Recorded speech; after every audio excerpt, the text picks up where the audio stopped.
Hey everybody. Hello, hello. Happy New Year. I said that yesterday too, but I'm saying it again. Happy New Year. So welcome to another round of Canje Plays. Today I'm going to be starting ISS Vanguard. So I have never played this game before. I've never watched a tutorial on it before. I've never gone through any of that stuff. I think I started watching a tutorial, and then the person who was saying there's tons of spoilers in the tutorial, and the game teaches you how the tutorial teaches you how to play the game as it's setting you up to play the game. So if you don't want spoilers, don't watch, and that's when I cut it off. So yay. So let's see what we got. Emil, what is up, man? Oh man, Canje playing ISS. I need to see what this is about. I've never tried it, and watching Canje or the Co-op Guild playing is the closest you can get. Oh, thank you. Thank you, Greg. What's going on? Hey, everybody. Love a good daytime stream to help me round out the workday. Looking forward to this one. Danny, what's going on? Hey, hey. And Sarah, hello, hello. You are in for a treat. My group is about 4 sessions in now, and we are loving it. Awesome. Yeah, I'm super looking forward to this. We're gonna take our time with this one, so buckle up. This is why I scheduled it at this is why I bumped the stream back 3 hours so that we can well, 2.5, so that we can really sink our teeth into this and try to understand how this is. It feels like a nice little thematic adventure, so I'm curious to see how that goes. Before I begin, I want to say thank you to my patrons, my YouTube subscribers, and if you're neither just coming in to hang out, thank you and welcome as well. You are always amazing, and you will always have a seat at the table, whether you're in chat or just watching and lurking in the shadows. It's all good. You know I love you. All right. So, I don't know. I'm a semi-Awakened Realms fan. There are games that they've made that have been amazing hits for me, like Nemesis, This War of Mine. Those have been huge hits, but then there have been flops for me personally, in my opinion, that they've made. So, which is Etherfields. And and the Great Wall. I think they made that, and that was a flop for me. But they've been, because they've been pretty consistent on delivery, and when it's a hit, it's a huge hit, and when it's a miss, it's like it was okay, but it wasn't for me. Like, it wasn't, oh my gosh, this game is terrible. So I think I always give them the benefit of the doubt. I didn't back Stalker because I didn't like the style of game that I saw, but I did do Dragon Eclipse, and of course, I did Nemesis, so it'll be okay. Be me at Canje Studios. Hello all. Hello, Brian. What's going on? So I wanted to give this a try. I talked with Baron over at Meet Me at the Table, and I didn't watch his playthrough, but he was like, oh my god, this game's amazing, it's so great. So I want to check it out and see what it is. Also, I when the game delivered, I just have the core, but when the game delivered, I was like, I'm always about the organizer. So the late storage solutions creator, Fancy But Functional, and I do say late, and I do mean that he passed away last year. But these were one of his final creations, and so I was able to pick it up and play through it and get it set up. So that's what you're going to see at the side. If you're wondering what's there, it's Fancy But Functionals. So rest in peace, good sir. Rest in peace. All right, so let's get some information. We'll get down to the table. We'll do our little intro, and then we'll see how it goes. All right. So information. That's the thing. That's the thing y'all want to see, is information. So ISS Vanguard, thematic 41 overall on BGG. That's big. That's really big for something being released in 2022. Overall 440, still a really high number if that's all board games in BGG's database. Hey, Steph, what's going on? Hello, hello, pull up a chair. So 8.7, right? Which is pretty cool. Crew, the first interstellar ship in outer space, exploring and discovering. This is like that movie Interstellar with Matthew McConaughey. I mean, I am just an information broker. Here I am providing information to you. 1 to 4 player. Best played 1 to 2. Interesting. Okay. Sarah, if you're still on here, you'll have to let me know if that's true. If 1 to 2 player you felt was the sweet spot. 90 to 120 minutes playtime. We're streaming. It's going to be longer. Buckle up. It's going to be fantastic. Age range 13 plus. The community says 12. And 3.65 out of 5 in terms of complexity. But We have people who've played the game. So if I screw up, chat is here, and after the stream, you're there in the comments to help me play it fair and let me know what I screwed up so that, I don't do it again. It'd be great. It has an alternate name in other countries that it exists and has been released. I think 3 players is the sweet spot. It can get a little hard at 1 to 2, but can sometimes get boring for the 4th player. Okay. Designed by the wonderful creator of Nemesis and a great group of other individuals as well. Great group of artists works. The art looks pretty, so artists, great job. Hey Adam, what's going on? Hey Canje, I'm excited to see what you think. Yeah, and published by Awakened Realms. So I'm giving it a shot. I'm giving it my indubitably best effort. And we'll see how it shakes out. If I'm coming in too loud, let me know. I can lower down my mic. I just know when I go too low, it gets weird. So I'll just lower it down a smidge, and yeah, I'm no longer redlining. So we should be good. Canje upgraded from what? IB to FI. I love it, stuff. All right, so let's go ahead, get down to the table. There's nothing set up. There's just like a couple books and some sealed up packaging. Like I said, I've never played this game. And you will see, I haven't opened up a single thing. Other than I grabbed the book and I started going through the book, and it just told me how to set up like the fancy but functional boxes that you'll see on the side. But other than that, yeah, I got no clue. But it says, from what I understand from RTFM and from Barrett and from others that I briefly glimpsed, that it says the book tells you everything you need to do to get to set up, so it shouldn't be too bad. Steve, what's going on? Greetings, good sir. Just got this in the mail last week and looking to see. Oh, sweet. So let's see how this tutorial plays. See if I do not waste your time and you have a lot of fun here, and it'll be great. Will you be using the app? Yes. I have the app next to me on my iPad, my old iPad mini that I have it on there. So we'll be using the app to do voiceover work. You know I love that stuff, and of course you know me with apps. If it's voiceover work, I'm gonna listen to it, but you have to understand that foreteller is the standard. So let's see if Awakened Realms can touch. It can just come up there and do this. Touch foreteller in terms of their power. But we'll see how it goes and see how it sounds. I'm not gonna be too judgy on it. Everybody's, doing the best they can, so we'll see how it goes. Okay. Let's get down to the table. Let's have a good time with it. All right, so this is the fancy but functional setup, over here on the side that you're gonna see, and then the lovely dice tower. If I need to roll that is by Kim Kingsley, of Co-op Guild. She creates dice towers. She creates anything that's made of wood. She can build it for you. If you want a Calyx, she could probably build that for you too. So she has a website to where you can order stuff that you want, and she will make it for you. So that is my dice tower I'll be using basically forever, and we'll see how it goes. Okay, like I said, nothing's been set up. Stuff's still sealed. It's still sealed. You can see the reflection. See the reflection? Stuff is still sealed. So we haven't messed with anything. I went through chapter 1 of this, which just basically says, hey, here's the components. Here's how to organize the components.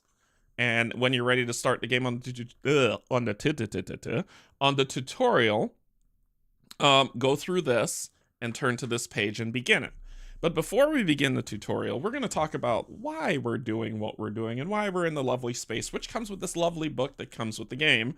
So that it's a quick comic book that tells how things go. And we will do the zooming down to this so we can all look at this bad boy together. I opened this and I was like, oh, it's the prologue. Sweet. That's what I'm going to do with y'all. I haven't even looked at this yet, so it's going to be good. So let's see what we got. And if you see a glare, just ping me. Just let me know, and I'll try to adjust so the glare isn't really there. That's not a glare. That's an image. So it says, just imagine for a second that inside you there lies an answer to humanity's biggest questions. Are we alone in the universe? Who created us? Is there a creator at all?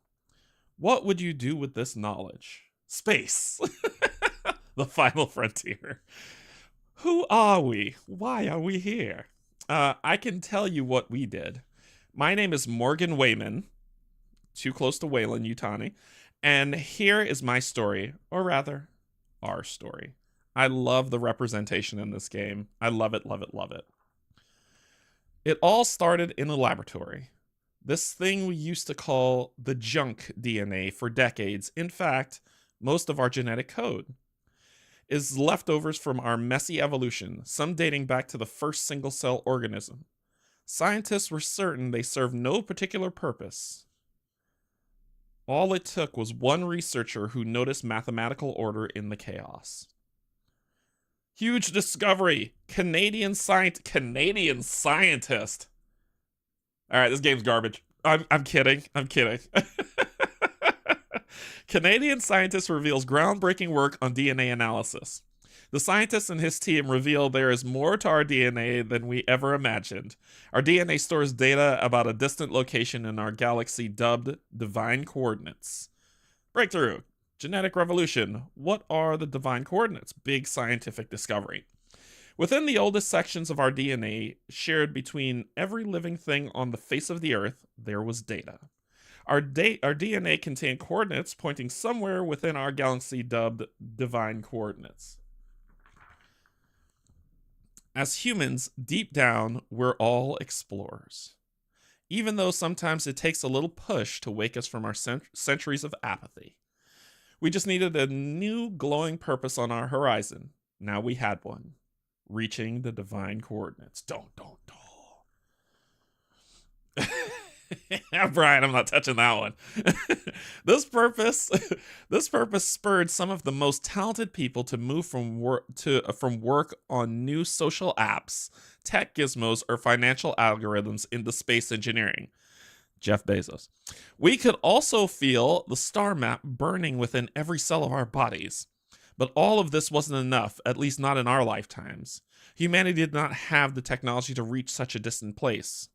Or at least, we thought so. Then cue the music of like the helicopter flying in. Once again, all it took was one person. This time, an informant risked everything to bring to light a secret hidden base in Siberia.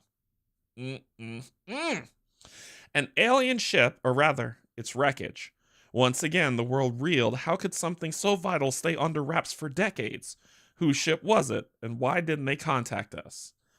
Were they behind our genetic star map? The worldwide pressure on the Russian government to release the wreckage was unprecedented. In the end, they relented. The ship was transferred to a new global space exploration agency. After years of concentrated efforts, we restored the ship's drive. We could not replicate its alien core, and we did not fully understand it. Still, we knew how to put it to good use. An unprecedented construction project began. I should play like the theme song to this as it's going. Nearly every country on Earth contributed. The objective was too tantalizing. The potential returns too big to ignore. Told you Bezos did it. For the first time, the combined potential of our entire species became focused on a single target.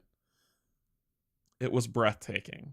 We fused the drive of the wreckage with our cutting-edge technology. ISS Vanguard was born. Bum.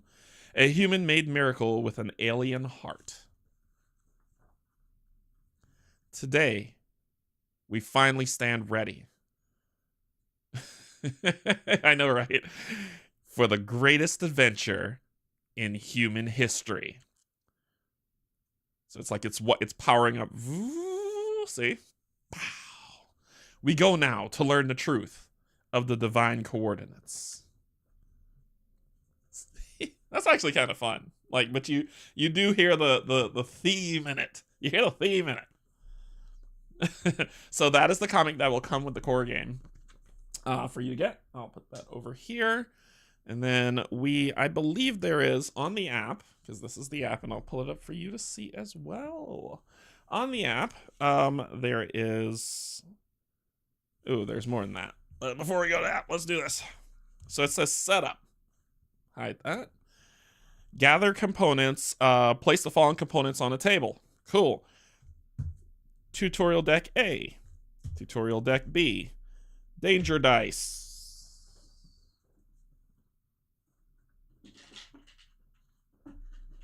Danger dice. 4 crew boards. Boom, boom, boom. Card tray A, which is over here. Card tray B, which is over here. Section compartments, or the 4 section boxes, which is these. All from Fancy but Functional. May he rest in peace. The Planetopedia. 1 start token. I don't know what the hell that looks like. Eh. 1 start token, 1 actions token, all of the turn tokens, all of the success tokens, all of the time tokens, and the universal markers. Boom. Boom. There you go. All of them out. Cool, cool, cool. Hey, Chris loves the Mets. What's going on? I'm glad you got yours. I'm hoping mine comes this month. Yeah, this will be good. It's very cinematic. In fact, there is an ISS movie coming out. Not related. Really? Oh, that's cool. That's pretty cool. Hey, Adam. All right, so 12 injury dice. I'm assuming it's in there somewhere. And 2 danger dice, 4 rank 1 card sleeves for each section found in the compartments. Important, ensure that all components other than the ones listed above are placed back in the box. No, you don't tell me what to do. All right. Number 2, choose sections. There are 4 specialized sections of ISS Vanguard. Engineering. Oh, let me zoom down for y'all to see with me. There we go. There we go. Better. Engineering, recon, science, and security. Each has its own roster of crew members. Section-specific cards, equipment, and decisions to make. Each section is controlled by 1 player, but all 4 sections must be represented in the game. Okay. Therefore, if there are fewer than 4 players, some players must control more than 1 section. If you're playing solo, which is me, 1 player controls all 4 sections. Yay! That's gonna be super hard. So players should discuss between themselves which sections each of them will control during the game. Well, Canje, who do you want to play? I'm thinking about security. What do you think? What do you think, Canje? I think recon. So players should discuss between themselves which of them will control during the game. Since this is a cooperative game, make sure each player is happy with their choices. I control everything, so... When I saw the trailer for ISS Vanguard, I was thinking they made a movie based on Vanguard. Oh, gotcha.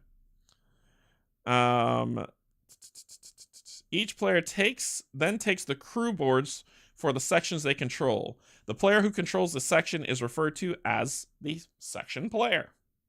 Cool. You don't have to go down to the planet with all 4 sections. You just deal with you just deal with all 4 at the same time during the ship management. Gotcha. Of course you do.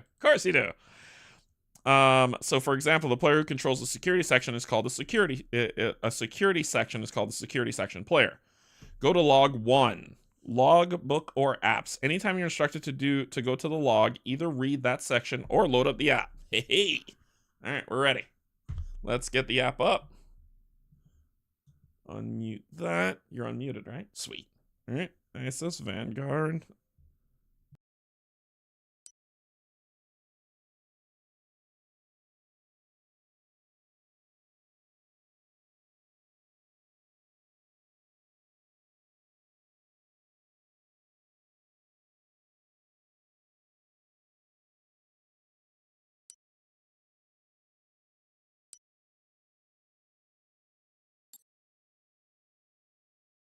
Good morning, crew. If you're hearing this, it means you belong to a small group of essential personnel waking up in the first wave. Let me bring you up to speed.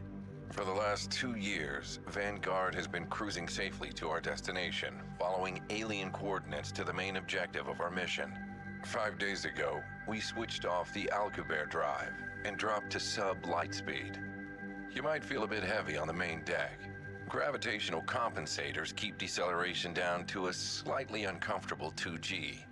The red zones on the ship are locked and off limits, unless you want to experience what 90G feels like. We're now approaching our target. So far, sensors aren't picking up anything, but don't let that get you down. We're still a ways off, and... Collision course alert. Action required. Report. What's going on? Sir, we're detecting a massive cloaked object directly in our path. The calculations show we're 3 weeks from impact. Begin evasive maneuvers. Sir, this object is several times larger than our solar system, a diameter of nearly 200 astronomical units. Considering our current speed, I'm not sure we'll be able to adjust the course in time. How could we miss something this big? The object employs some active cloaking technology and does not seem to have any gravitational interactions with nearby systems. Sergeant Nahi, are the section leaders awake? Yes, sir. Get them up here and lock down the bridge. Not a word of this to anyone. We don't want to cause a panic on board.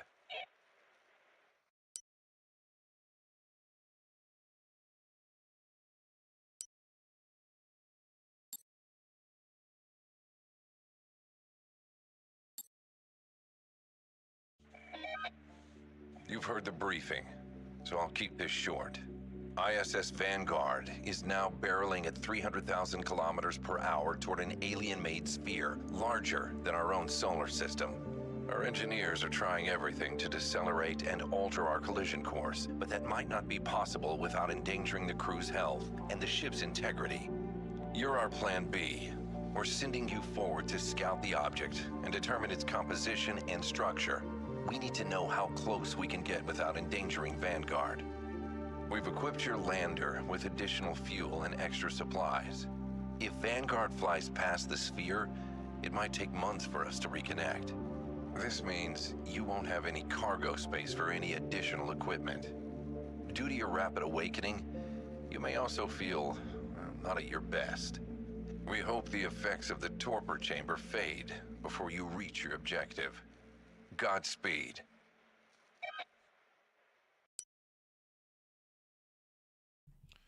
Okay, continue reading the Prepare the Away Team instructions on page 12 of the rule book. Let's push this back over here. What are we dealing with? Prepare the Away Team. Read this section after reading log 1. Remove from the game the This Side Up card from tutorial A deck. So that's this side up card. Okay. It's like an unboxing. You get to see gameplay and an unboxing. So that gets removed from the game. Okay. Then anything that is removed from the game should be placed in the remove from the game compartment in card. Oh.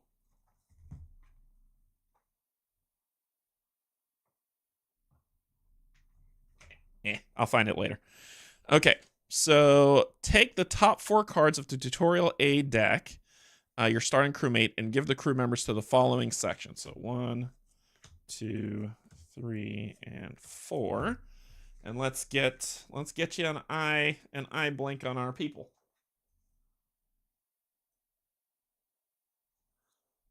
So we've got Riku Hashimura of Security Force. Security! So that'll be you. We've got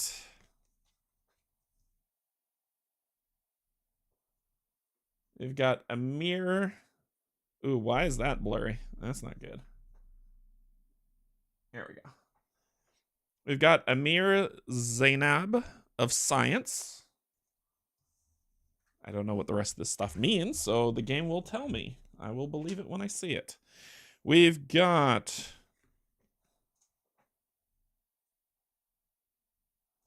Yop Ulrich of recon team. And we've got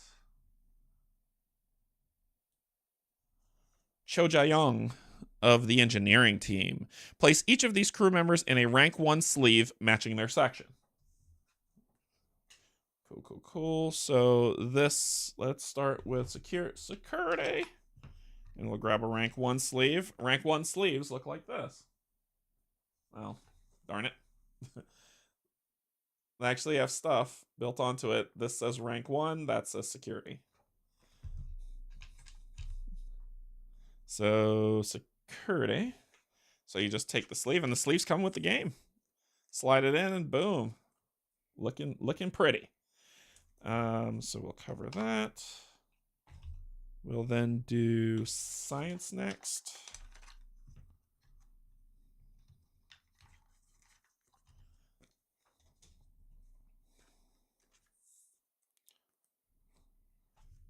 This ain't too bad. I like the I don't know how people feel about this. I kind of dig this. I don't want them to play the game for me, but I like the setup walkthrough. I think it's nice. Okay. And recon team.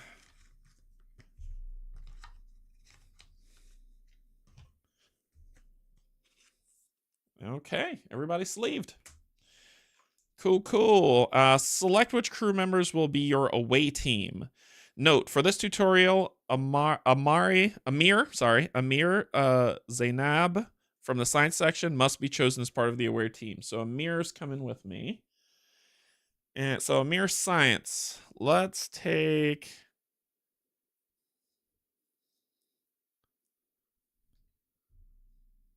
I mean, I would have preferred recon, but let's take security with science. So it says, in a one-player game, their away team has 2 crew members. The player chooses which 2 sections to include.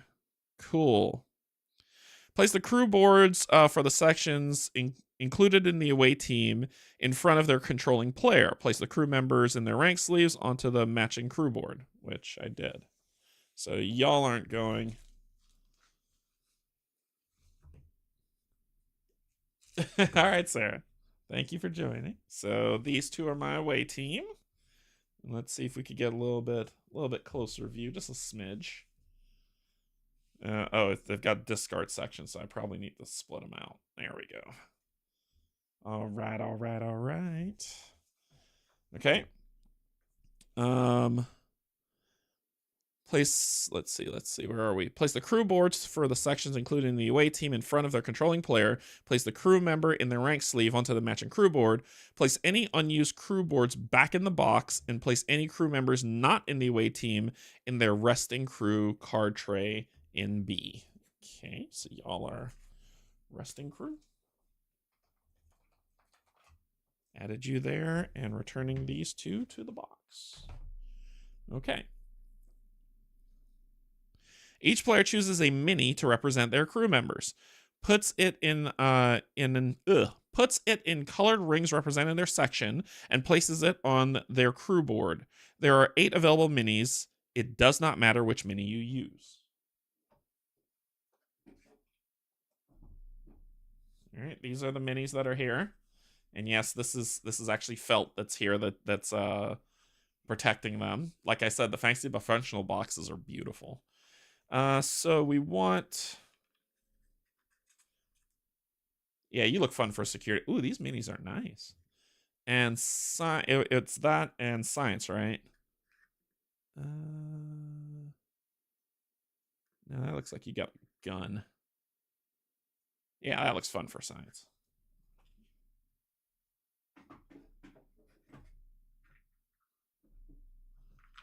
Okay, do we have... Got a lot of stuff here. Oh, here they are. All right, so we've got the 2 that I need at the bottom, of course. Those 2. So you are going to be security. And for people, I'll hold up the minis just now so you can see what they look like once I get this on there. And you are science. But the minis are nice. They're quite pretty. There we go.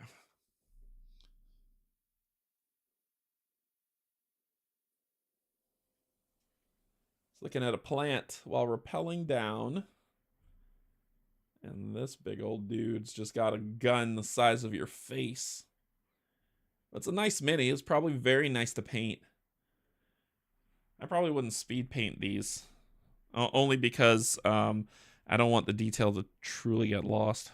I don't know. We'll see. We'll see. Okay.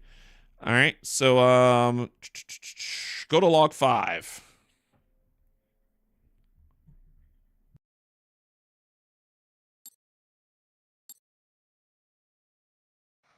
Capcom, this is the away team. We're approaching the target. Our short-range scans detect an outer shell of unknown carbon allotrope that seems to absorb all emissions. We have no way of knowing what's inside. We're already crunching your data, away team. I'll let you know if we find anything. No wonder we couldn't detect this thing. It was literally built to be invisible. Should we attempt a landing? No, we're not sure how resilient the structure is. Make a closer flyby and deploy a sample gathering drone. Roger, Vanguard. We're... Wait, I'm detecting something on the surface of the sphere. A metallic object embedded in its shell. Look here. The surface around it is cracked, almost as if it crashed into it. It's turning toward us? We're hit! It's shooting at us! It's some sort of automated sentry, anchored on the sphere.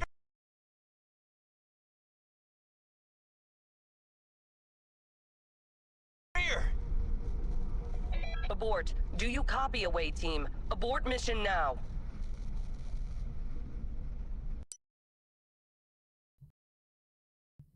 Okay. You've crashed on the surface of an alien object. Continue reading the prepare section dice and cards instructions on page 12 of the rulebook.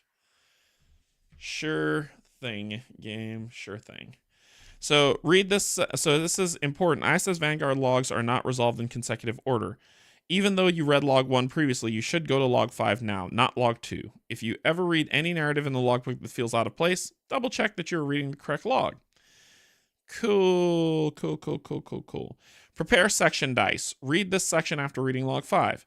Take the section dice for each crew member as per the images on the right, placing the dice in the available dice slots of the crew board, as shown. If a crew member is not in the away team, place their dice in their section compartment instead.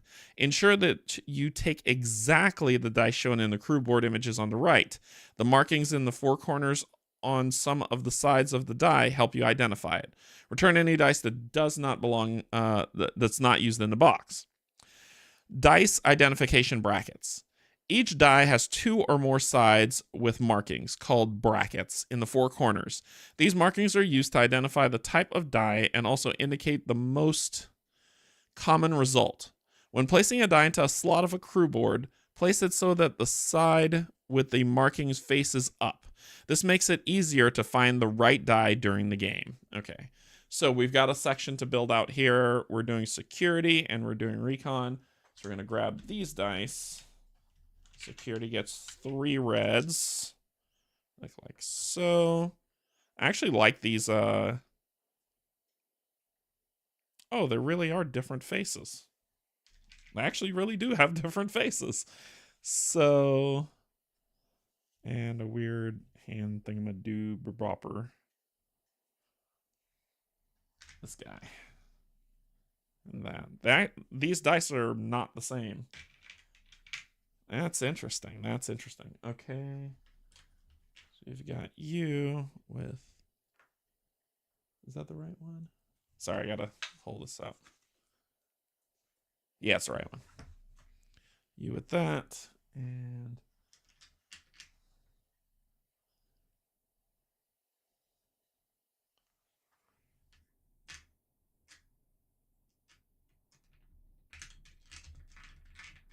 just gotta grab a bunch until I find the right one. You are gonna have this for sure.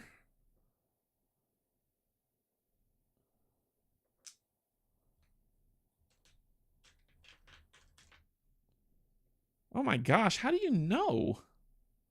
That is so strange. That and that. And then we need to find the ones with the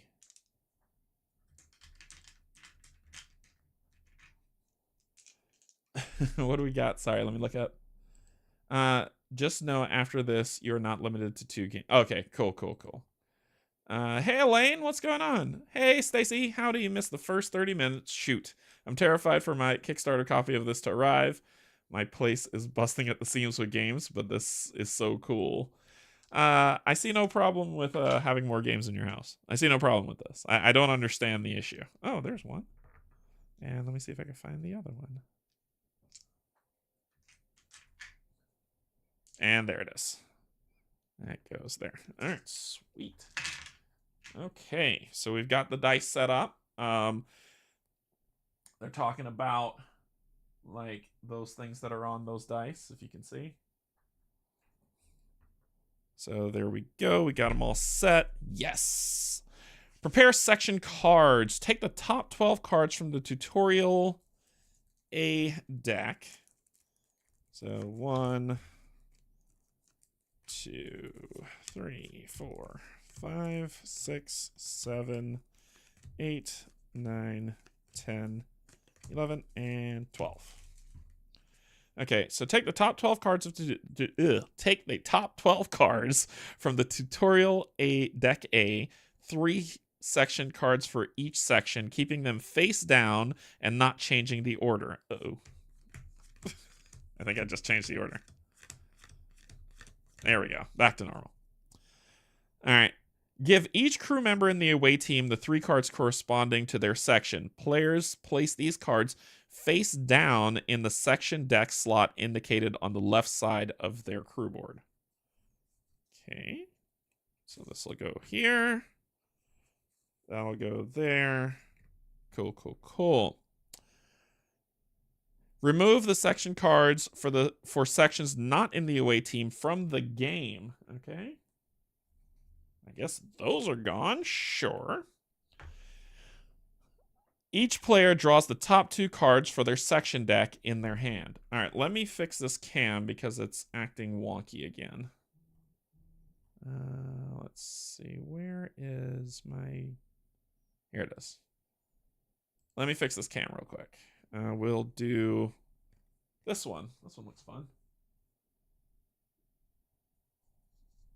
All right, and then we'll do configure video.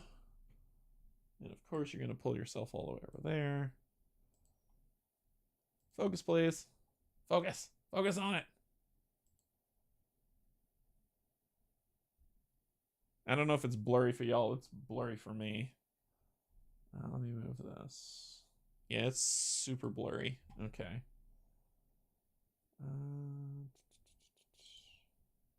Why are you so blurry? There it is. And then apply. There we go. There we go. Boom, got it. All right, so first card I drew for security is an endurance card with a bunch of symbols on it that I have no idea what it means. And I know people come to these playthroughs to see that, but I said I've never played this game before. The second is this card, Backup Plan. So we'll see what those things mean.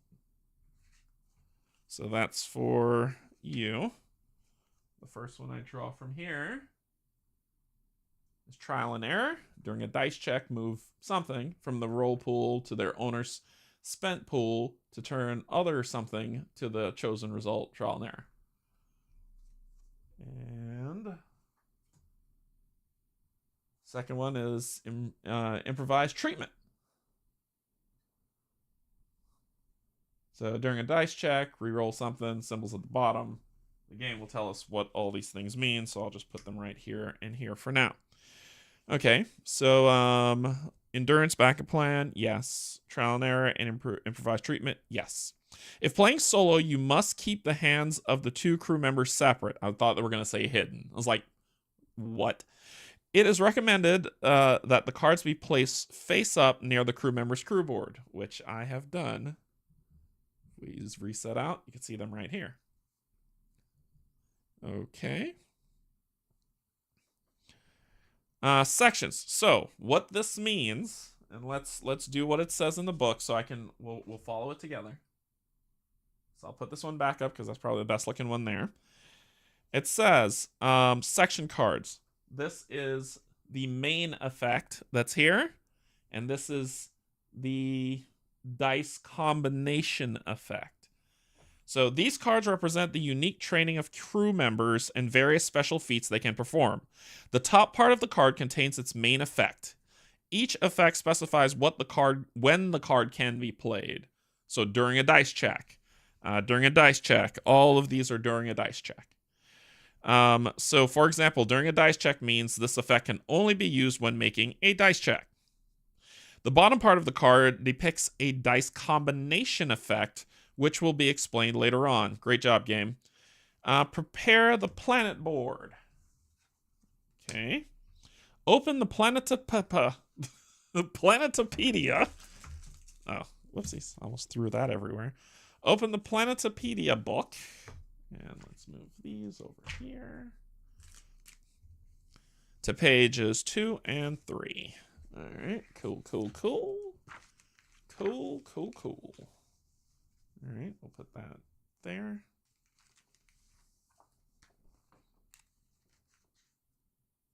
Damn it, I am. I definitely am. Thank you. For science, right? For science? Yeah. Yep. Thank you.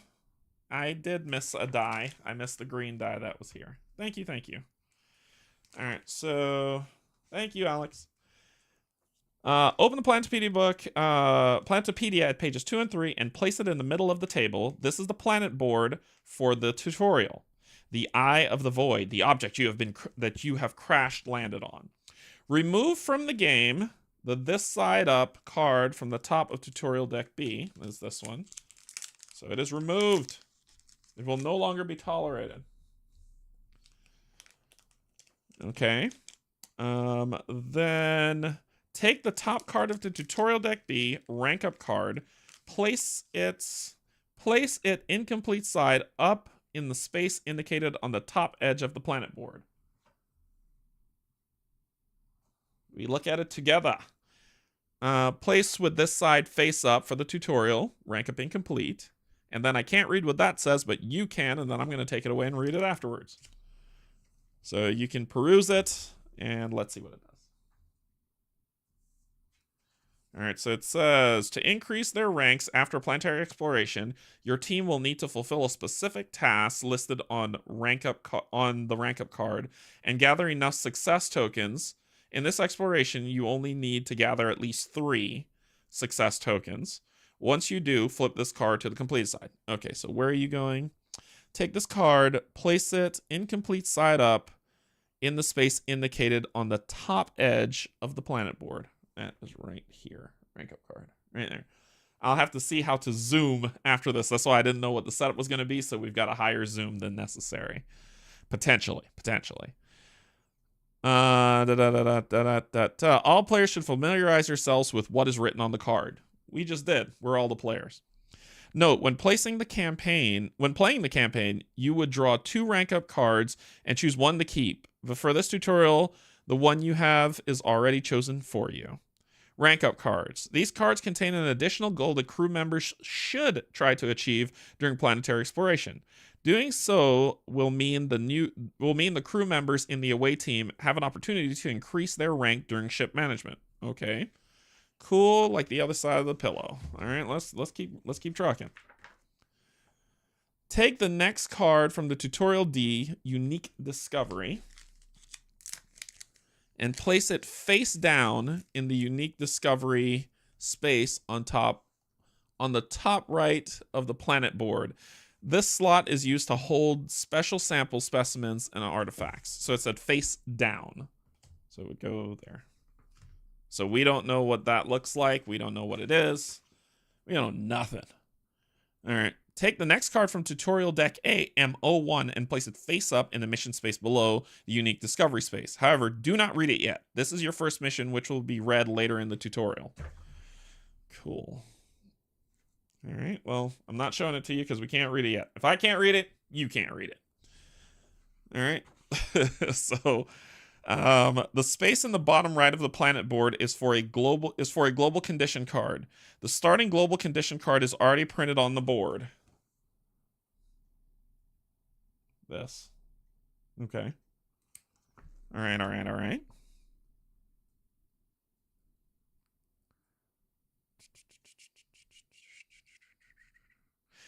But you may be instructed at some point to place another card there, replacing the pre-printed condition. Global conditions represent planet-wide events and also determine the effect of travel icons. This will be explained in more detail later. Take a look at the sectors on the planet board. The number of a sector is shown in the bottom right of the sector space. Some sectors 1, 2, 6, and 7 contain a pre-printed point of interest or POI card. 1, 2, 6, and 7.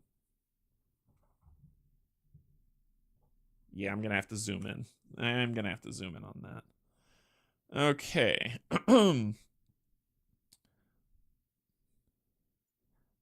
Sector 3 contains an empty space for a point of interest card, and other sectors 4, 5, and 8 contain a log entry to read as you enter that sector. The lines connecting some of the sectors represents available paths. Take the top 11 cards from Tutorial Deck A, points of interest 101, 102, 103, 105, 106, 107, 108, 109, and 3 P00 cards. Place them face down next to the planet board. Okay.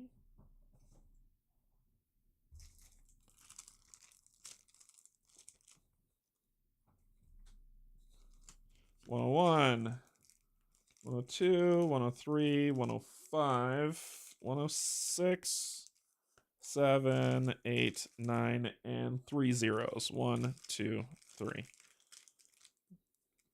All right. Place them face down next to the planet board. Where next to the planet board? Just anywhere? Okay. Just anywhere. Are you? Yeah. Take the top 5 cards from Tutorial Deck B, injury cards, and place them face up next to the planet board.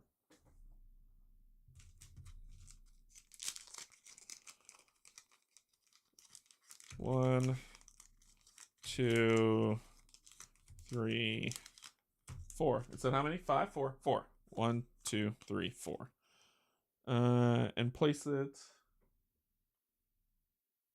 face up. Place it face up next to the planet board. I'll put them over here. I have no idea where they go.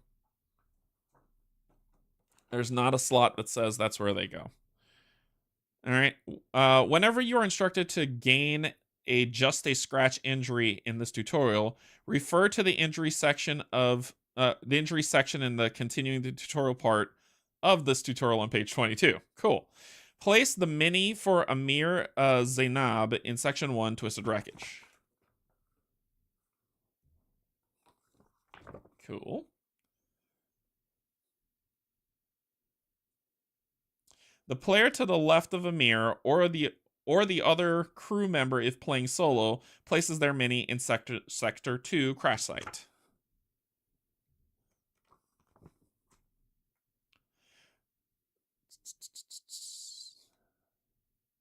The player to their left, if any, places their mini in sector 1, and if there is a fourth player, they place their mini in sector 2.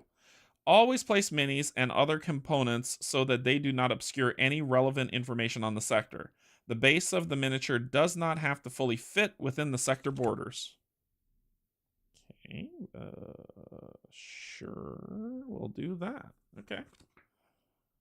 Weird, but sure. Place a turn token next to each crew board so that the turn available side is showing. Give the starting token to Amir Zainab. This. So turn available, and the starting token. Alright. I'm feeling it so far. I'm feeling it. Okay. Read mission card M01 allowed. Your team is scattered across the surface of this strange alien structure, some trapped in the broken tail of the crash lander, and some scattered around the burning front half. Your mission is to regroup in Section 4. So here we go.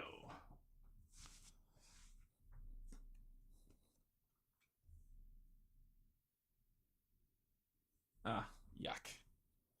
Let's do it this way, and hopefully I can read it. Mission, regroup M1. Scattered across the disparate sections of an enormous alien sphere, we must find a way to regroup. Objective, regroup in Sector 4. All crew members need to be present in this sector at the same time. Hint, whenever someone enters Sector 4, don't forget to go to the log listed there. Every time someone enters it? Okay. When you fulfill the objective, you will be asked to discard this mission.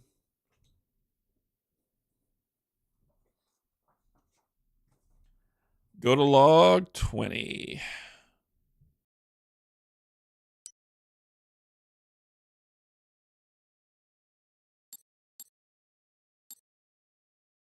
Away team, exploration report 27C. We survived the crash, but we were not out of the woods yet. The lander broke into 2 parts upon impact, and some of us were trapped inside its mangled tail section.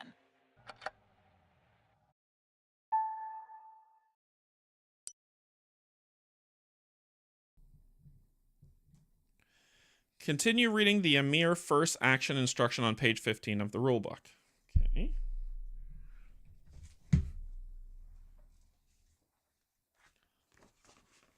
Seems like weird that they would put that as a recording, but sure. Amir's first action. Read this section after reading log 20. Planetary exploration is divided into a series of rounds. In each round, starting with the crew member with the start token and going clockwise, each crew member takes a turn to perform 2 actions. Since Amir Zanab has the start token, he takes the first turn of the game. Give each player a reference card. You may use these action tokens to keep track of how many actions you have remaining. Oh.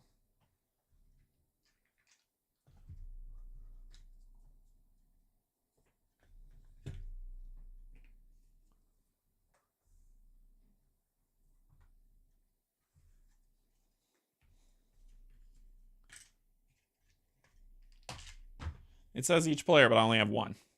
So he has 2 actions. Okay. Because it says give each player a reference card. I only have 1 of those. If y'all have played this game before and you know that there's another, I do not see it. And that's how it lives. Okay. A crew member's turn consists of the following 2 steps. The action step, perform 2 actions. And the end turn step, flip turn token, draw and resolve an event card. There are 5 different actions you can perform. We can travel, rest, prepare, lift off, or once per turn do a special action. Amir would like to perform the travel action to move to Sector 5. However, we need better viewing. Through the magic of cameras, we are going to make this work so you can see this better. Let's go here.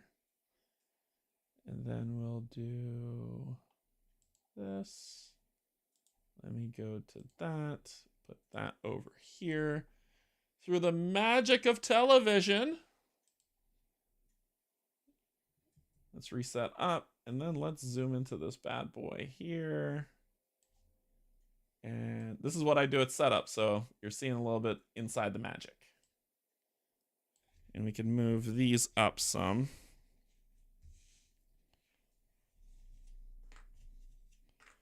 You'll say that this is your turn thing. Move this up with your cards. You got 2 actions left. You're the starting player. And you've got turns available. Look at that. The magic of television. Let's set that. Close that. Okay to that. So now, if we zoom out, look at that. Boom, we're ready to play. Okay. It's the magic of television. All right, so Amir would like to perform the travel action to move to Sector 5. However, the icon on the top right, which is this one, of the point of interest indicates that travel from this location is not allowed. Instead, he decides to perform the special action, also printed on the point of interest, to force the bulkhead open. This is a special action which has the arrow symbol that's right here that indicates it's a special action. That involves a dice check that has, so special action, dice check. That's there. I hope y'all can see this. I'm super far away from my monitor. Indicated by the two icons to the left of the name. Dice checks are one of the main mechanisms of ISS Vanguard and are fully explained later. To resolve this dice check, follow the scripted instructions below, which will go through the process step by step. Don't worry, you will be making your own choices soon. The steps to resolve a dice check are summarized on the reference card. What frickin' reference card? This is an action step. Am I missing a reference card?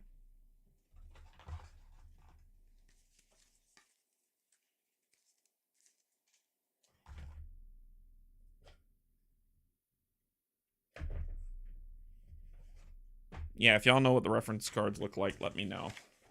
You can look here. What do reference cards look like?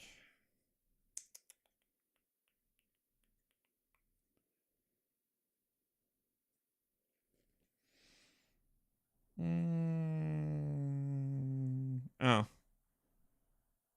6 reference cards. That's a lot. That's a lot on the reference card. That's a lot. That's a lot on that reference card. All right, so step 1, choose a die. At the start of a dice check, the crew member performing the check takes any number of dice from their crew board into their hand.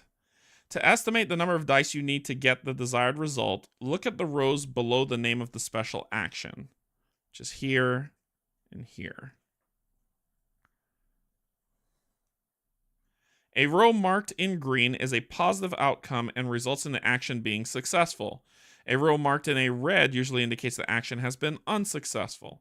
However, in this case, the red outcome space has an arrow pointing to the green outcome space. That is super tiny and very hard to read. Minus 5 points from Gryffindor. This means that even if the action fails, after resolving the red outcome space, you then resolve the green outcome space. So it looks like this.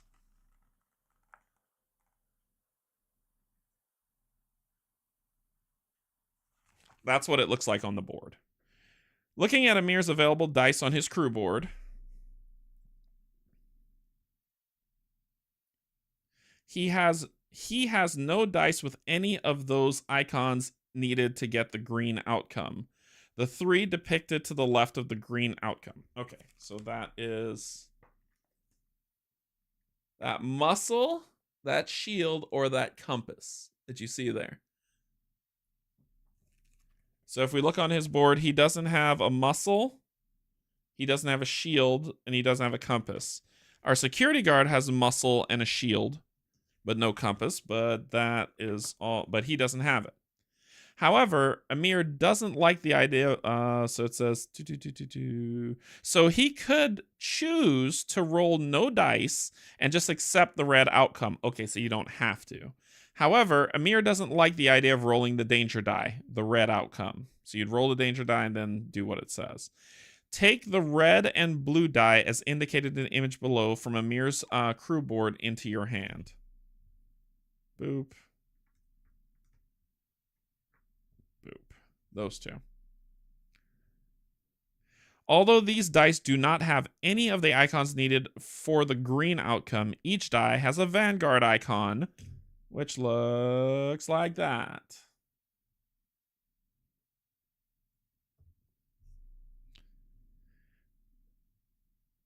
Which counts as any other icon. If you roll at least one Vanguard icon, you will succeed. Note, usually other crew members in the same sector may assist by choosing one of their dice to be included in your dice check. This will be explained later in the tutorial. For now, any other crew members in Sector 1, if any, chooses not to assist. Yeah, there's none in there. Step 2, add injury and danger dice. This step can be skipped for now as Amir has no injury dice, and the special action does not indicate that a danger dice must be rolled. So we got reference cards that are over here. To help with color blindness, each different color of row also has a different style. So this yellow, so well done for being accessibility. So the yellow has like 1 bar, the green has 2, and the red has dash bars. So if anybody's colorblind and can't see it, they can follow the style of it to know what's what. The reference card contains a summary of the turn structure on one side and the dice check procedure on the other. Do not read through and try to understand everything right now, but refer to it during the game to remind yourself of important rules. Okay. Flip. Step 3. Death. We're going to roll some dice. So step 3, roll the dice. At this point, you would normally roll all the dice in your hand. Together, all dice rolled by the player and any assisting players form a single roll pool. For this tutorial, instead of rolling the dice, oh, thank you, God game, please place them in your roll pool above your crew board so that they show the results depicted in the image above.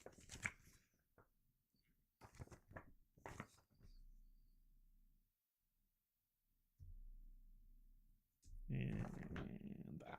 Yep, that. In your roll pool. Oh, roll pool is this. Okay. Roll them anyway. Oh, boo. I'm going to roll them anyway, but we're going to follow the tutorial. I'm just curious. All right, so it's that and that. So I got one of whatever was supposed to come up, but we're going to do what they wanted. Let me go back and read. Let me do read.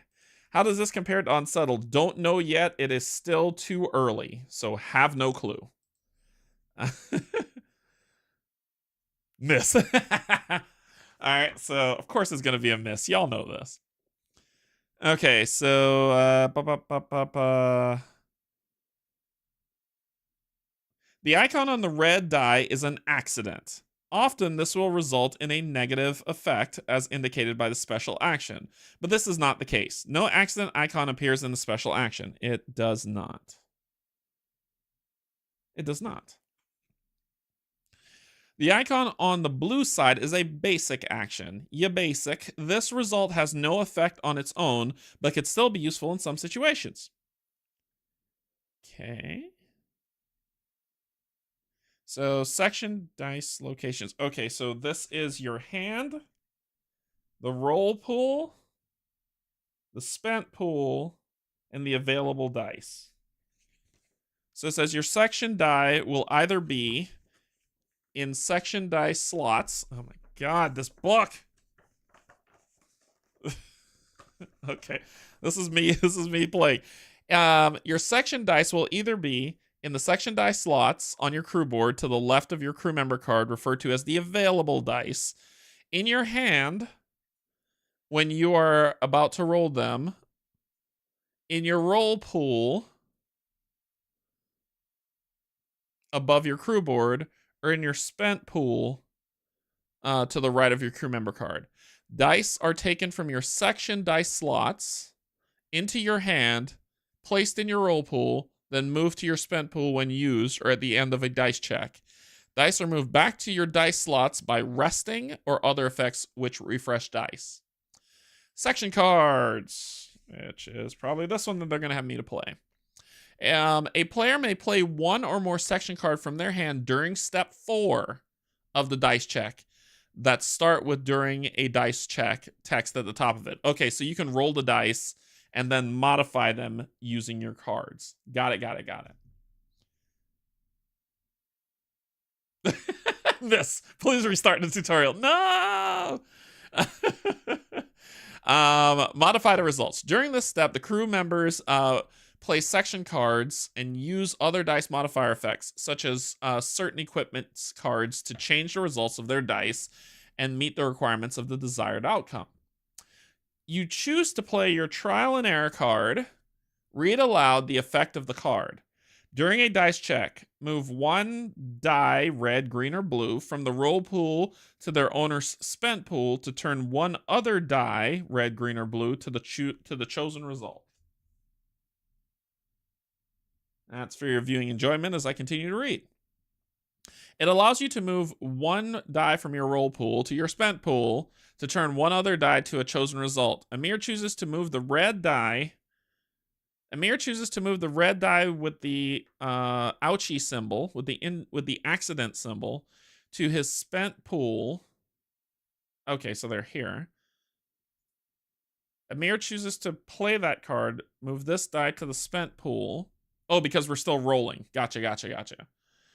To his spent pool to change the results of the blue die to the Vanguard symbol.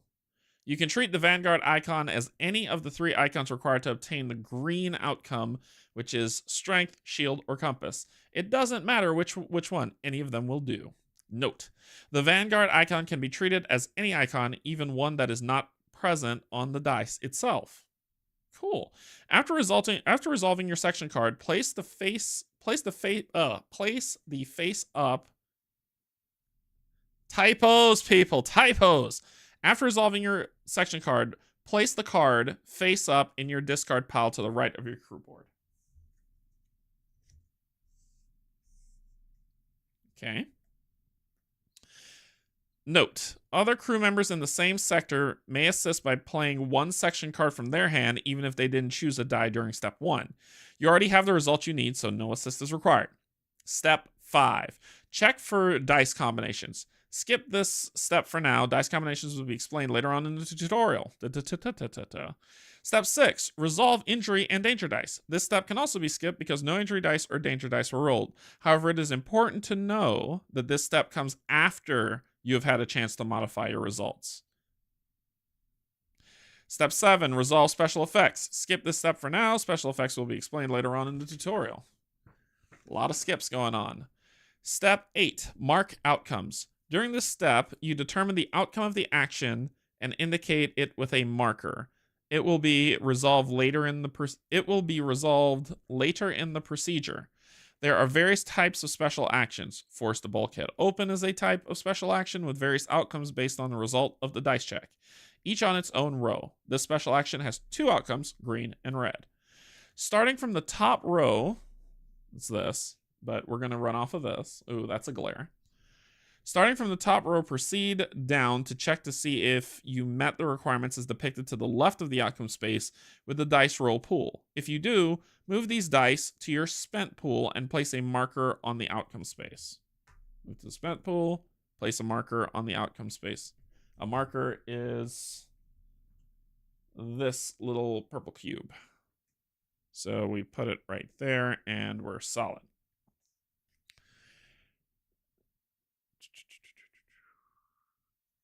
If the and place a marker on the outcome space. If a marker was placed, proceed to step 9. Only one marker can be placed on a card during this step. If a marker was not placed, check the next row. Amir meets the requirement for the green outcome, moves the blue die from the Vanguard result to his spent pool, and places a marker on the green outcome space. If Amir chooses not to play his section card in step 4, he would not have met the requirements for the green outcome and would have marked the red outcome instead. But we're fine.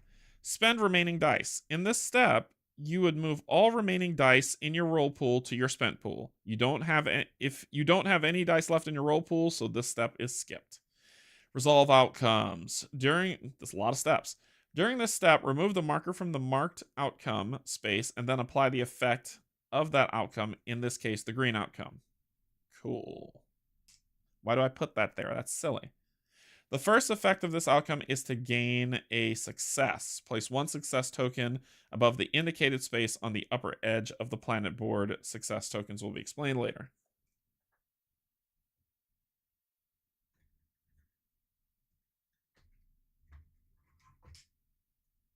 Is that what? Yeah, that's what this is. So this is a success token. And that gets put right there. So we got one. Sweet. Okay. The second effect of the green outcome replaces the current point of interest card with a new one. Find card 101, Outer Surface, in your point of interest pile and place it on section 1.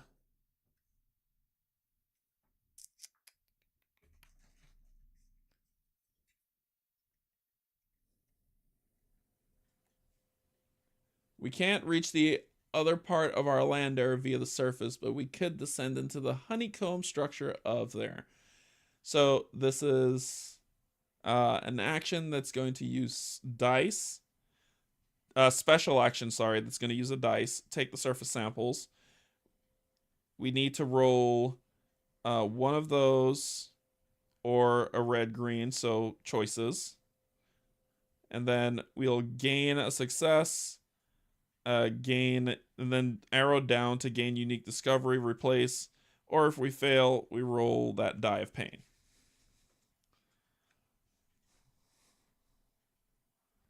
Alright, so this gets placed here.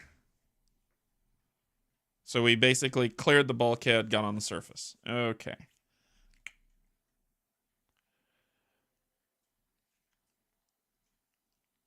Congratulations, you freed yourself from the wreckage. Connected outcomes. If the red outcome had been marked instead, that effect would have been applied. Roll 1 danger die. However, since there is an arrow from the red outcome to the green outcome would have also been applied after the red outcome. This ends Amir's first action. The basics of a dice check have been explained. Injury dice, danger dice, assisting, and special actions with tracks will be explained later in the tutorial. But for now, let's move on to Amir's second action. So we'll flip over this. He's got one action left. Good Lord, Amir. But it's what's not bad about this, what's pretty decent, is that it's actually walking you through, hand-holding you through the turns. It's making sense. Honestly, it's making sense to me, so it's not too bad. To help with color blindness, so the different rows. Okay. All right. Amir's second action. Amir now finds himself on the outer surface card. This POI has another special action printed on it. However, even though each crew member performs 2 actions per turn, they can only perform 1 special action, an action indicated by the arrow icon. Therefore, Amir must choose a different action. I want y'all to keep me honest on that. I will almost guarantee I will forget that. So I might try to say, oh, cool, let's do that, and then let's do this. So keep me honest on saying, you can't do that. So I'm gonna find that icon. You know what? I'm planning a change this year in terms of moving from Patreon to YouTube memberships. And with that, I'm actually building out a wall of emojis, and I'm actually going to get Newman. I'm going to get him to do the So y'all could do that for me whenever I mess up a rule. So coming later on this year. Well, this quarter, should I say. Unlike the previous POI, this card does not have a block icon, which means that he can perform the travel action and move to another sector. This is what he chooses to do next.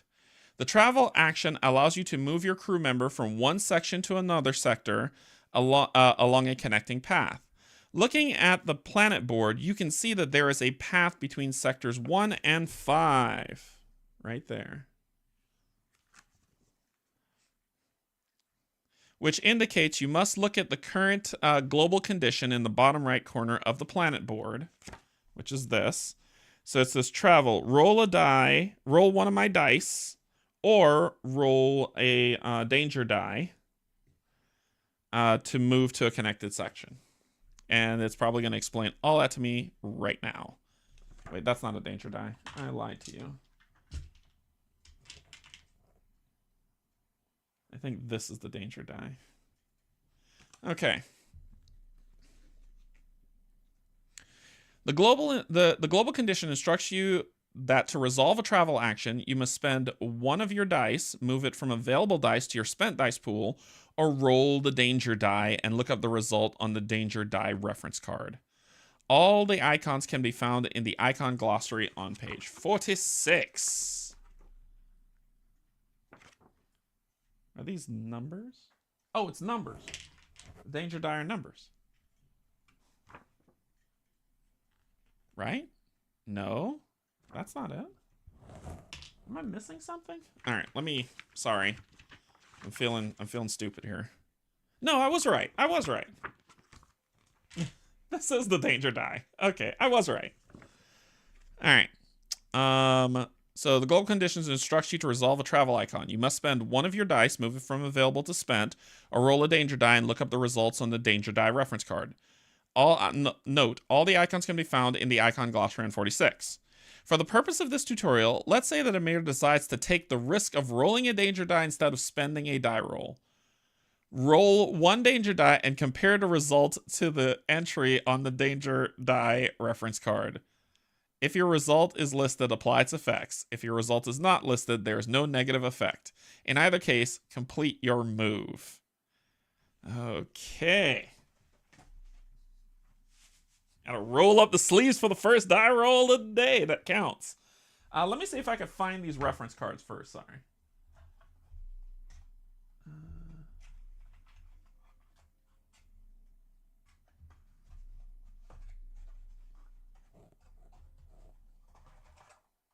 Where are these reference cards?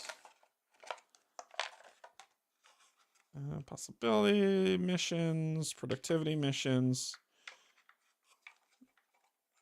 research landing facility stuff. So it's not there.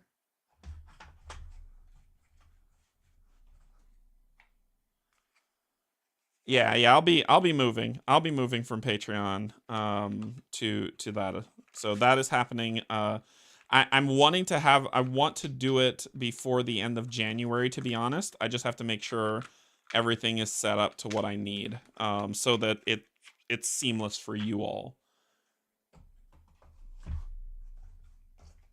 Reference cards. I don't have any reference cards. That's scary. I will have to print those out and find them somewhere. Okay. So let's take a look. So we're rolling a die, right? We're rolling a die. Whatever the hell is gonna happen here is gonna. This is what we're going for, right? This is what we're going for. Here we go. Rolling it. I don't know what that means. It says it's on 46.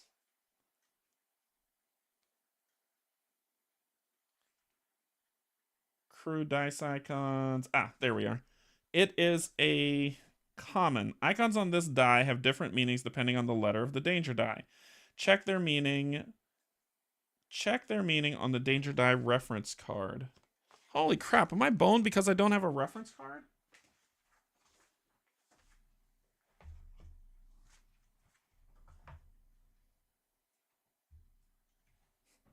I don't have a reference card.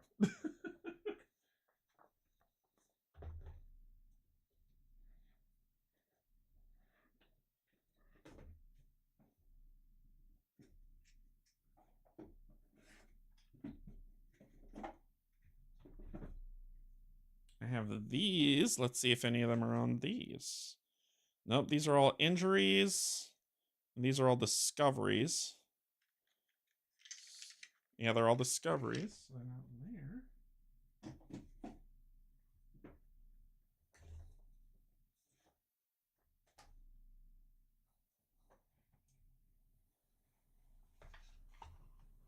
there. Yeah, which symbol comes first? If anyone has the reference, because I cannot find any reference cards. So basically, I'm missing something.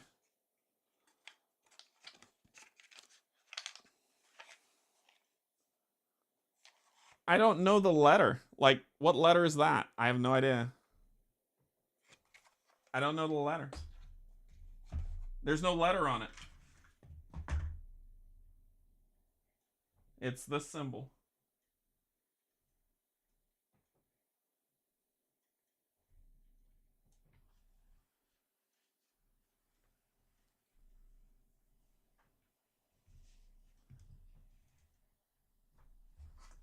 I'm kind of let down by the... Oh, in the book. In the book.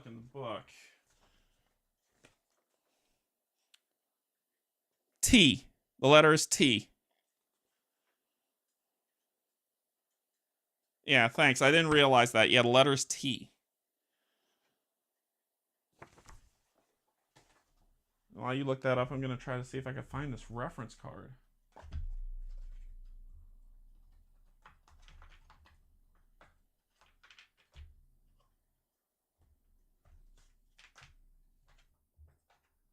T is nothing? Nothing happens? Okay. Yeah. I don't... Is there a reference card in this? No more cards.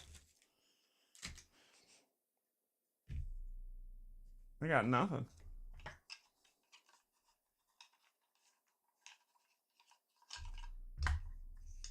Look through the section cards. I'm not going to hold up the playthrough. I'm just kind of shocked that it's not very prevalent.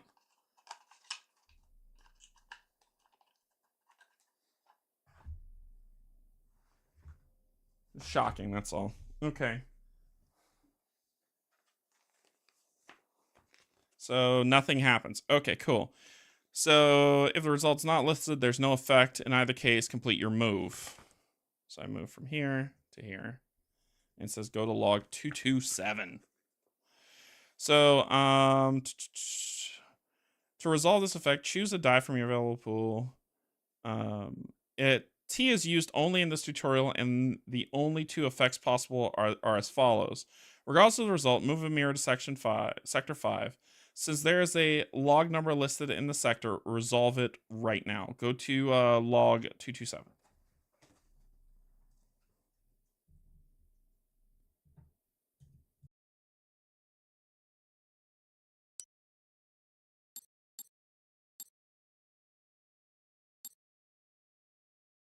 Do you read me? I'm now under the surface of the sphere. It seems that the cloaking panels rest on a delicate carbon mesh, sparse enough to squeeze through. Good. We can use this to navigate under chasms and cracks. I wonder how deep it goes. Stay focused on your mission. We need to regroup first. Roger that.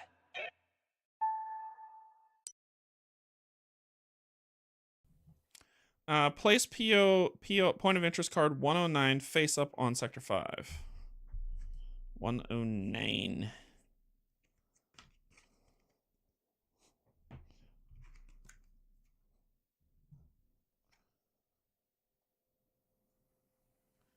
Carbon mesh. There's no obvious way forward, only a labyrinth of tiny passages. So a special action to roll dice and the danger die to squeeze through. Something about a hazard does something. If we roll a compass or a computer symbol, we do what's happening. Otherwise, horrible things happen.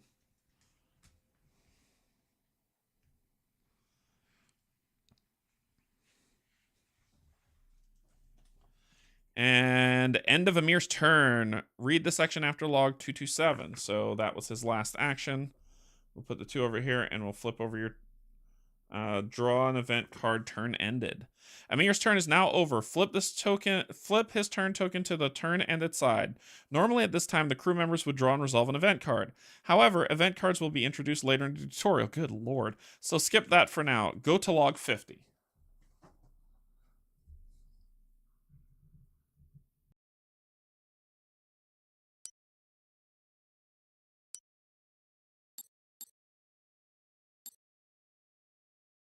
Away team, exploration report 1B. When I woke, the cockpit was dark and filled with smoke. A strange glow seeped in through the cracks of the fuselage. Whatever this turret brought us down with, it was still eating through the hull, melting steel like butter. I thought about the oxygen tanks and supplies in the cargo bay below the cockpit. If we were to survive until the rescue, they needed to be saved.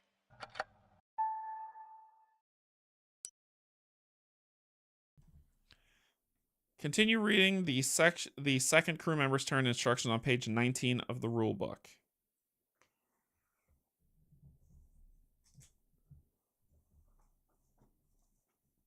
All right. Read this section after log 50. Any crew members in Section 2 also faces a difficult situation. The melting hull is endangering volatile oxygen tanks. The point of interest also depicts the can't move icon, meaning no travel for the sector is possible, which is right here. Cool. The second crew member must choose the Save the Supplies special action visible in Section 2. This also requires a dice check, but this is resolved in a different way to the one we saw in Amir's turn. Instead of outcomes with requirements, each outcome has a track associated with it. Interesting.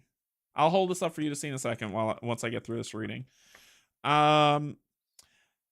This type of dice check represents various activities with progress that can be measured.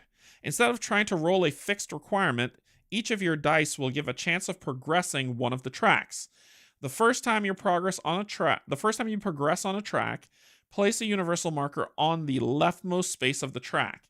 Each subsequent progress moves the marker one space to the right.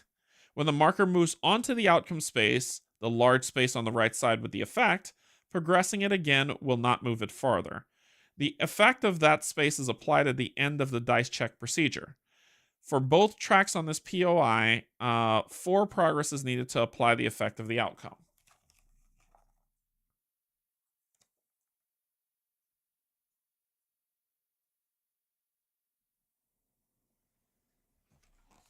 So you can get a glance at it. Progress on a track is safe from one turn to the next. For example, one crew member could progress a track on their turn, and another crew member progress more later on. You can even make some progress, travel elsewhere, come back and continue. The 2 special effects on this action are resolved from left to right. First, any accident icons you roll will progress the red track, and then those dice will be moved to your spent accident pool.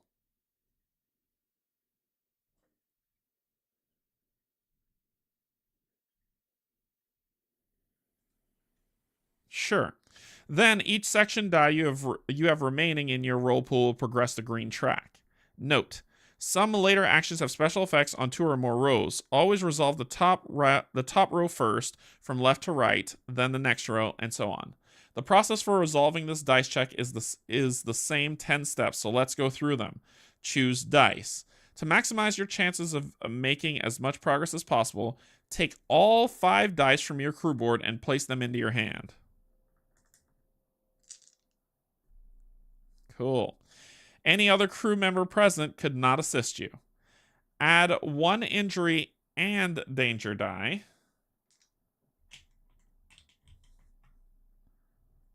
Why? As before, this step is skipped. Thank God. Roll dice. Roll all of your dice in your hand. This time, use the actual results you rolled. However, if you roll 3 or more accidents, re-roll all of your dice until you roll fewer than 3 accidents. This is only for this specific roll and only during the tutorial. No accidents. Suck gas, evildoer. Alright. Accidents. An accident result means that something has gone wrong and usually leads to some negative effect. Modify the results. If you rolled no more than 1 accident result, all is good. Skip to step 5, otherwise read on. Skipping to step 5. Check for dice combinations. Skip the step again. Dice combinations will explain later.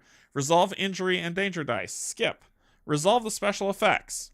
This special action has 2 special effects. Let's see. They must be resolved left to right. First, for each accident you have in your roll pool, progress the red track once, and then one track once, and then place that die in your spent pool. Remember, the first progress makes a marker at the start of the track, and each one moves it 1 space to the right. Then, for each remaining die in your roll pool, progress the green track, and then place that die in the spent pool.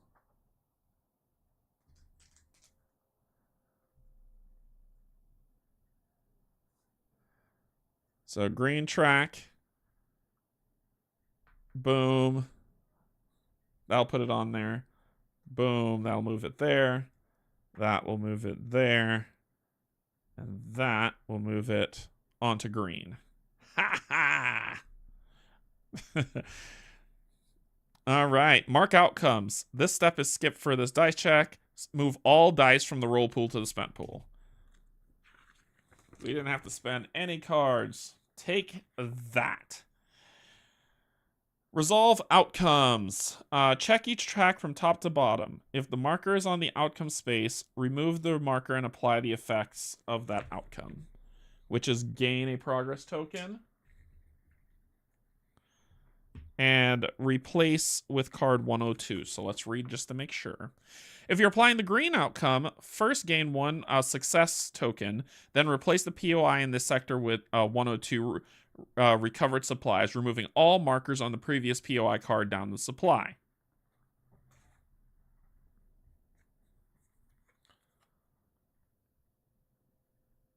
So there is a special action to roll dice, use the aid station, and we could roll a green plus a blue, and if we're successful, discard one injury card and one injury die. There's another special action to roll die, rest and recover. Spend the die, refresh 4 dice, and draw 2 section cards. We don't have to worry about food or oxygen for a little while, so boom, boom, boom.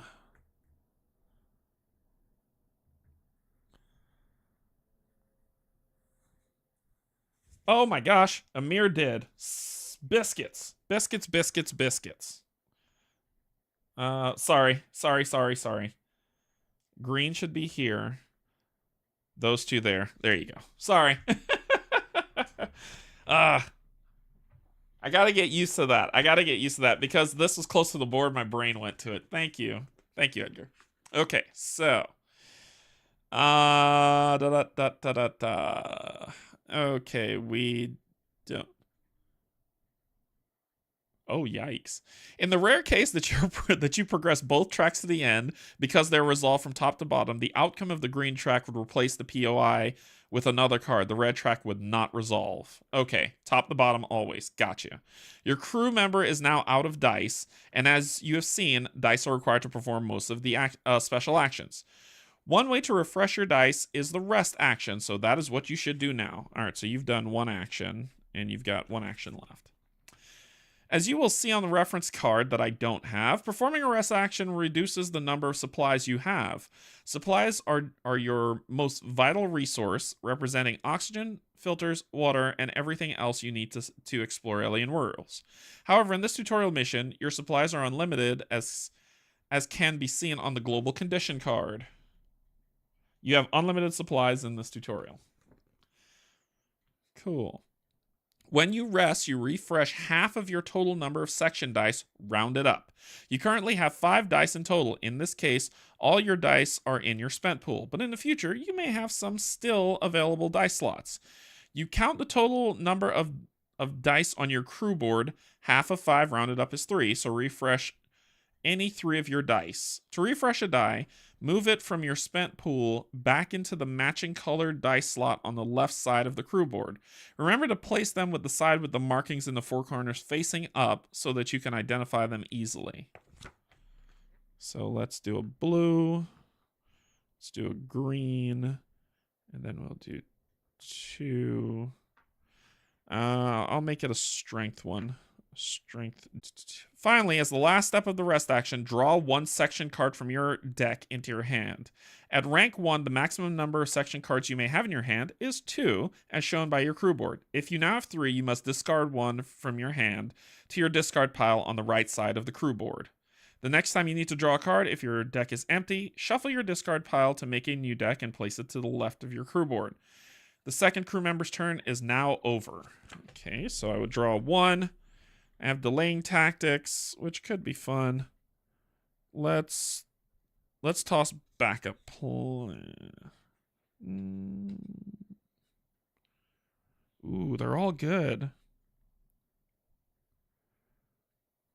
They're actually all really good. Let's toss backup plan. So I'll move you over. This is your discard pile. And we'll do that. Okay. The second crew member's turn is now over. Flip your turn token to the turn ended side. Again, normally you would draw and resolve an event at this time, but skip this step in the tutorial. Remaining crew members. Depending on the number of crew members in the away team, there may be other crew members who have not yet taken a turn. I can see why 4-player would be rough. If you have 3 or more crew members, they should follow the steps below. Once all players have taken their turns, move to the round completed part at the bottom of this section. Zoop, zoop, zoop. 1 full round is now complete. Go to log 59. I can definitely see why 4.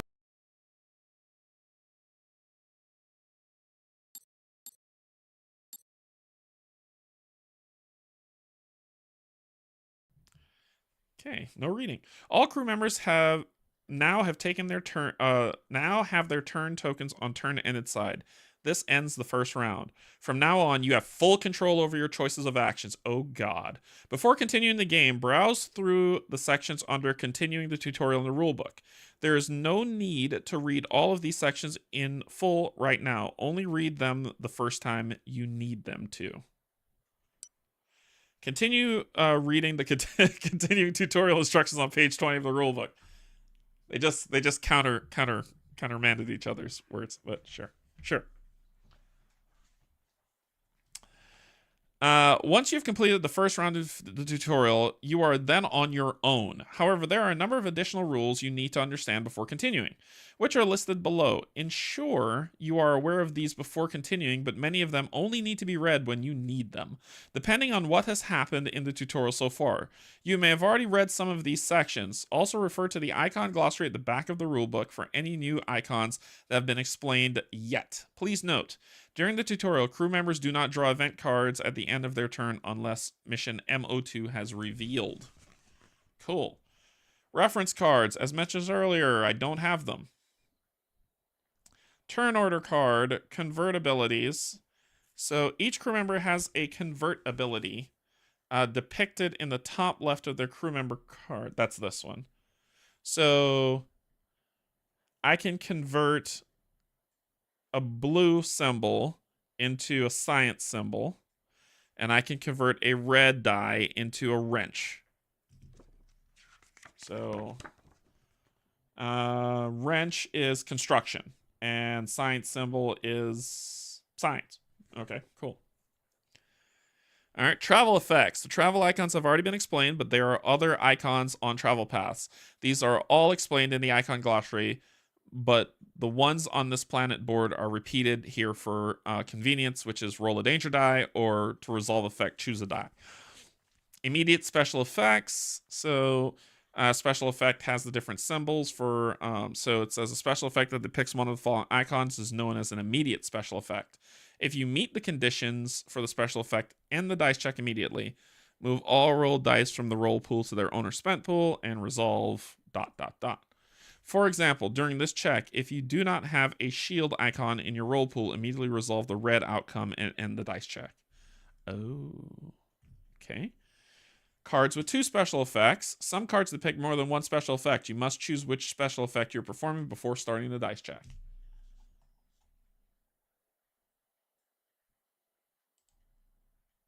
The reference cards are located with the other oversized card. Okay, they're with the big cards. They're with the big cards. Okay. Because I got this.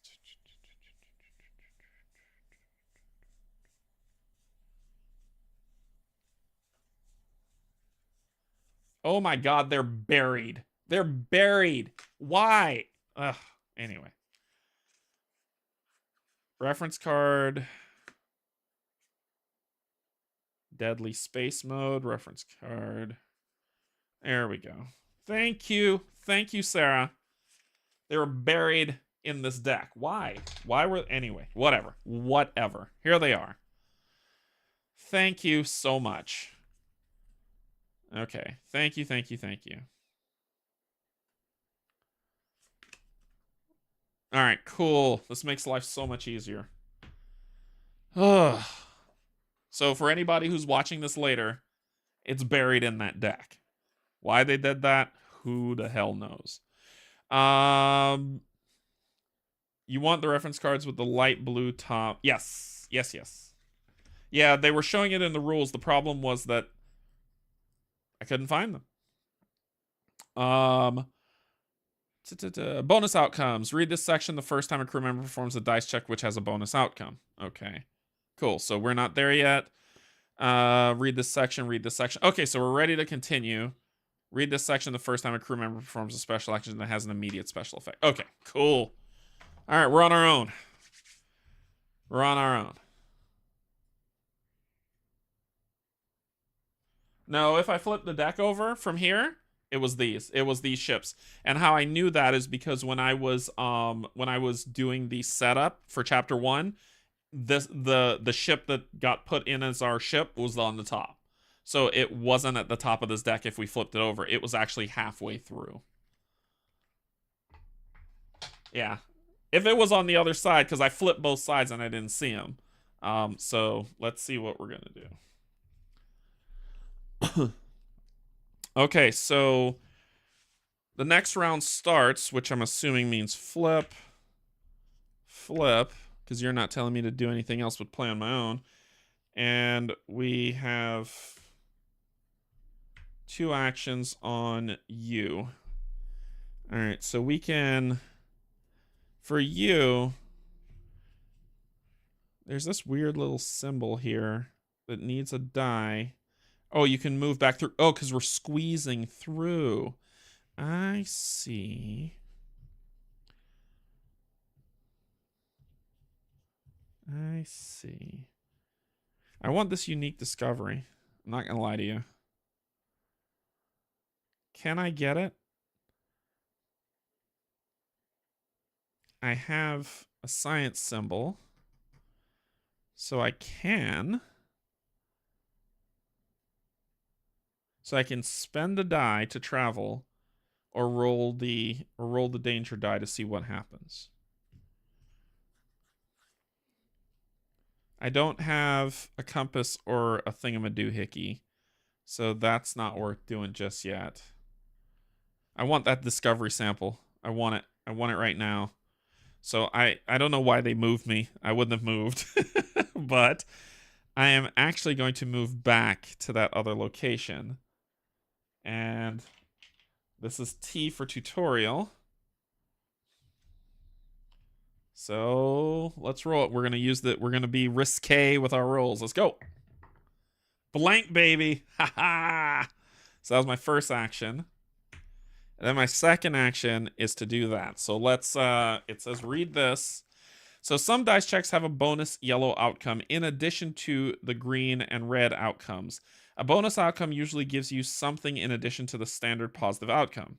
In this case of the take the surface sample special action, the bonus outcome gives you a success token, and then you apply the effect of the green outcome. This is indicated by the yellow arrow pointing from the yellow outcome to the green.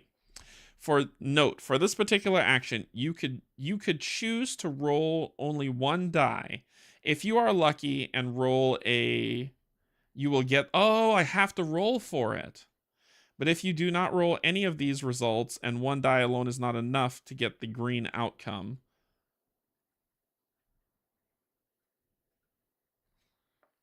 unlike the force the bulkhead open special actions, a red outcome here does not then also result in green outcome displayed. It's simply a failure and a wasted action.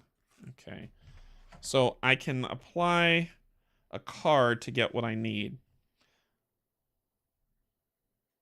Discard 1 injured card and die. So I could do this. So I need to roll. Oh, I can't.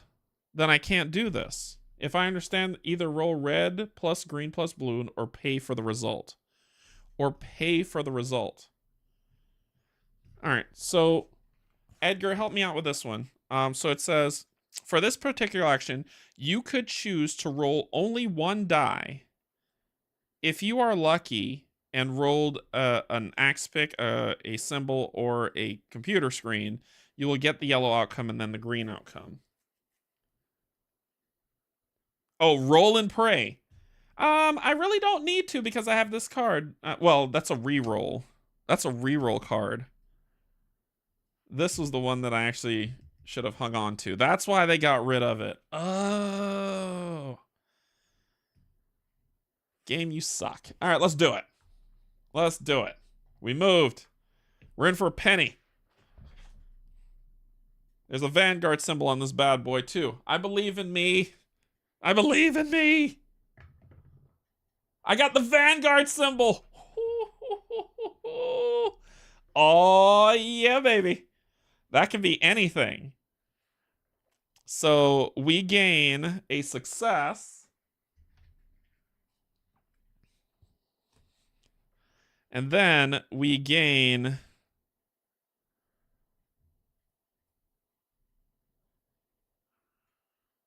one die or 3 die is what that says. And then we gain the unique discovery card. Gain unique discovery 1, which is this.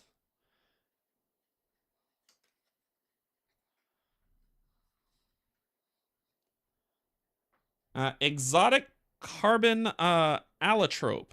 Ship management. When unloaded, place research project R01 alien materials in the awaiting envelope.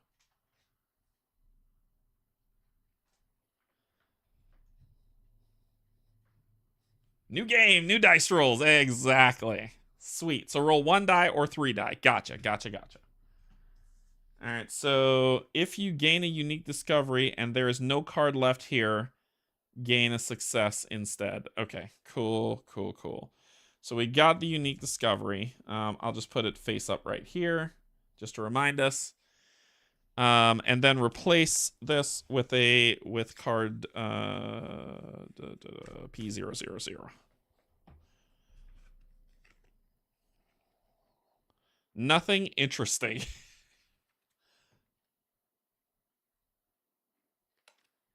All right. So that was my second action, so I'm done. There is no draw. There's no draw events in this, so we're going over to your turn. All right, good sir. We are moving. Hey, Barrett, what's going on? Oh, thank you. Right there. It goes right there. Thank you, Edgar. All right. Okay. So it's his turn. We're going to move. There's a symbol here. Instead of doing the walk travel action, it looks like we need to spend a die to move here. So we can do the rest action to spend the die to refresh 4 dice and draw 2 section cards, but we don't need to do that. We can instead just spend the die to move. I'm going to spend this to move here, if I recall that correctly. And then we will go to log 311. Y'all will tell me if I'm screwing this up completely. And then we'll go to 311.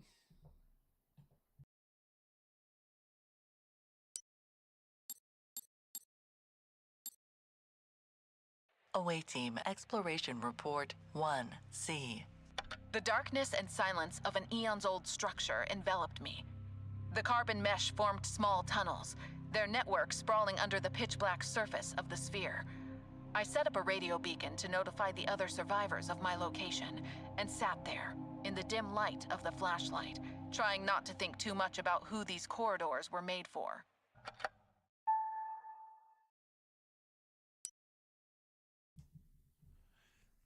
Are all crew members at Sector 4? Nope. Keep taking turns until all crew members are here. You must read this log entry each time a crew member enters this location. Okay.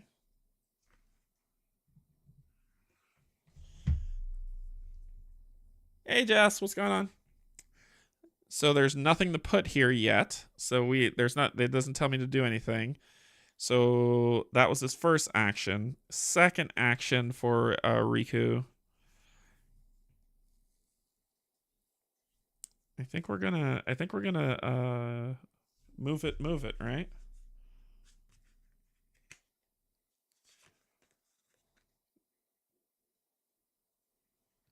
Reduce the supply track on your loader by 1. If there are no supplies, you cannot rest. Use exertion instead. It says you have unlimited supplies in this tutorial. Refresh half of your total number of dice. Draw one section card from your deck. Okay. All right. Well, you don't need to rest. Let's. I like to. Ooh, I could go up to 3. Because you just have to do this. Squeeze through over here to the control room.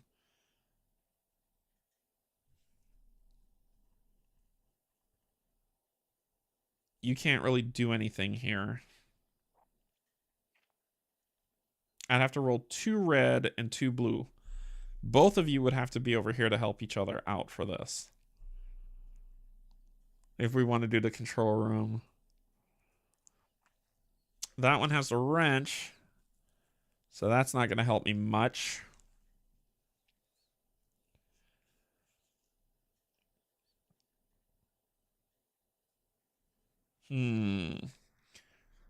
You potentially have the skills to get over there. So I'm trying to think if I want to travel again. I think I will. I just don't know if I want to go to 3 or if I want to go to 8. Because you're going to move from here to here. Squeeze through to go from here to here, I assume. Nope, this is going backwards. Take your crew member and any number of assisting crew members from this sector and place them in Sector 4. Okay, so I would go from here to here.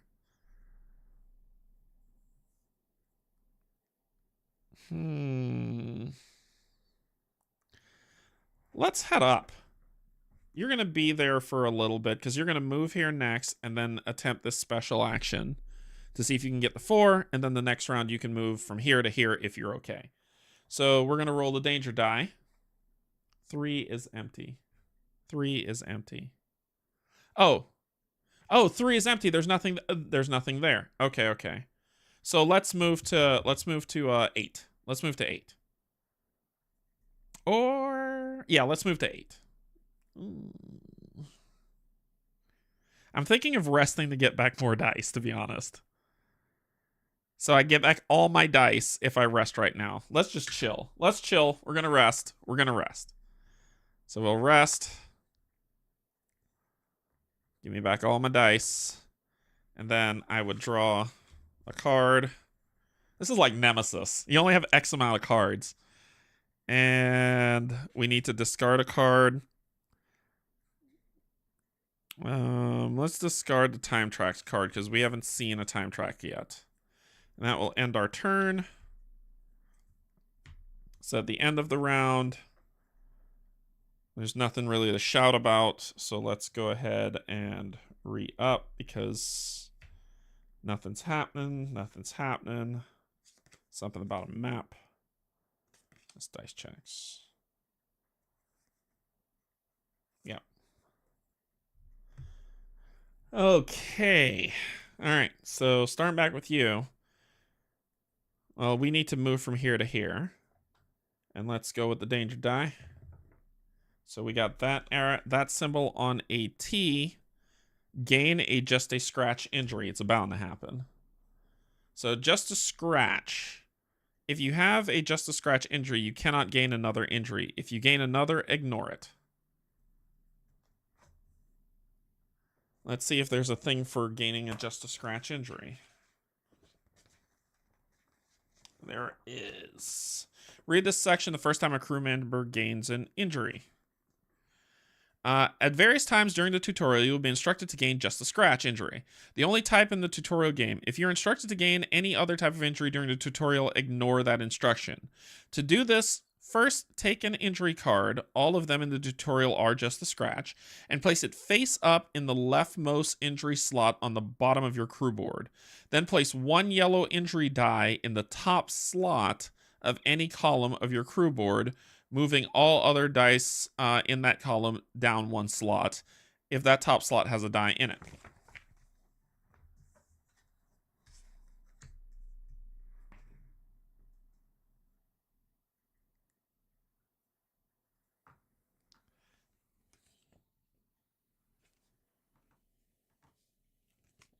Let's do that.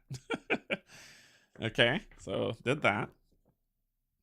Oh, injury die. Injury die. Wrong die. Wrong die. Wrong die. Wrong die. It would be this one. Sorry about that. Yep, caught it before y'all did. Okay. For the tutorial, it doesn't matter which column you place the die in, but it might when playing the campaign. For example, during a travel action, you are instructed to roll the danger die, and you roll the results. And you roll the result that means you gain just a scratch injury. First, you place the injury card in your leftmost injury slot. Then you take one injury die and choose to place it in the green column. Each of your green dice are moved down one slot. For the tutorial, each crew member can only gain one injury. If you already have an injury card, ignore any effect which would make you gain another injury card. This is not the case during the campaign. Dice checks when injured. Whenever you make a dice check, any injury dice you have must be rolled during step 2, along with any section dice you choose. During step 6, if the result of an injury die in your roll pool matches the icon on your injury card, place the injury die on the card and apply the effect of that icon as listed on the card. What? If the result of the die does not match an icon on any of your injury cards, leave it in the roll pool. In the tutorial, there are no effects which can modify these dice, but they are in the campaign. Okay, so for example, after crawling through a tight space, you gained an injury card and an injury die. During a dice check, you roll your injury die in addition to any other dice you roll. The result of the injury die is a weird-looking blood drop with pain. During step 6, you place that die on the injury card and must spend a die. Injury dice are returned to your section dice slots at the end of step 6 of the dice check. Place the die in the top slot. Ooh, so it keeps recurring. I see. Removing an injury. In the tutorial, some effects allow a crew member to remove an injury die and an injury card. To do this, simply take the die and place it back in the supply and place the card back with the other injury cards. I see. Okay, that sucks. That was awful. So that's the thing that happened. And I moved. But I did move. So just got off work, so I'm lost. Don't worry, it's gonna make sense soon. I'm playing the tutorial to try to figure this out. So far we've been okay. Alright, so my next action is going to be to do this squeeze through. So I have to roll this. Well, yes. And I need to roll a Vanguard symbol. There's a Vanguard symbol on this one that I can roll. There's a Vanguard symbol on this one I can roll. So I have to roll. So I'm gonna try to get the best Vanguard symbol. So I'm rolling them all. So I have to roll these 3 if I understand correctly.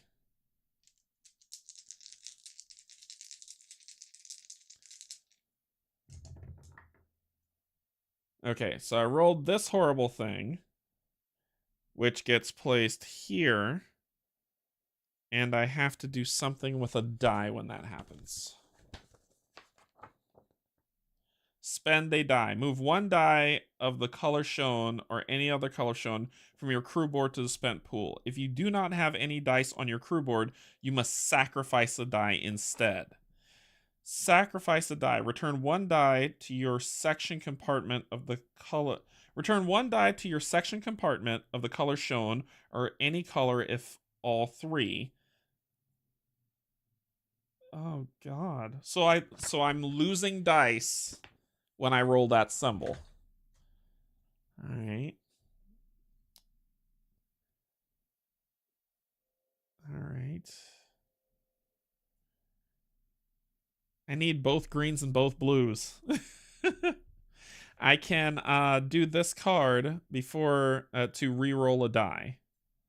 Okay, so I can re-roll any one of these. I'm gonna re-roll this one. And that did not help my life at all. Solid. Actually, I should have re-rolled that one because then I could discard 1 injury, but it is what it is. So 1 to move and then 1 to squeeze through. We failed horribly. We did not get the symbol that we needed, and I have to sacrifice a die. They're both in my spent pool. I'm going to kick out 1 green. 1 green's gone. Okay. That's awful. And I need to read 112.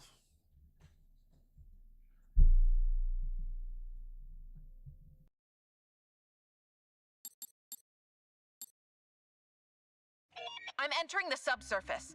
It seems an external shell of the sphere rests on a mesh of something that looks like carbon filaments. Just about large enough to squeeze through. I think I can use them to reach the other parts of this sector. Be careful. There's no telling how this structure... Damn! Away Team 1. I see your heart rate spiking. What's going on? I seem to be... stuck. There's no one who could assist you at this time. Can you free yourself? I'll try, Vanguard. Away Team out.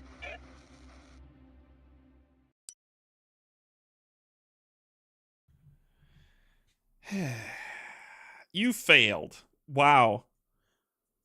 Damn. I feel so. However, in ISS Vanguard, this isn't always a bad thing. Some negative outcomes may open up new possibilities and storylines that are only available after a failure. Choose one option. Slowly work your way down. I don't have any dice to spend. Call for help. If there is another crew member in this sector, they may spend die to help you. If they do, place your crew member and the crew member who helped you in Section 4. Use tools to cut yourself out. Roll a danger die. After applying the results of this roll, place your crew member in Sector 4. Use tools to cut myself out. This can only end well. I'm going to use the bolt cutters next to my leg to cut myself out. Roll after applying. Okay, during your turn, whenever you enter a sector that contains a log redirection, you should immediately read that log. Okay. So,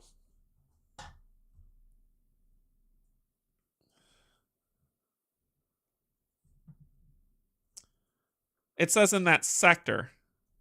I'm assuming this is the sector. I don't have help for calling. Pain! That is nothing. Nothing happens. Hooah! So, place your crew member on Section 4, and we're good. And we're good. You'll have to. I'll have to check that one out because I didn't get that. Away Team Exploration Report 1C. The darkness and silence of an eons-old structure enveloped me. The carbon mesh formed small tunnels, their network sprawling under the pitch-black surface of the sphere. I set up a radio beacon to notify the other survivors of my location, and sat there, in the dim light of the flashlight, trying not to think too much about who these corridors were made for.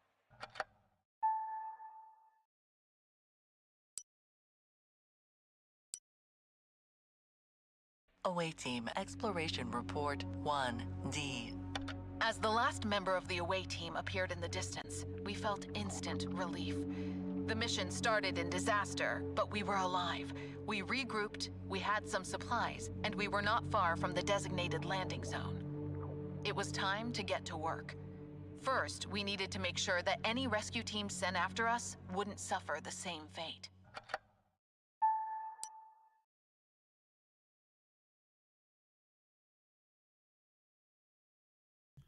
Nailed it. Your first mission is now complete. Congratulations. Okay, so it says gain one success. Place one success in the indicated space above the planet board. 1. Place point of interest 105 technical corridors in Sector 4.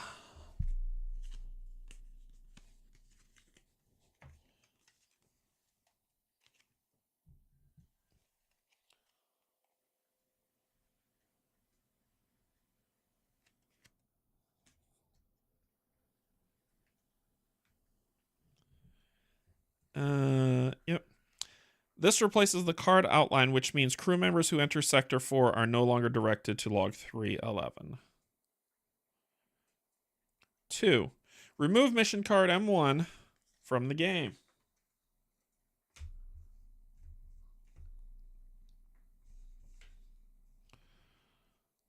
Take the top 5 cards from the tutorial deck B.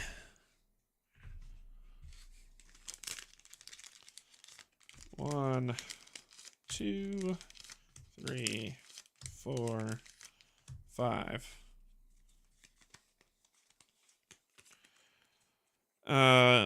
All with the event text on the back. Shuffle them and place them face down near the planet board as the event deck. So we're going to be dealing with this now. Gotcha. The next time a crew member completes their turn, read the event section in Chapter 2 of the rule book.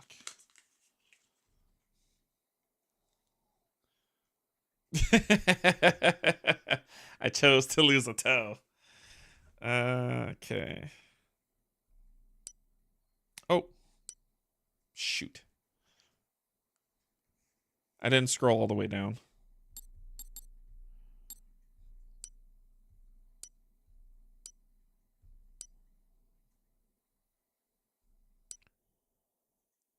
Oh, no, I did. Okay, I was at the bottom. I'm good. Okay, I'm good. Away Team, Exploration Report 1E. The demolition charges we salvaged from the lander could now come in handy. Thanks to the webway of tunnels under the surface of the sphere, we could reach a spot directly under the cannon and blow up the entire portion of the sphere it rests upon. We know it is a safer and faster approach, though it would lead to a gaping hole in the structure and remove a part of its cloaking surface. The giant Dyson sphere would no longer be invisible. Some of us proposed a riskier alternative. We could reach the cannon via the surface, run towards its base, and then find a way to disable it, or destroy it with a much smaller charge placed directly on its side. We put it to a vote.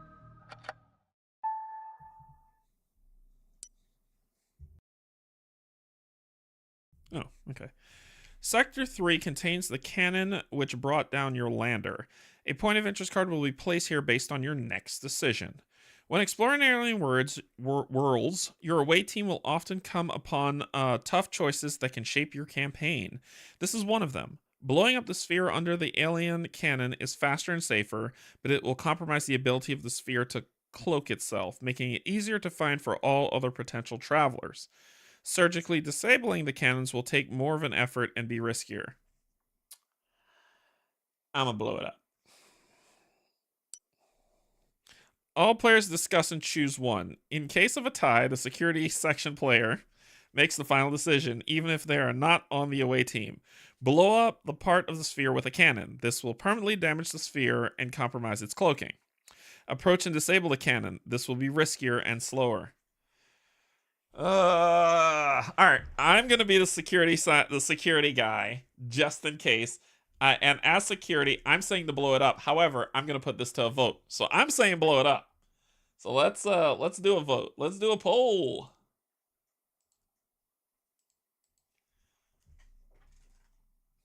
So if y'all do a 50-50, I'm blowing it up.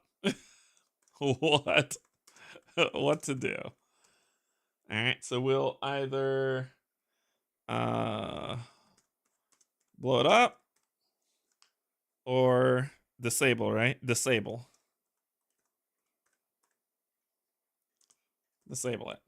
All right, so which one do y'all want to do? Poll going up now.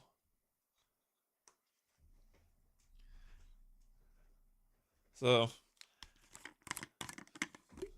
vote in chat.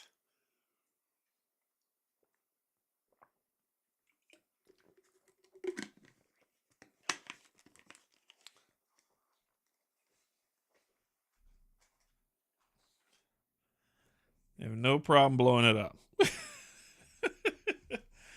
However, I will follow. We are playing this together, so I will listen to my team. No more cards. This tutorial deck is now empty. If you need to rebuild it, go to 720. Okay. But this is not empty.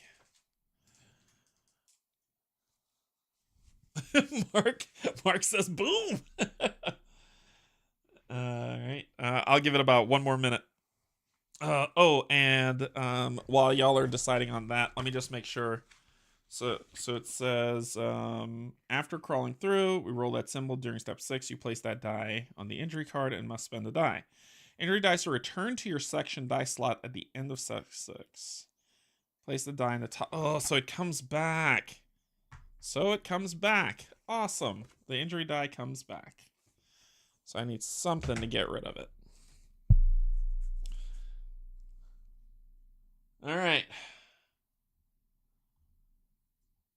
Everybody voted. And what is everybody thinking of this so far? I'm probably not the fastest player that you've seen play this or the most smoothest, but I'm okay. I'm okay. I need to see more. So I know this is the tutorial and it's kind of hand-holding us. But I need to see more. So far, so good. So far, so good. Okay. All right, so it looks like we got 7 votes, so let's go ahead and end it. Ending voting. What are we doing? What are we doing? So we've got disable it at 57% and blow it up at 42%. All right, so we're disabling it. Damn it. Let's go to disable the cannon. The people have spoken. Take the top card of Tutorial Deck A Mission Card M2 and read it aloud and place it face up on the mission card space. Mission, secure the crash site. The Vanguard knows our last coordinates and will surely send the second team to investigate. Unless we find a way to silence the cannon that brought us down, they are in grave danger. Let's see if we're back. Come on, come on, come on, come on. Load up. Load up. Are we back?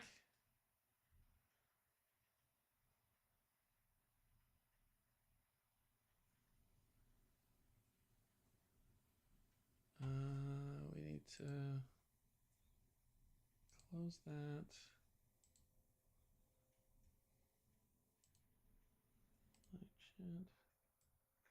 Over here.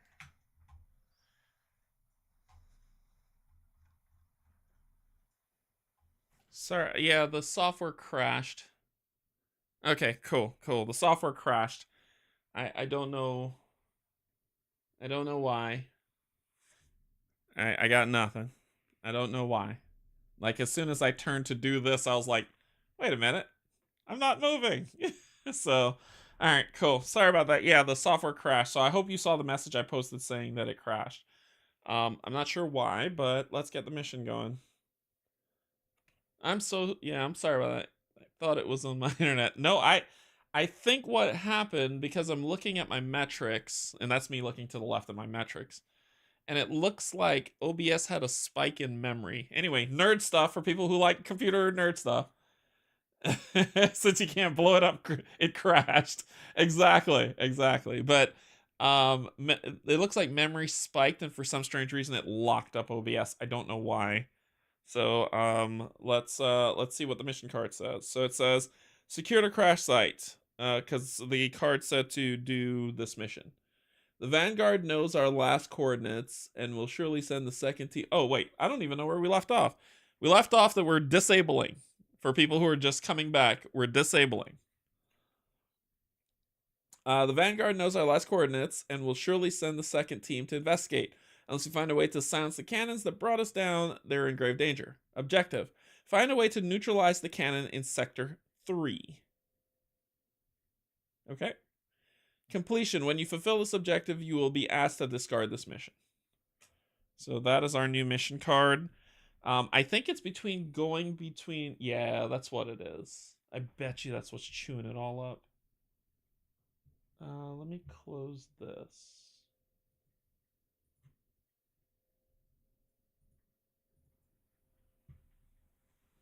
See if that gives us some room back.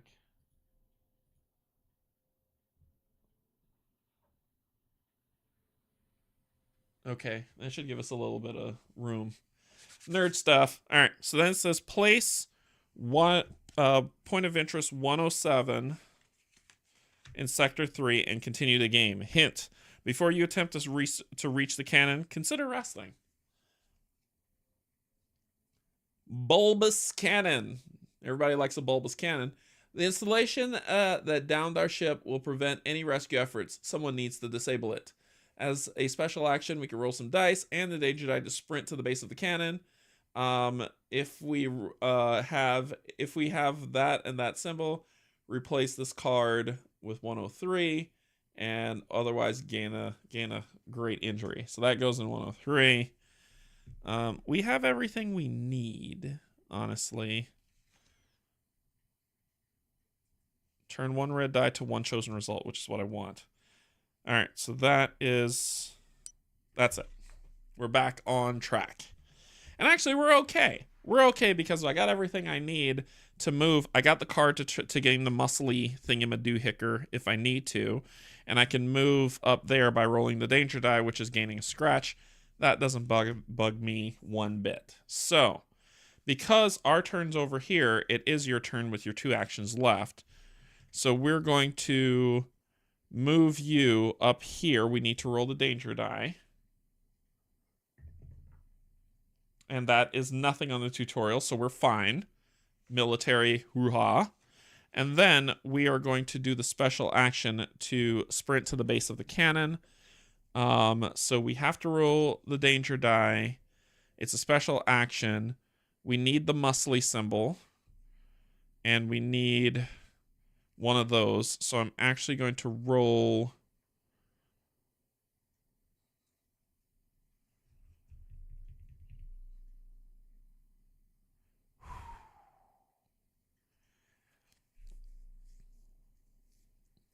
Let's roll 4. This is what we need to roll on there to get it. We got the muscle symbol. We got the other symbol that we need. And that danger die on this card means nothing. And we got a Vanguard symbol. What? Now we're cooking with fuel. So it says, if that is successful, replace with card 103.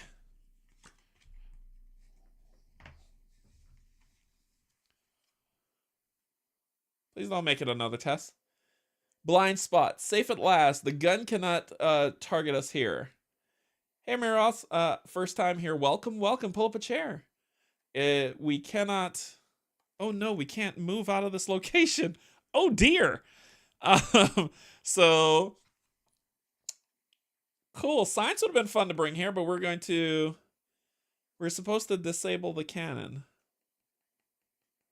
which is what we said we would do.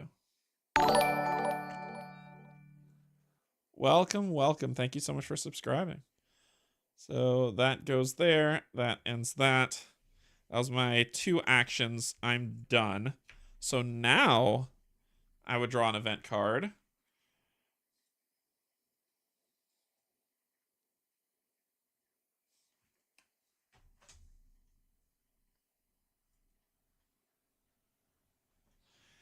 So this says, of course you're going to do that. Of course you're going to do that, game, because you want to piss me off.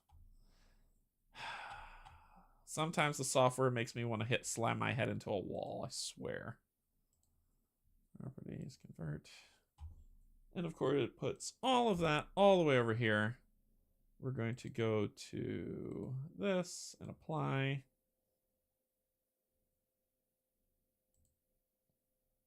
And apply. Okay, so if no icons match, discard this card. So let's see what this means in the rulebook. Event cards.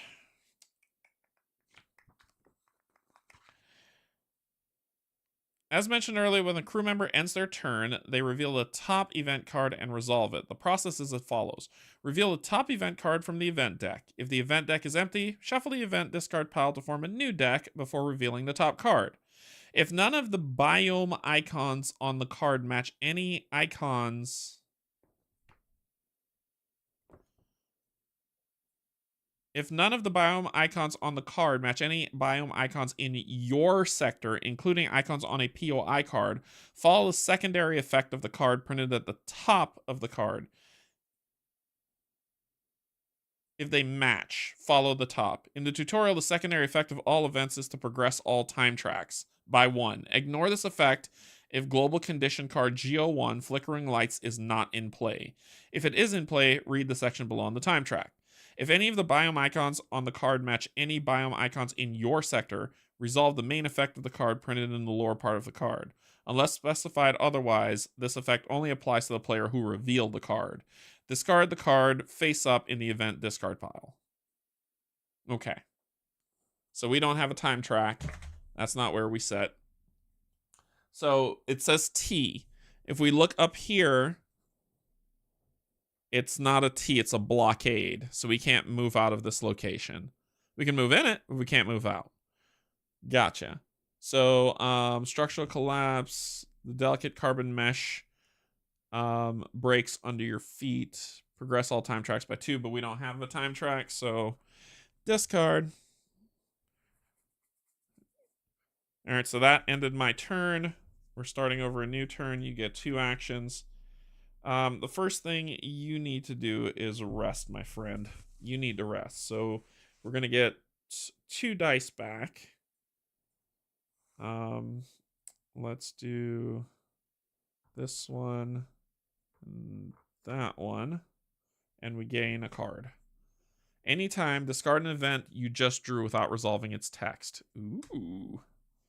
So that was my first action.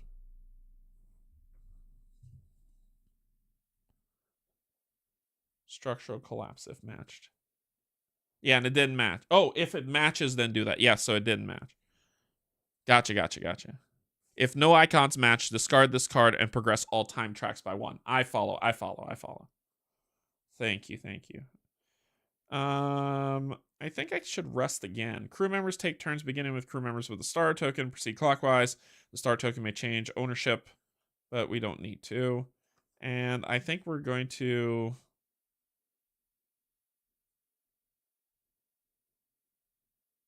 Yeah, I think we're going to rest again. We're just going to do 2 rests. So we'll gain this back. And this back. And that's my 2 actions. Resolve an event card. The icon does match. Progress all time tracks, time passes. Progress all time tracks by 1. Hint, in this tutorial mission, the time track is on global condition card G01, which may not yet be resolved. So I did have that symbol, so time passes would happen, but it won't because I don't have G01 out.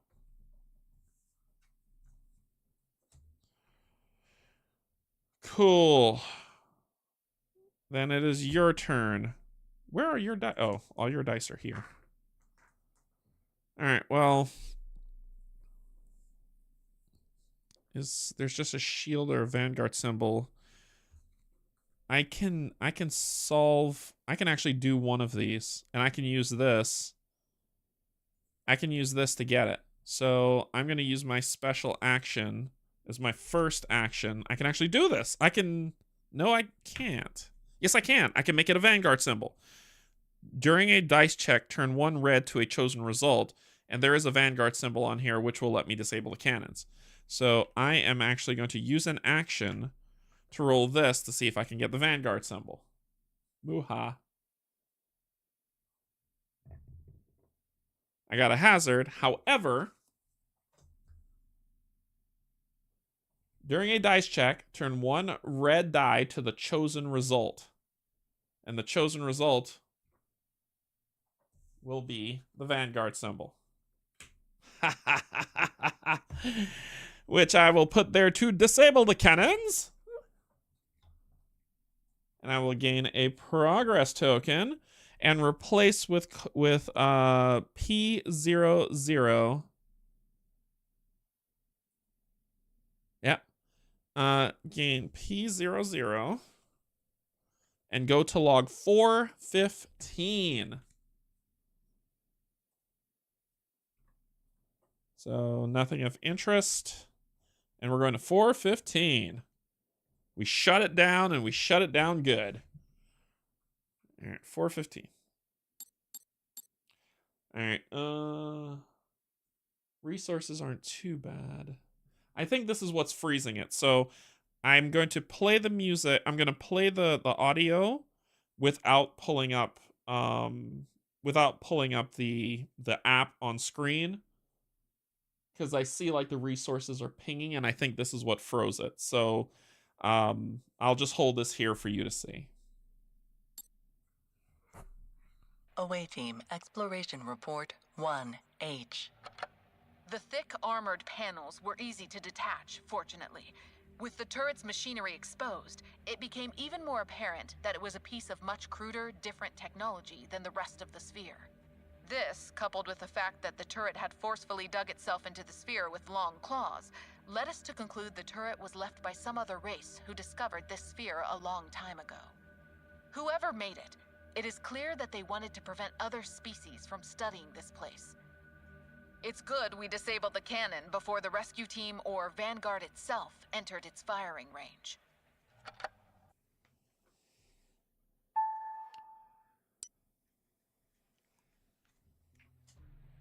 Vanguard, this is the away team. We regrouped and got rid of the cannon that brought down our lander. No casualties. Any ETA on the rescue team? We're already on our way, away team. ETA 36 hours. Hold on tight. Do you have enough supplies to last that long, away team? Yeah, lucky for us, most of the stuff in the lander survived. We'll be cutting it close on the oxygen, but we should be fine. Excellent. You can proceed with your mission then. Please repeat, Vanguard. You want us to keep searching this place? Of course. There's nothing else you can do for now. And we still need to know more about the structure before Vanguard gets too close. The scans you've provided indicate there's some sort of a room within the sphere, near your location, filled with what looks like some alien technology. Take a look and see what you can make of it. Copy that, Vanguard. Proceeding with the mission. Good lord, that hurt my arm. Take the top card of Tutorial Deck A, Mission 3, and replace it with replace your current mission with this and read its text. Okay. Oh, it didn't say remove it from the game, it just said replace it.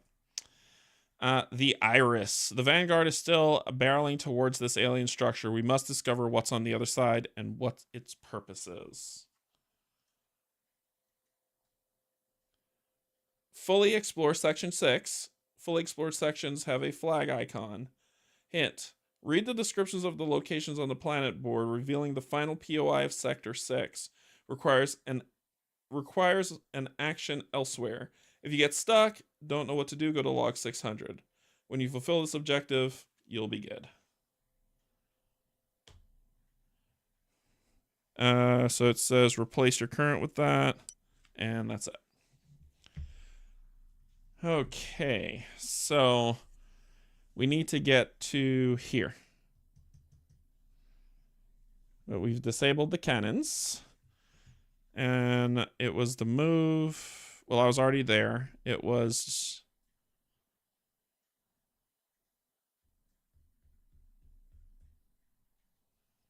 Yeah, because we did a turn. We did that. We do have one action left. That was the action to do that. My other action is going to be to rest, which I'm going to get 3 back. So 1, 2, 3, and I'll draw a card.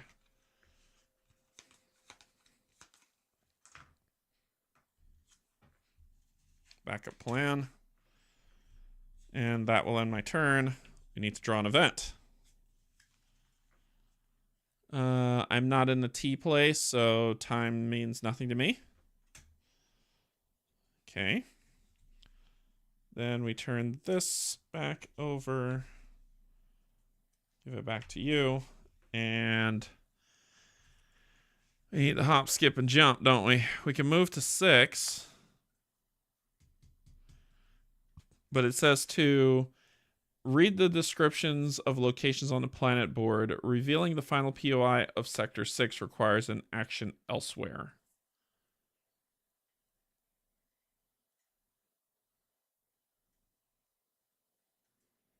It's probably here. We probably got to like go over here, go up here, get this power install a power coupling, and then come back here, come back here, come back here in time.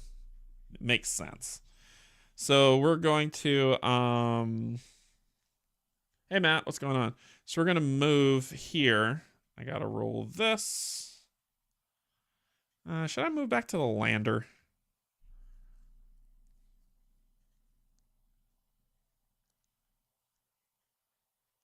Yeah, I think I will.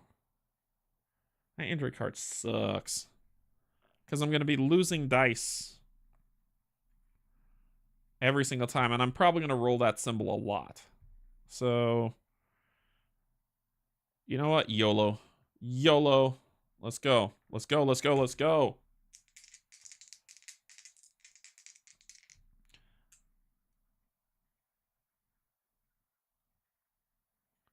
Oh, okay. Gotcha. Thanks, Edgar. I told you I'm going to be rolling this constantly. So I need to spend a die. We'll do this red. And then this, nothing happens. Cool.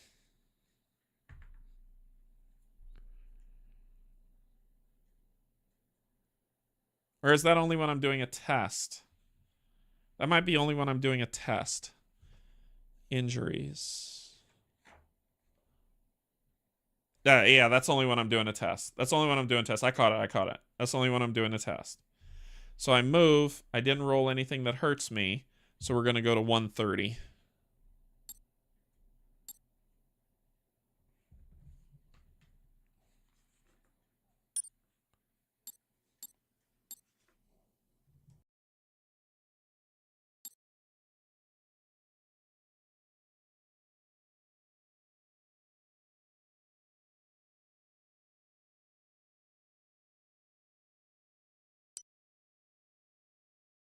Away team, exploration report 16C. One of the technical corridors eventually led us to a small balcony attached to the inner part of the sphere. We gasped, looking upon the enormous space contained within the object. Before us, a derelict of an entire solar system floated inside the sphere, its sun red and tired. We took preliminary readings and scans. It seemed apparent that the matter of this system, and probably many neighboring ones, was repurposed to build this enormous structure. But why go through all this trouble only to hide an old red giant and some mined-out rocks? The inside of the sphere is covered with solar panels, aiming at the sun, yet all corridors and terminals we've seen so far are dead. Did something break in the circuitry of this part of the sphere? And can we fix it?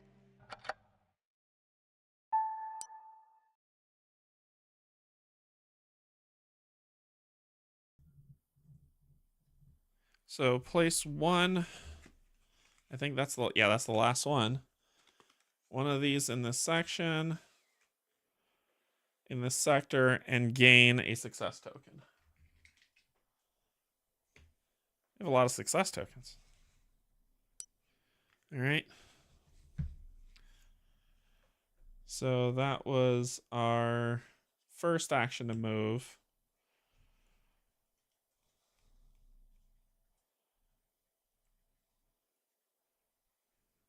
We gotta head on up.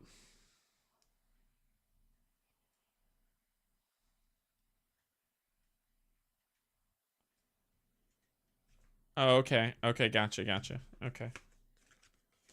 All right, because, yeah, it says discard the mission. Yep, you're right. Makes sense, sir. That makes sense, because it's bad if they're stacked. Gotcha. All right, so that was my first action to move. My second action is I'm going to move again.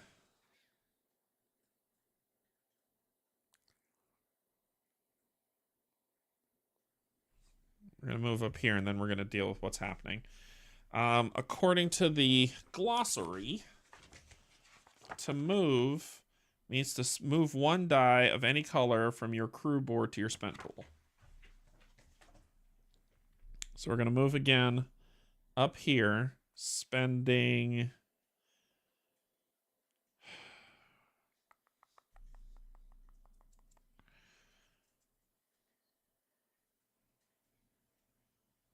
We're going to spend this one. So that was my second action. We're done. Draw an event. T is up there. Nope. We are going to, anytime, discard an event card you just drew without resolving its text. No thank you. Not interested. No thank you. No bueno. All right. You need to move. I think you need to get down here. I think that's the plan. So we're going to move you here. Roll this. Crap. We gain an injury. which means we're going to gain an injury die. I'll put it in blue. So that was our first action. Our second action, we're going to move down to the control room.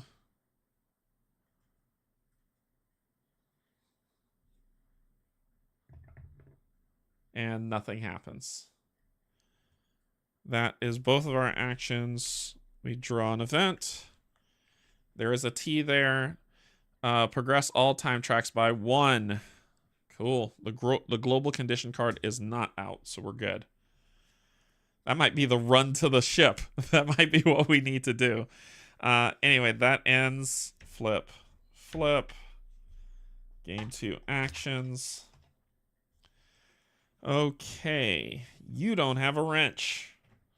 But if we get a Vanguard symbol, that will be... Nope, you can't. You can't. I need cards. I need cards. I need to draw some cards. This is the only way I can help myself. A specific card, actually.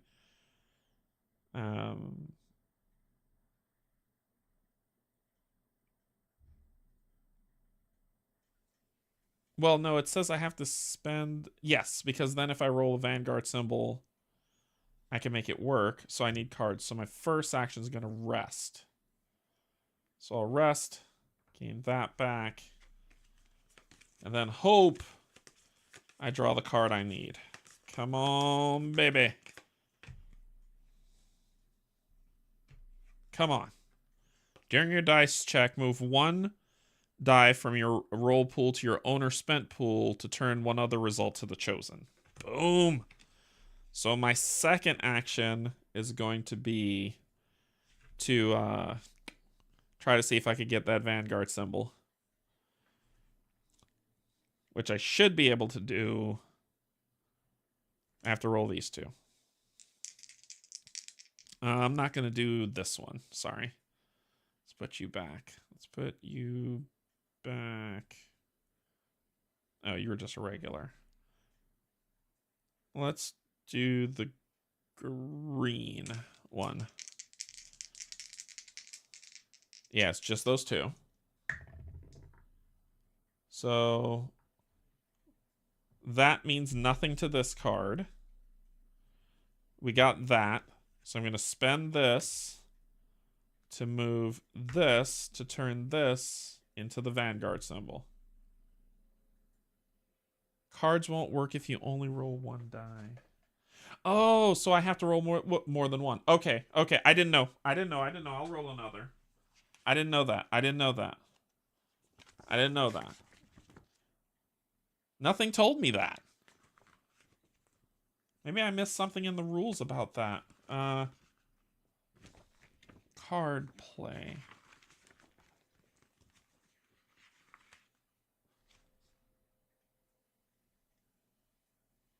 Oh, to turn one other die. I see. Okay, let's do it.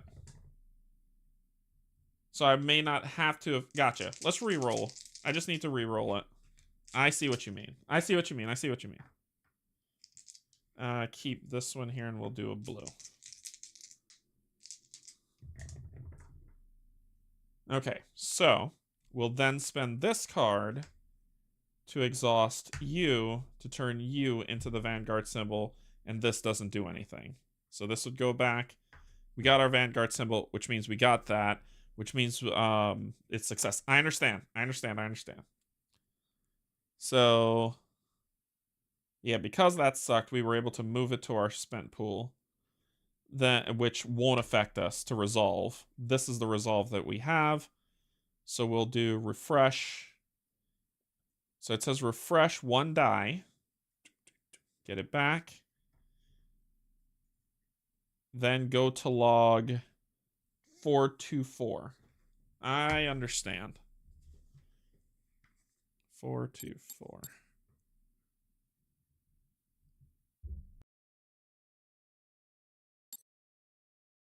The ancient machinery connected to the panels flickers and almost immediately begins to wane. The power coupling you've just installed begins to smolder. It won't last long.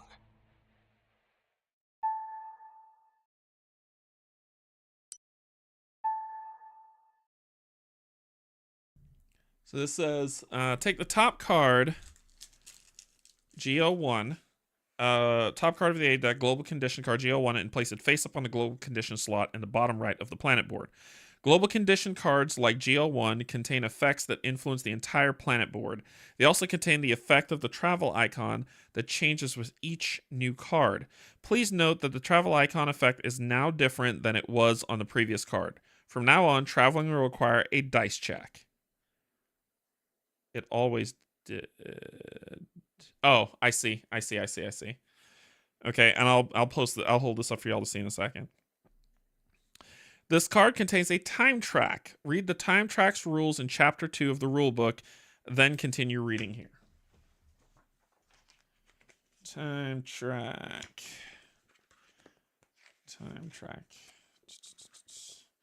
At various times during the game, you will be instructed to progress all time tracks. In the tutorial, this only becomes relevant once card GO1 is in play. GO1 is the only time track in the tutorial. Time tracks work in a similar way to tracks on special actions. Whenever you're instructed to progress all time tracks, if there is no time token currently on the track, place one of the leftmost space. Each subsequent progress moves the token one space. Okay, makes sense. Once it reaches the rightmost space, the one which details the effect, resolve that effect. Whenever you're instructed to reset the time track, remove the time token from it. Okay. For example, time track GO1 requires 4 progress. The first progress places a time token on the track, and when the token reaches the final space, go to log 505.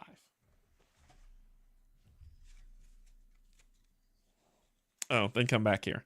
The time track on GO4 represents the time that the power is on.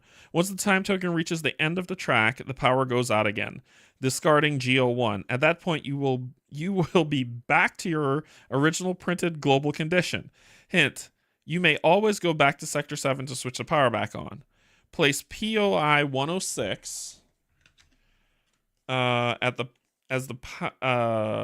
in Sector 6.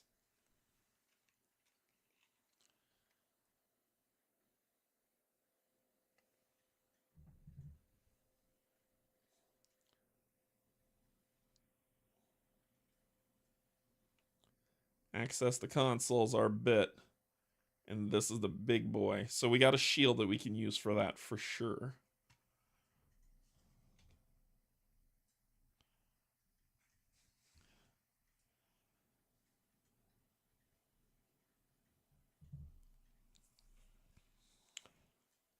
As the power circulates through the structure again, an ancient terminal has awoken. Take a look at the special effects of the Access the Console special action. You gain progress on the green track by rolling the depicted icons. However, remember the special effects are resolved from top to bottom. Therefore, before resolving any dice with these icons, each pair of green and blue dice rolled will progress the red track. Each pair of green and blue dice rolled. Oh, what? So avoid rolling both green and blue dice together. Okay. Okay. Well, I got the right guy in there to do it. Your turn is over. You've done your 2 actions. You've moved and then you've done the console. So we'll flip. Oh, and I'm supposed to put this here. The power ebbs through the structure. The ancient terminal's flickering. The lights makes travel a little easier. I drop cards all over the floor.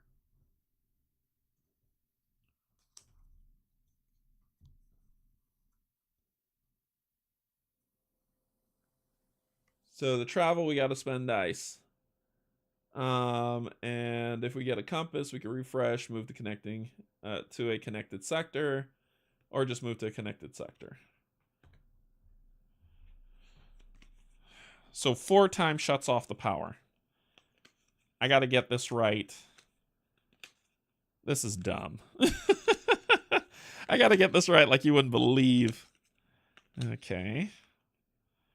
So we have to draw this, this will probably be an advance by 2. Ready?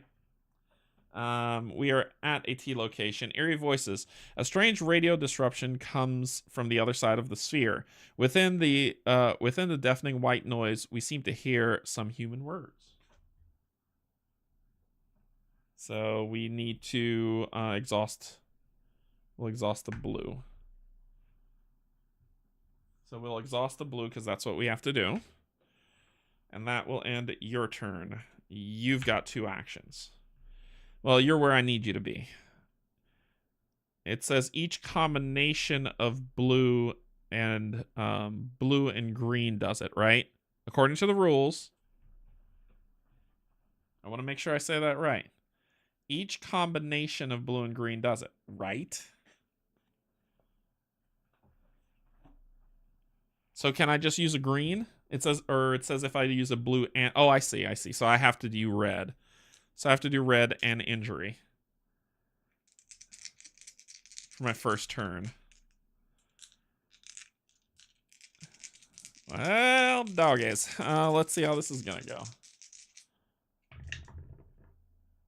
So I got a shield. Which I'll put 1 on there.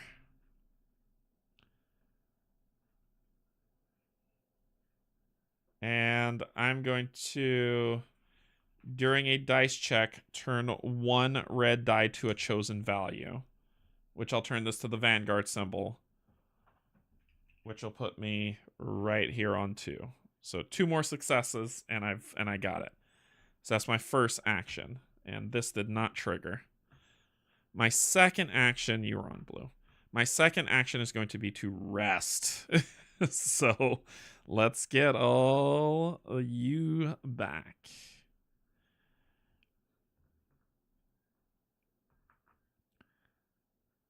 And draw a card.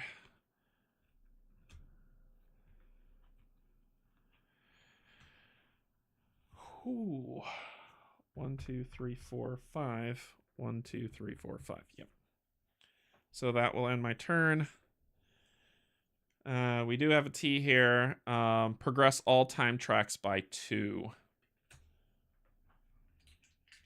So 1 to come on and 2. We're going to move because it says that you can move the start player token. So we're going to move since the turn is over. It did say you can move the start player token. I remember seeing that. At the start of each round, the crew member with the start token chooses any crew member, including themselves, to receive it. Yup. You get it, my friend. Then you flip, flip, flip, flip. All right. So we're going all in on this. Yep. All right, we're looking for a Vanguard symbols or a shield. Vanguard symbols or a shield. Here we go. We got a Vanguard symbol.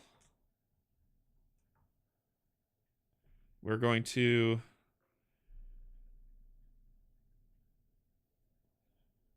What does the AA mean? AA. Any same icons. This icon means that combinations require several identical icons on sections. Reset all time tracks. What does that mean? Whenever you are instructed to reset the time tracks, remove the time token from it.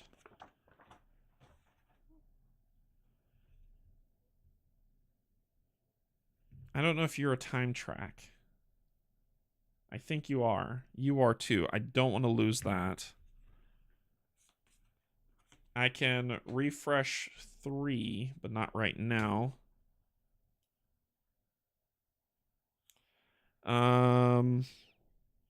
Oh, I could turn this thing to a wrench. Ooh.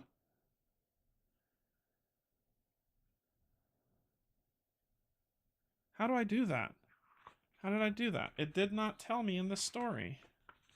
Or did it, and I missed that because I'm trying to learn 30 things.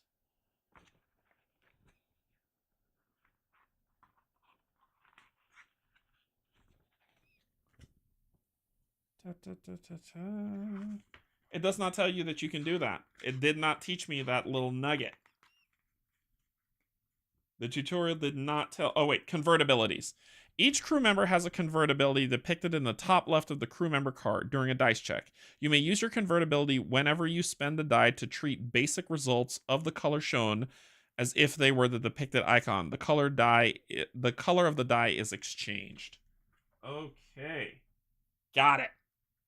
So, I've got a Vanguard symbol. Well, we got this wound, which means we got to exhaust you. You go back here. We got the Vanguard symbol, and then we've got one of these, which we can convert to a wrench. So that's 1, 2. Got it. Resolve. Come here. We have one action left, but on the resolve, it says go to log 200.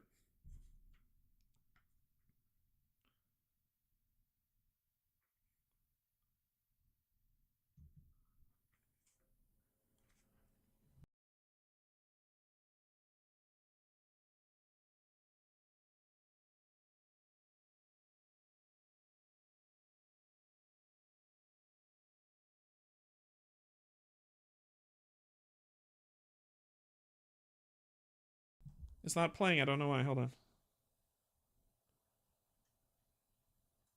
Okay, well, audio's busted. Sweet. I'm going to read it. Away team, Operative 2, are you getting anywhere? The power will go out shortly. Operative 1, we know interfacing with technology would be difficult, huh? You want to take the front seat? Well, no, it's just... Welcome, yes. Okay, I'm in. It's some sort of welcome message with instructions and pictograms. Some of it in Chinese, some in English, some in French. And this part, I don't even know what this is. They were listening to us? But how? The Earth is too far away for even our first radio transmission to reach this place. That's a question for later. Now, see that? It seems the sphere can open up. They wanted visitors to get inside. What for? There's nothing there, just an old destroyed system. They must have a reason. Let me just try this and this. Loud rumble. Do you read us, Vanguard? We're opening the gates. Yay! We read you, away team. Excellent job. We see an entire section of the sphere, several hundred miles across, slowly moving. We should be able to steer into the opening. Good job. Good job, away team. The rescue ship is on its way. We'll meet you inside. Captain, we're receiving a transmission from within the sphere.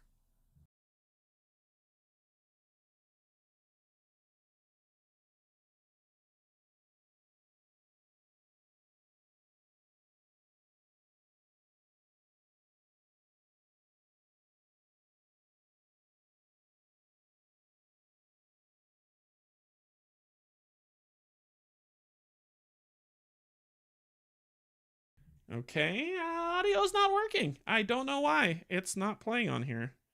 Give me 1 second.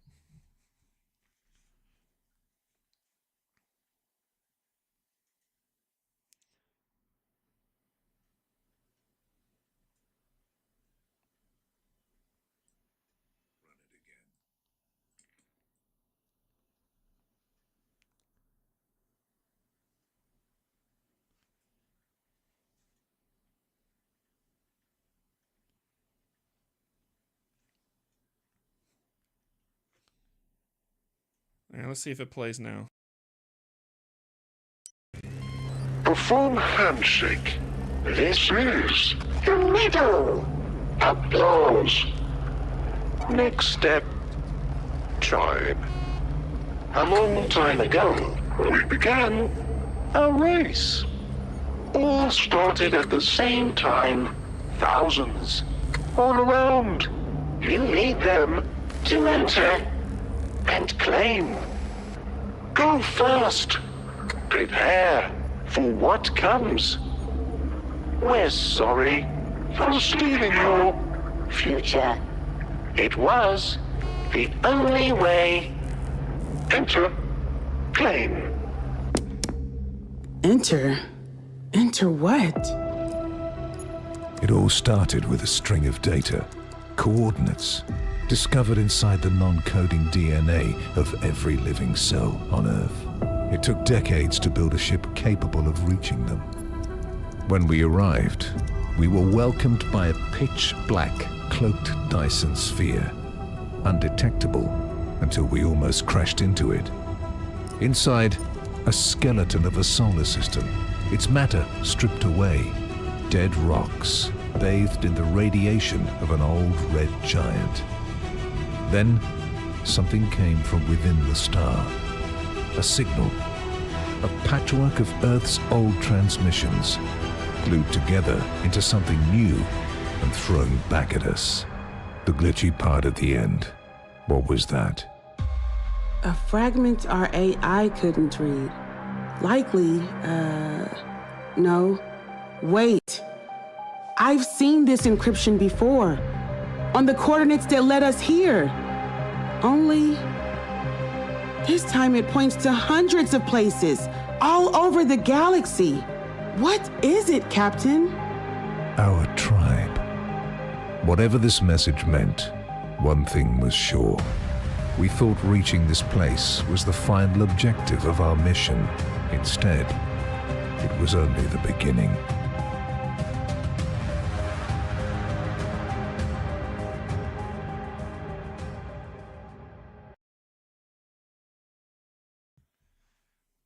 Okay.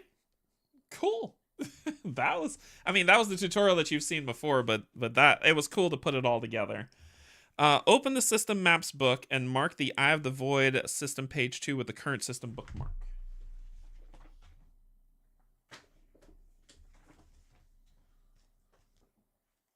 So system maps book, Eye of the Void.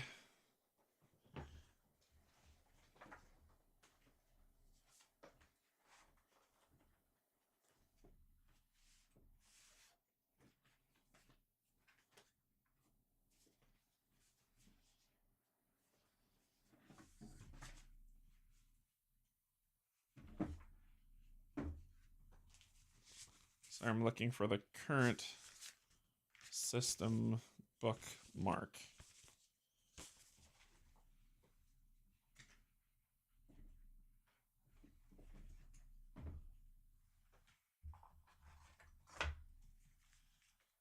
Recorded planet cards, recorded planets, planetary scanner.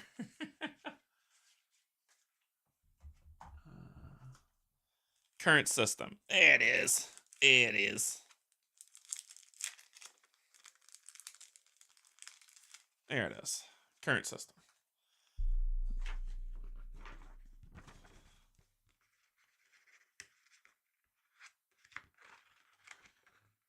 Come on. There we go. There we go. Marked. Wrong way. Marked. Current system. It'll be here. Or we could do it this way, right? Do you do it this way? I don't know how y'all do it. I will do it this way. That'll be me. Like that. That'll be me. Alright, so open the system page and mark the Eye of the Void, page 2 with the current system bookmark. Move card RO2, analyzing the message from research projects.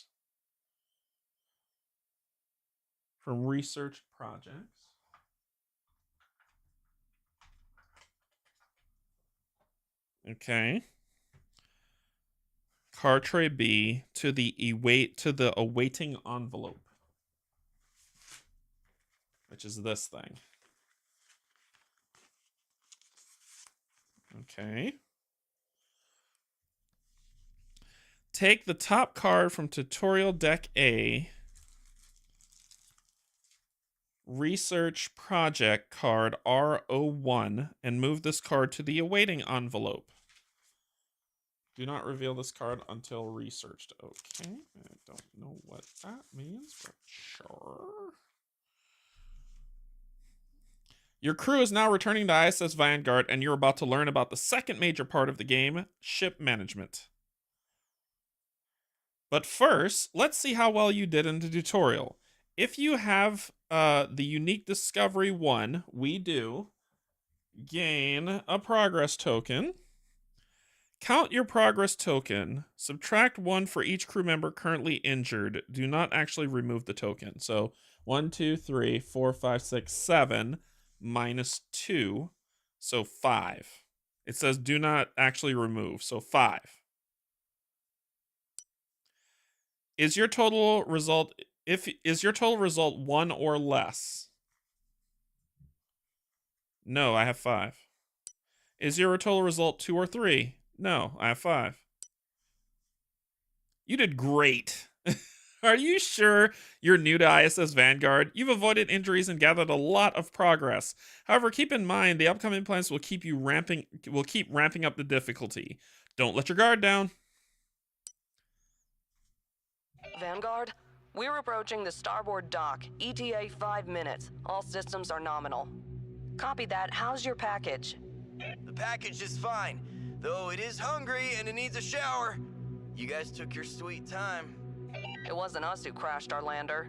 Hey, we were shot at. Enough jokes. We're really happy to have you back in one piece, away team. Be advised, this is the first time we have a craft returning from an extraterrestrial object. Please follow all boarding procedures carefully. After decontamination and debriefing in the hangar, take the green corridor to the med bay. The security team will inspect and sort all your discoveries while you get your checkups. Of course. We know the procedure, Vanguard.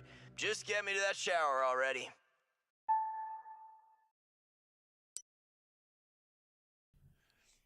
If you did not gain unique discovery 1 during planetary exploration, gain it now and place it in the found discovery space indicated at the top edge of the board.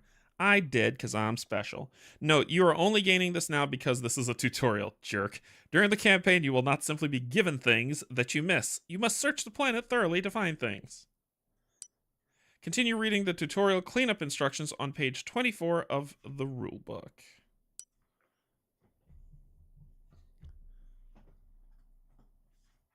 I'm special.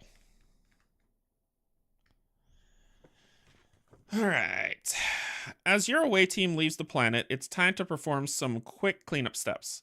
Clean up cards and dice. Move any section dice from the table to their appropriate section compartments. Return all turn tokens, time tokens, start tokens, minis, markers, injury dice, and danger dice to the game box. Remove all section cards that were used in the tutorial, along with tutorial event cards, tutorial injury cards, tutorial mission cards, and tutorial global conditions from the game. Place all P00 cards, nothing interesting, both from the planet board and the POI, to the points of interest card tray A. So you, and I think there was only one card I didn't see. But these 3 to the what? To the points of interest, to the points of interest card.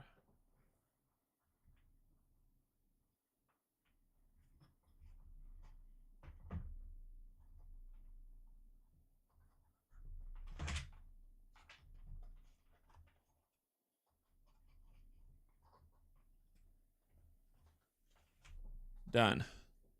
Clean up all this crap. Gotcha.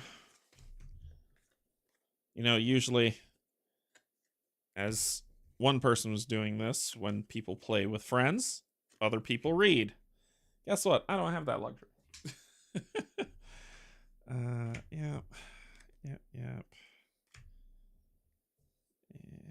yep, put you back here. So 1, 2, 3, 6, 7, 9, 8, 9. I don't know where 4 is, but sure. Oh, it's the mission cards that were gotten rid of, wasn't it?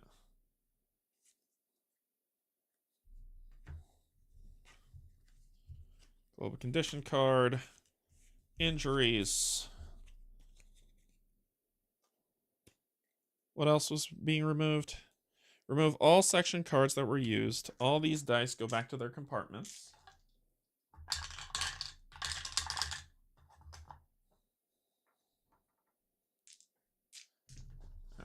put you in the wrong slot. 1, 2, 3, 4, 5. You go over here. 1, 2, 3, 4, 5. You go in here.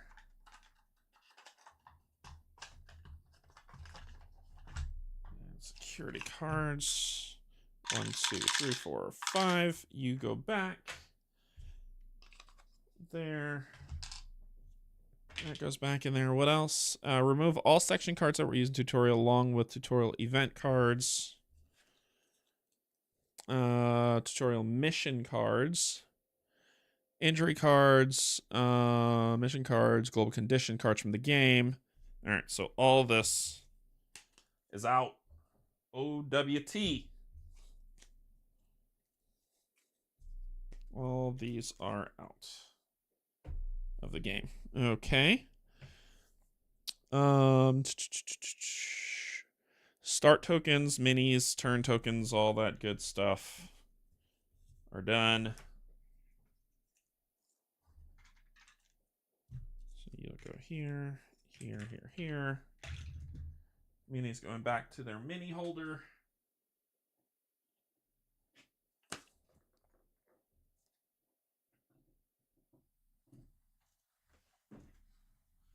What else am I getting rid of?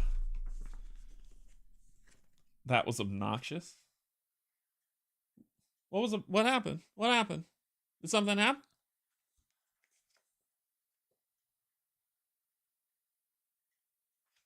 Did something happen? Did I miss something? Move any section dice from the table to appropriate section. Return all turn tokens, time, start, mini, markers, injury dice, and danger dice to the game box. Remove all section cards that were used in the tutorial. Got it. Components check. At this point, the only components on the table should be the Open Planetsopedia with your success tokens, discoveries, rank up card, crew boards with crew member cards, and your reference cards. Yes, got it all cleaned up. Okay. Promote crew members. Since the rank up card was flipped in the completed to the completed side during planetary exploration, all crew members in the away team rank up. Replace their rank 1 sleeve with a rank 2 sleeve, placing their card back on their crew board. Place the rank 1 sleeves back in the appropriate sections. The end of the tutorial where they said you were giving stuff you don't... Oh, yeah, I know, right? I know. So they're ranking up. Security ranks up to rank 2. So instead of 1 bar...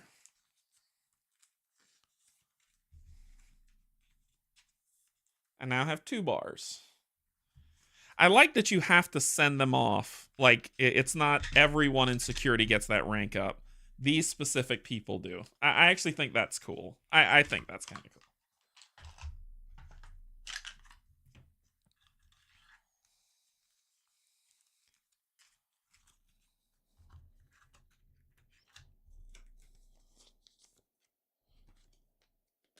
I can see how the replayability on this is to rank everybody up. I see what you're doing. Okay, what else are we doing? So they rank up from rank 1 to rank 2. Then remove the tutorial rank up card from the game.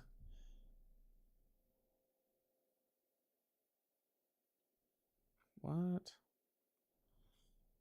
Since the rank up card says... Then remove this card from the game. Okay. It's gone.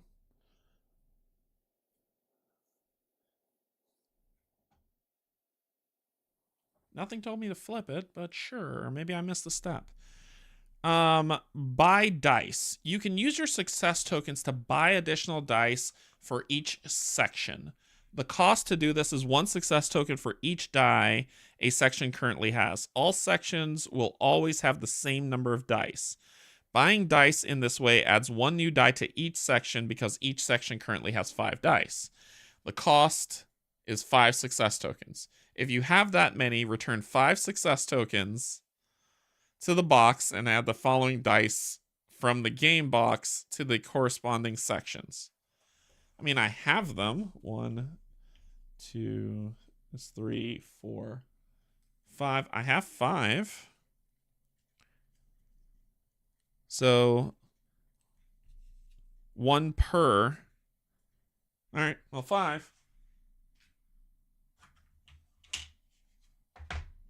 So that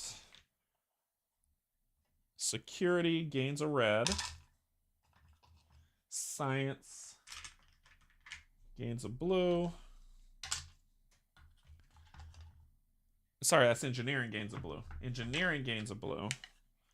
Science gains a green. Science gains a green. Engineering gains a blue.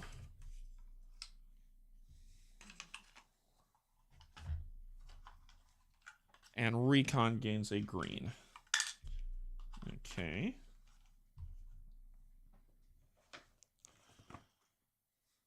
Oh, and I gotta make sure. Oh, whoopsie, whoopsie, whoopsie, whoopsie, whoopsie.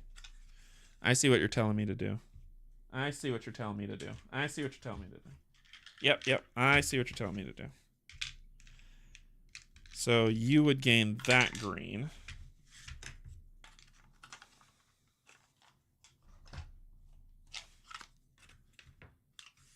You would gain...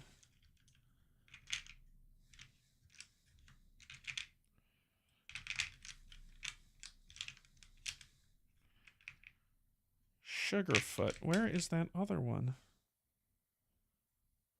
There. You would gain that blue.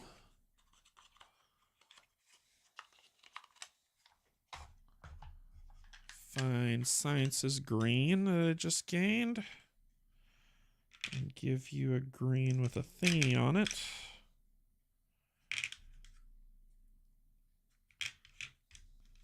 I think it's this one. Yep.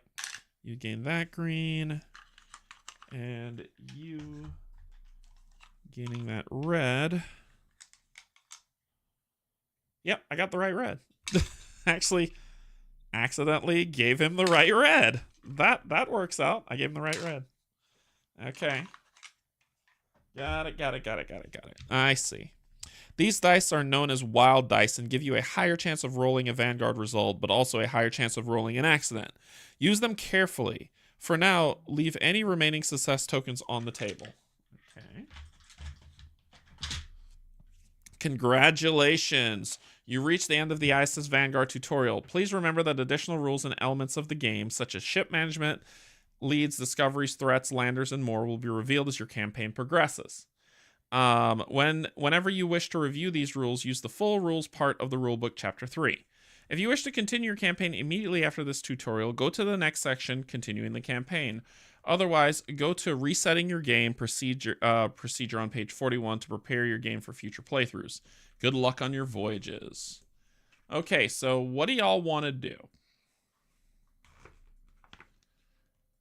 Because isn't something supposed to walk me through the ship phase? Or was that the ship phase? Continuing the campaign, you are now ready to... Oh, no, this next section does it. Okay.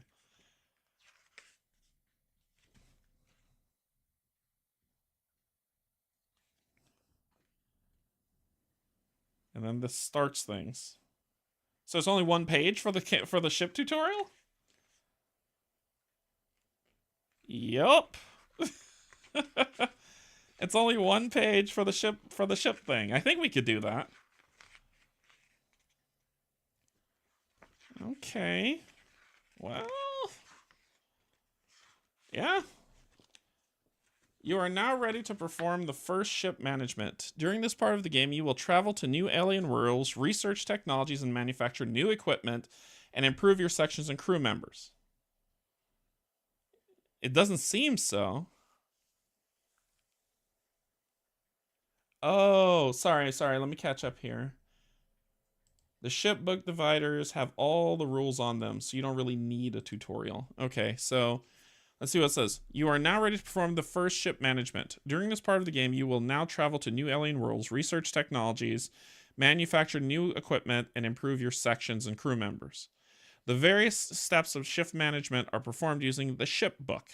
Place the ship book on the table and ensure adequate space for 3 token pools along its left side.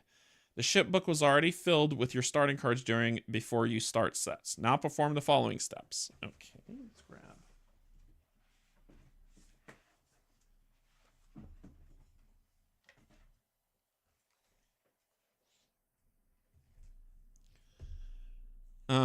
Place the awaiting envelope on the table.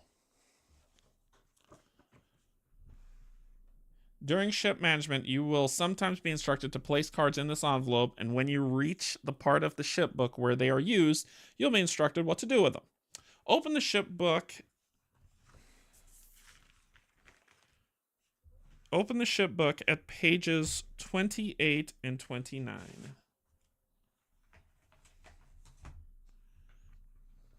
Okay. Move Unique Discovery 1 from the Found Discovery slot on the planet to slot number 1 on page 29.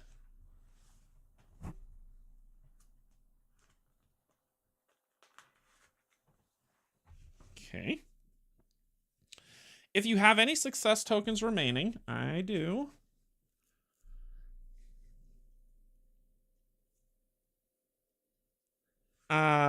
Place them in the token bag. The Ziploc bag is used to save your current pool of various tokens. I'm assuming that's this. Cool, cool. Ziploc bag? It's not really a Ziploc bag, but sure.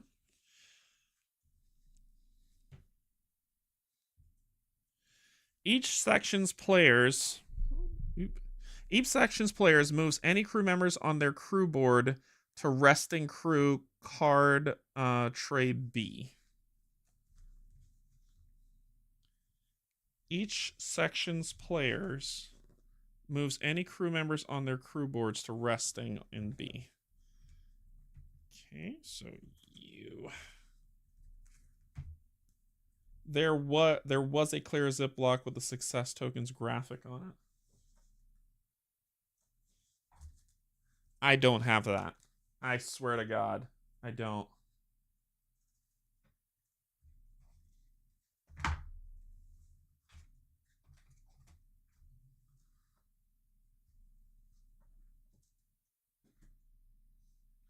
Yeah, no, I don't have that. So I don't know. I have everything out that's in the box, and there's no bag. And I didn't throw away a single thing. I made sure that box was completely empty.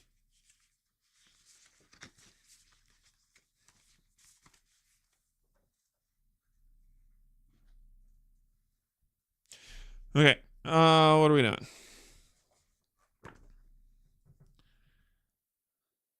All right, so each section's players takes 2 random cards from recruits, card tray B, and places them face up on the table. Each player picks 1 new crew member from each of those sections.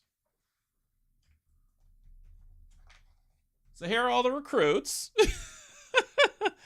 So it says each section player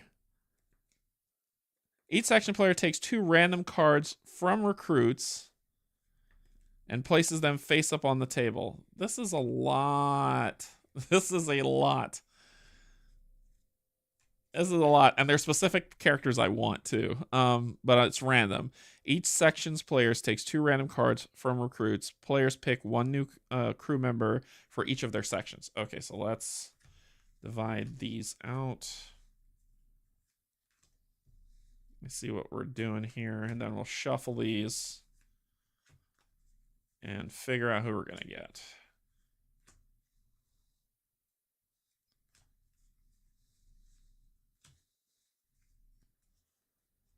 Blue. Or does that not matter? I don't think that oh, it doesn't matter. It doesn't matter.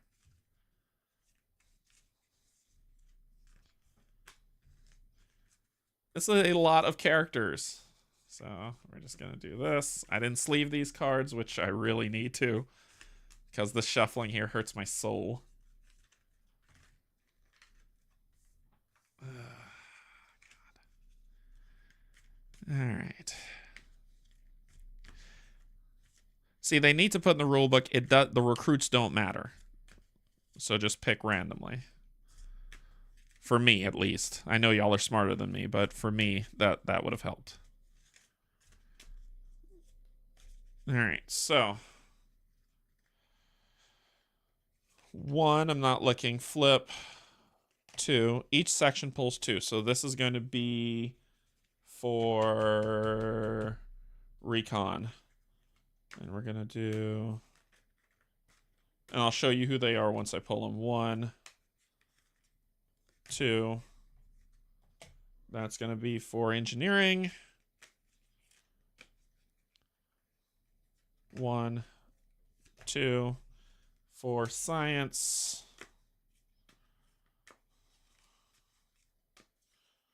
1. Just rando picks. 2. For security. All right. I didn't even look at who I picked, so let's see what happens. Each section player takes 2 random cards from recruits and places them face up on the table. Each player picks 1 new crew member for each of their stations. Insert crew members into rank 1 sleeves found in section 1 compartments. Return the rest of crew members to recruits and shuffle all cards there. Okay. So, what do we got here? Charles Myers and Megan Clark.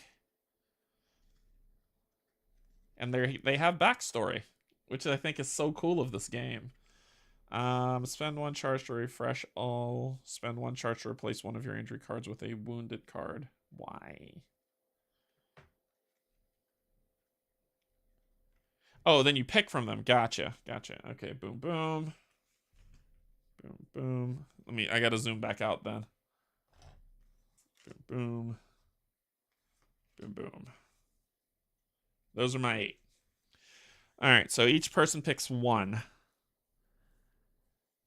Anytime when another crew member travels from your sector, spend 1 charge to move with them, ignoring path icons. Jesse, you're going to hang with me, and you're going to be engineering. Tie-in. Spend 1 charge to replace one of your injury cards with a wounded card. I don't know what these numbers mean at the bottom, but we'll figure that out. Tie-in, I'm making you security. Millie Peters. During a dice check, spend 1 charge to choose a crew member assisting you and turn 1 of their... Yeah, you're going to be recon. And Camille, you're going to be science. Because you got a little raccoon dude with you, and I like it. You got a little Pakoto with you, and I like it. So these will go back to recruits. And our crew members are being thawed. So we're going to have Millie as recon.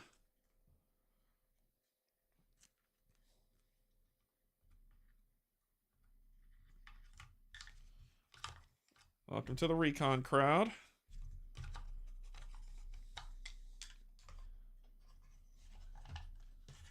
Engineering would like to welcome Jesse Bennett.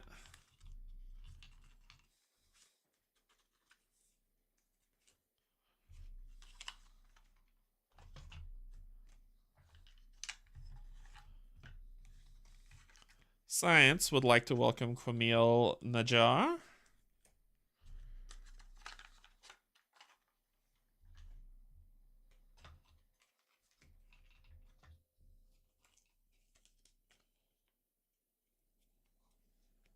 And Tyann Hathathli will be our new security personnel.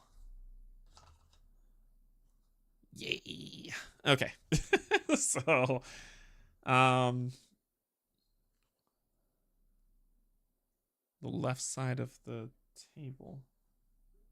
I'll look for it later. If it's just a freaking Ziploc bag, I'm just going to get a Ziploc bag and pull it out of here. So that's fine. I'll look at it later. What do we got? Okay, players pick 1 new crew member from each station, insert their crew member in rank 1 sleeves found in the section compartments, return the rest of the crew member cards to recruits, and shuffle all that's there. Each player takes 2 new crew... Each player takes these new crew members into their hand. Crew members in a player's hand are known as available crew members. Players who control more than 1 section keep their available crew members from all their sections together in 1 hand. During ship management, you will be able to assign available crew members to various tasks. However, you can never assign your last available crew member of each section as you need them for the next planetary exploration. This means that you may not be able to perform any assignments on your first ship management unless you decide to use barracks to recruit more crew members. Take the planetary scanner and the systems map book from the box and place them nearby.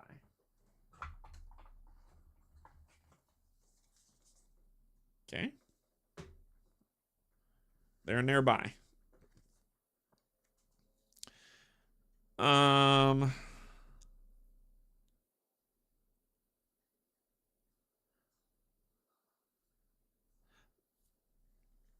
You are now ready to begin ship management. This uses procedures found in the ship book.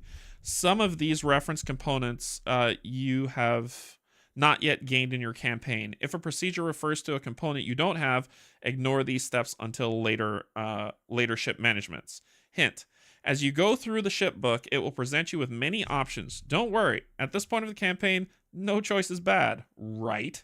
However, we suggest that once on the ship facility step, you should activate the barracks and production complex. This will allow you to gain some equipment before your next mission. However, other combinations are also possible. Now go to log 750. And I think that's it. It starts the campaign after that. So let's go to 750.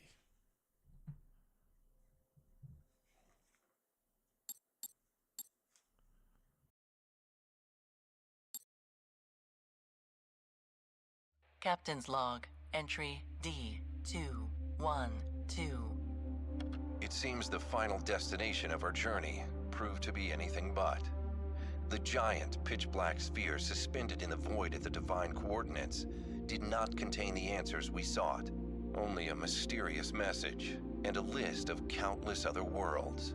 Now, we set off to explore one of them, wondering the true purpose of the mysterious builders of the Eye of the Void.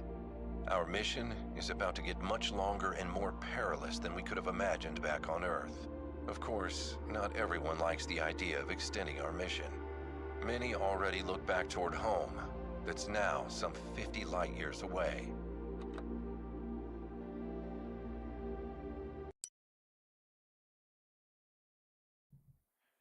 Open the ship book at page 2 bridge and begin ship management. So it just kind of just says do this. Okay. Oh, and this says take the awaiting envelope from the box. So this says everything that other thing says. Gotcha. Okay. But it says go to page 2. Congratulations, you've reached the end of the ISS Vanguard tutorial. All right. Cool. Okay, so let's see what we're dealing with here. All right, so this says bridge, morale. The morale level of the crew aboard ISS Vanguard is represented by the visible part of the morale card on page 3 here, medium morale. At various times, you will be instructed to raise or lower morale. To do so, flip and or rotate the morale card on page 3 to show the new morale level. Morale cannot be raised above high. Ignore any effect that would cause morale to be raised above high. That's not going to happen on my ship. If you're instructed to lower morale and morale is already very low, each player must choose one section die from each of their section compartments and return it to the box. Morale remains very low. The number of dice in each section cannot be reduced below 4. If each section only has 4 dice, discard 2 success tokens instead, or as many as you have available. Gotcha. Install bridge cards. Take all bridge cards, objective, secondary, objective.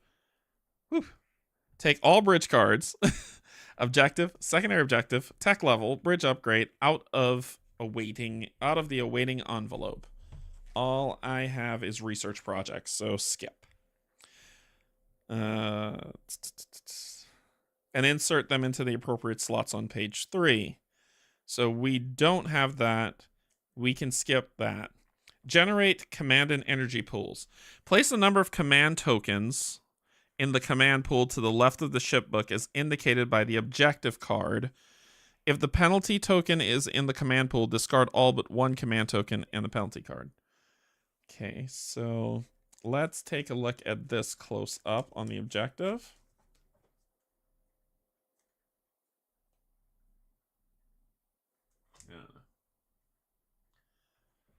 All right, so this says the next step, objective, explore the something. Explore the nearest world marked on the builder's map.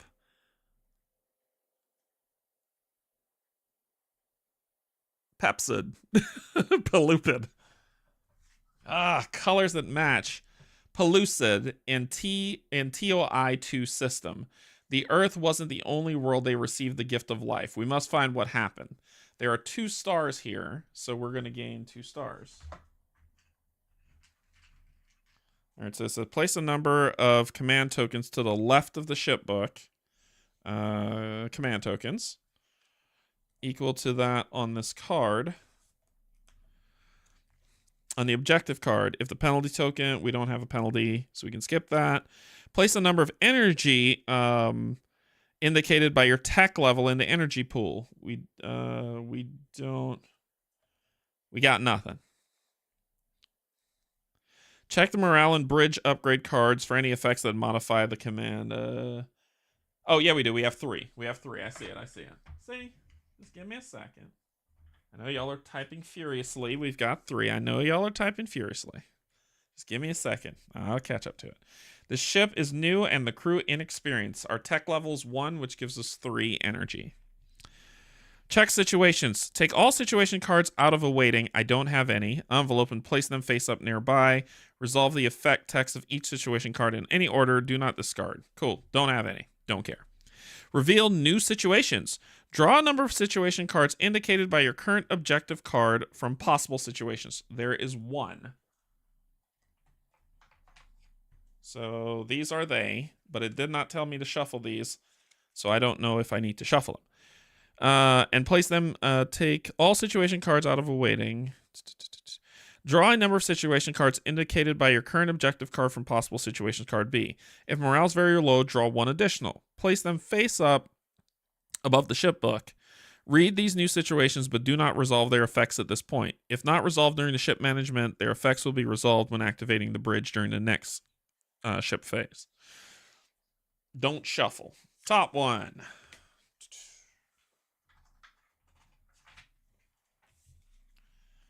This is super blue. I'll put it up there in a second. Tensions. Small scale quarrels boil over into heated online discussions. So it's 4chan. Gotcha. Effect. Lose 1 progress and move this card to the awaiting envelope, or each section moves 1 available crew member to resting crew. Move this card to the awaiting envelope. When solved by either using strength or some weird squid thingy, you may assign 1 crew member to raise morale. Shuffle this card into possible situations.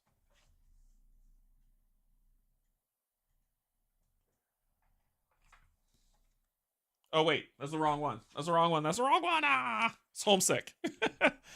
I hate that they do this. It's homesick. Homesick is the first one. Sorry. It's been a couple of years since Vanguard left Earth, and the ship's new mission seems like a daunting, enormous enterprise. Some crew members are only now realizing they may never see Earth again. So, effect: lose one command pool and shuffle this card into possible situations, or lose 1 progress and shuffle this card into possible situations. With these symbols, when solved, remove this card from the game. That is the first situation.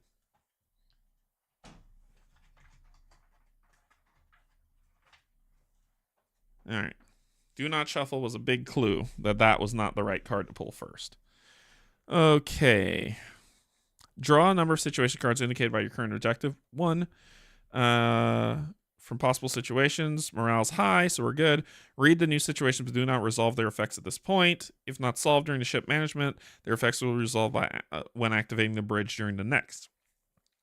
Prepare the planetary scanner. Read the landing card in the planetary scanner to landing cards, card trade B.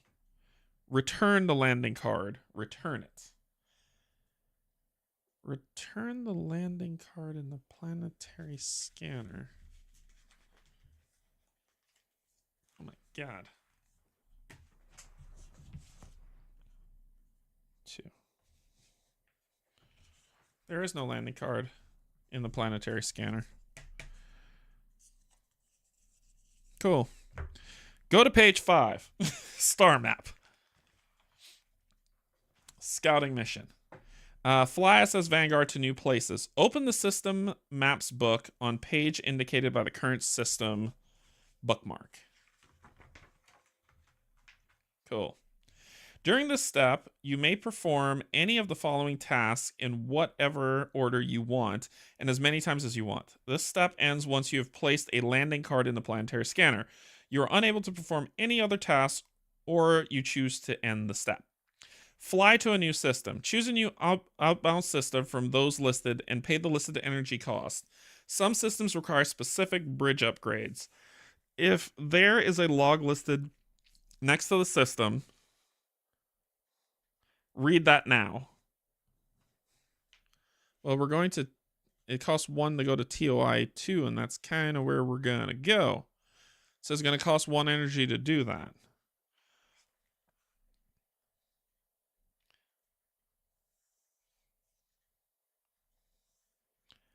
If there are no log open to the new system map on the page list, then use the current system bookmark to mark this page. You may use log 999 to track which systems and planets you've already visited. Visit a destination within the system. Choose a destination listed in the lower half of the page and pay the listed energy cost. Should be upper half, but sure. Follow the instructions next to that destination, including reading any entry logs. So we can go to TOI 2, which is kind of what we needed to do for our objective, right? Our objective is to go to Pellucidus in TOI 2 system. Pellucidus is here.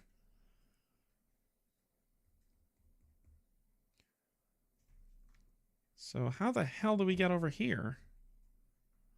All right, I think I'm a little lost. Open the system MacBook. During this step, you may perform any of the following tasks in whatever order you want and as many times as you want. The step ends once you have placed a landing card in the planetary scanner. Cool, got it. Fly to a new system. So we're at Eye of the Void, and I want us to fly to TOI 2. To fly to TOI 2 in the outbound system, I look up here, and it says to spend 1 energy to do so. Okay, so I spend 1 energy to do so, and then I go to log 400. I want to make sure I'm doing this right, because I'm sure I want y'all to tell me when I screw up.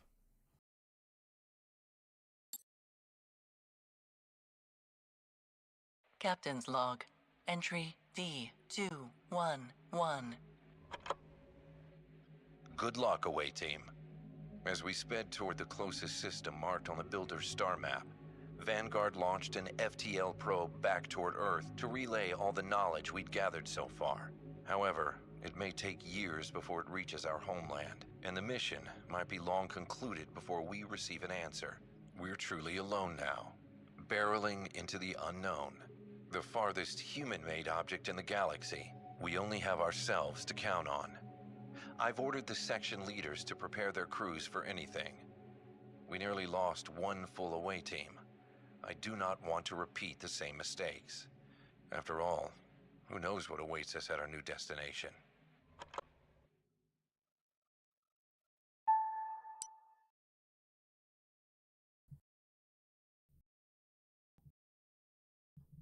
Here we go. Congratulations, you've made your first space voyage. Go to page 3 of the system map book, TOI 2. Use the current system bookmark on the map section bookmark, the TOI 2 on TOI 2 system page. So we are now here. Yes, we are now here. You are now free to move about the cabin. I'll do this. Actually, it's supposed to... I see why it's supposed to be like this. I see. It's like you're warping in. I get it.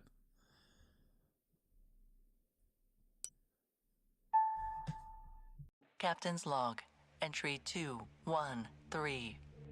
The landing on the Eye of the Void laid bare 2 key facts. First, our landers will face unpredictable threats. Second, even a short scouting mission can leave the away team stranded for weeks. During our long flight to TOI 2C, we had plenty of time to put our leading researchers and engineers to work, addressing these weaknesses as section leaders prepare their crew for another ground mission. I hope things will go smoother than last time. Unfortunately, the first long-range scans of planets in the system revealed something troubling.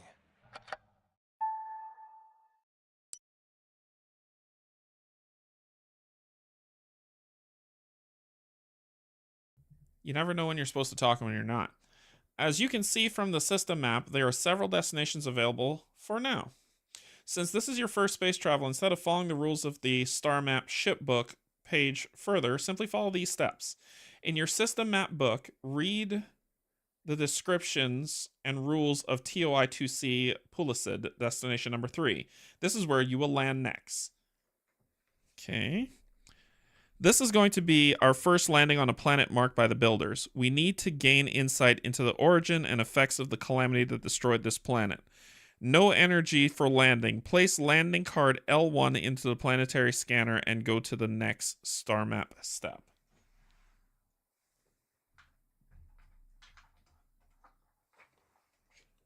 Place L1 and it says 0 energy. So there. So it's supposed to be that.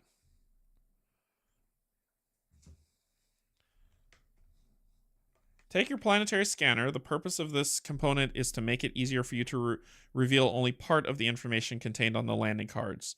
The parts you will pay for using your energy.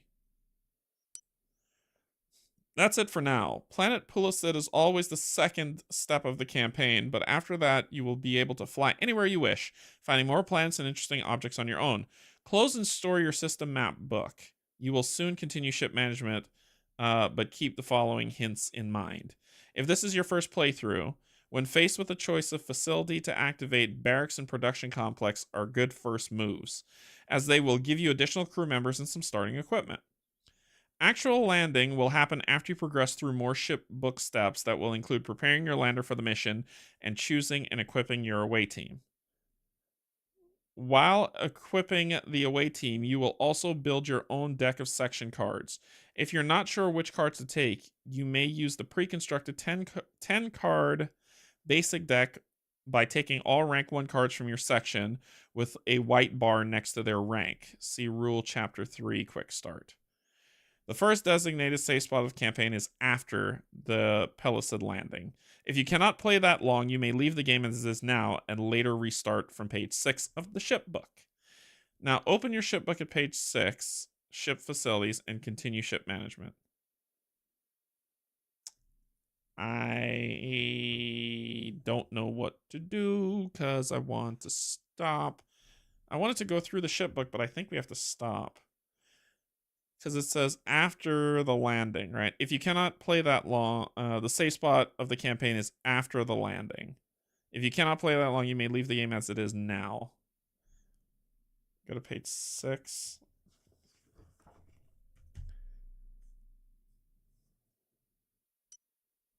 Okay.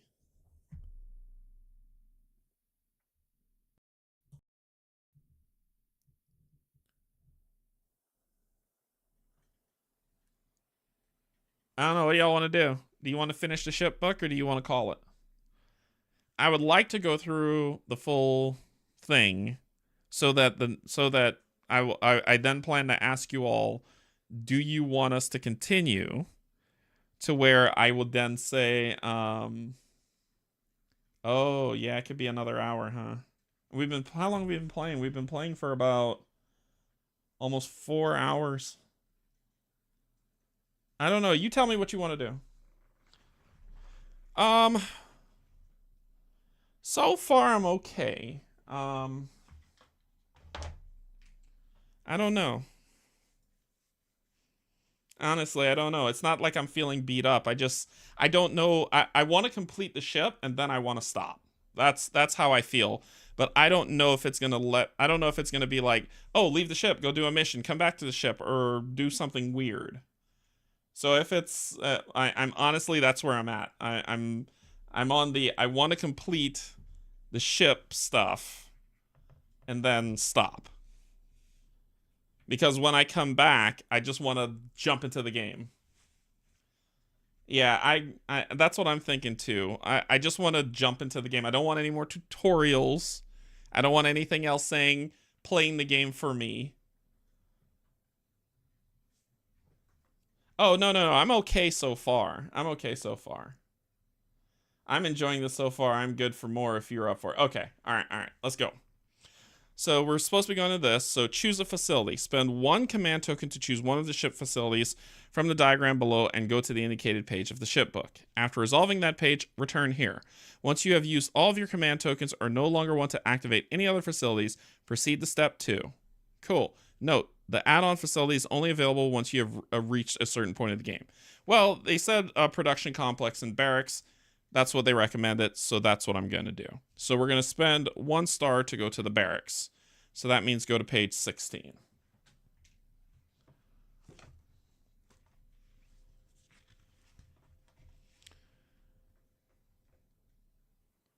Train recruits rank 3. I don't even know what it is. Transfer dismiss crew members. Players may transfer their available crew members between sections.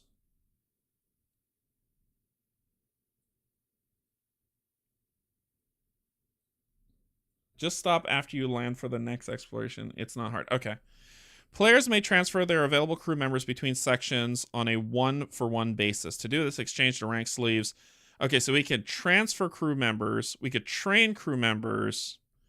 We could draft new crew members. Now, that's what I'm talking about. And then we could choose our next facility. So I'm assuming, my assumption, let me go back to page 6 just to make sure I'm not wrong here. Spend 1 command to choose one of the ship's facilities from the diagram and go to the indicated ship page. After resolving that page, return here. Okay. So this says we could train recruits for rank 3. We could, but it's kind of dropped me off here. So there's been instruction. And now it's like, okay, can I just do one of these? Can I do all of these? Do I have to do 1, 2, then 3? I'm not transferring anybody. Rest and crew members may also be traded when doing so. Okay, so you may do this. You may also dismiss any available. Okay. You may, so something about this symbol that I don't know. You may assign 1 or more available crew members of rank 3 to train recruits. For each assigned crew member, you may promote 1 rank. I see why. So you need a rank 3 recruit to train recruits. Draft new crew members. Take 5 random cards from recruits and place them face up nearby. If the current morale is high, take 6 instead. If the current morale is low or very low, take 4. We are normal. If there are not enough cards, take as many as you like. Then in an order chosen by security section player, each section chooses one of their revealed crew members, placing them in rank 1 sleeves. Gotcha. So we are going to get some more crew.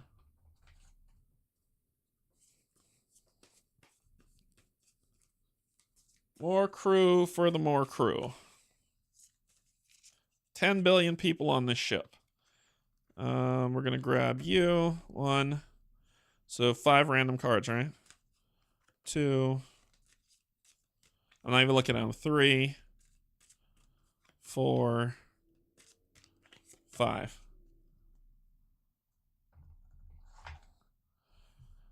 All right, what do we got? Ewald Mall. Okay, she just has to come along. Tabisha, Bianca, Mark, and Konstantin. So we need to determine, me as the security section player, choose one of the revealed crew members, placing them in a rank each. Then in order chosen by each section chooses. Okay, so we basically get 4. Gotcha.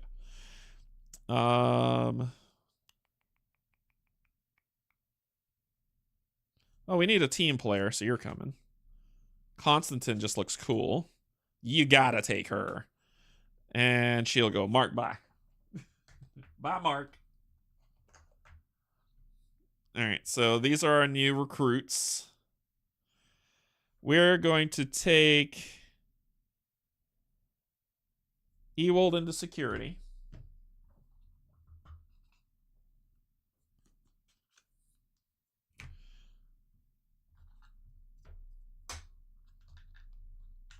We're gonna take Bianca into science.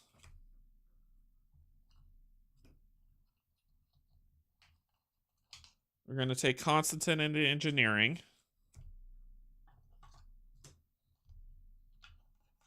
And we're going to take you into recon. So their abilities. During a dice check, spend 1 charge to ignore the result of an injury die. During a dice check, spend 1 charge to ignore the result of an injury die. When assisting, as security does, spend 1 charge to assist with 2 dice instead of 1. After the dice check, return those dice to your available dice, as security does.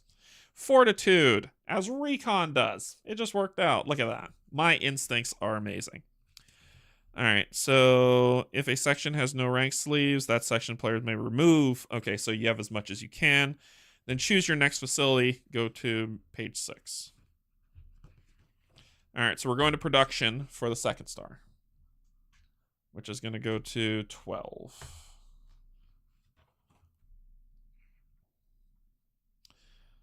All right, so something about assembly. Page 13 is where production projects are placed that are ready for production. Okay. They're all just fodder. That's fair, Yogi. Okay, page 14 consists of 3 rows. Oh, those are upgrades. Okay. 3 rows. The top row is used for production upgrades. The bottom row is used for our production queues. Sorry, the top row. Did I read that right? The top row is used for production upgrades. The bottom row for production queues. At the start of the campaign, only production queue 1 is available. So then why not block these off?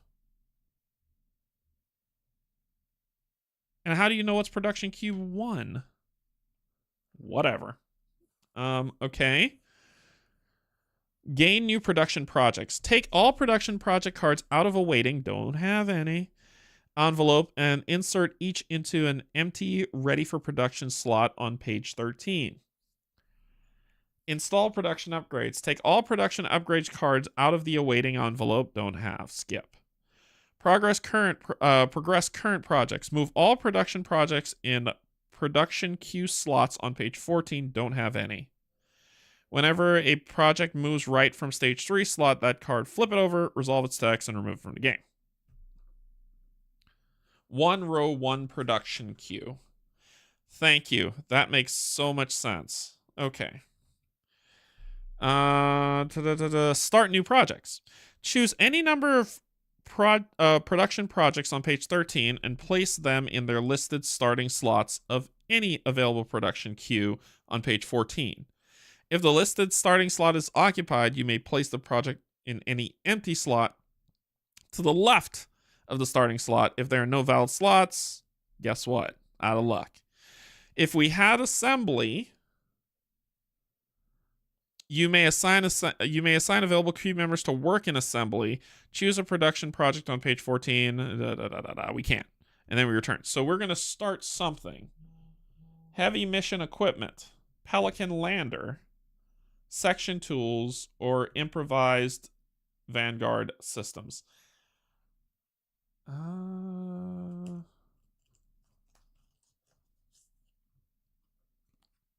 I don't know what to do. Should it be on this side? I don't know. I don't know how to read this.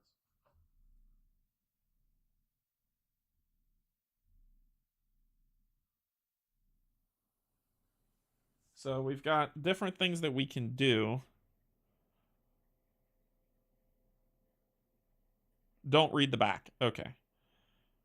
Then why not say don't turn over? Why says do not reveal? He's like, okay, should I not be looking at the car? Anyway, whatever. That's my brain. That's how my brain works. It should just say don't flip over. So we could We can do section tools. ISS Vanguard was only meant to safely reach the divine coordinates and establish first contact. If we were to explore more alien worlds, we need additional equipment for our away team. I actually like this. Grants lander mods, equipment, and production projects. I actually think that might win. This one is improve Vanguard systems. Our long trek to the Eye of the Void and our first missions gave us many ideas on how to improve our new home. Bridge upgrades, lander mods, and facility upgrades. This, heavy mission equipment. Studies of various planets will likely require us to employ a wide range of heavy mission equipment. Production projects and equipment. So this probably increases the production slots. And the Pelican Lander. Given our constant need for more cargo space, flight engineers devised a way to turn one of our civilian transport vessels into a full-fledged lander, which grants us a new lander. Well, it says it only has one slot. We only have one slot when we start the game. Only production queue 1 is available. So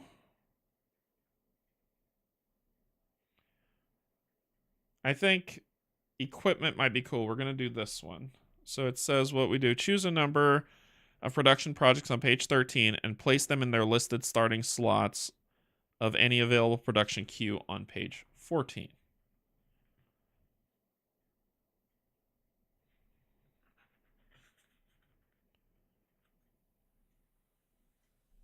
But 3 slots. You can slot more than one if they go into different spots in the queue. What?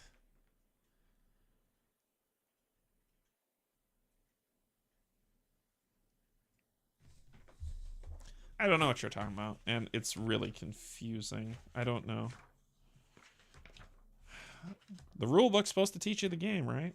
But it hasn't on this. But it's probably prevalent to you all, very straightforward. I just don't get it. And it's not in here. The bottom of the card. Starting stage. Oh. Oh. Oh. Okay. So we can do all 3 of these. We can do the Pelican Lander. And we can do...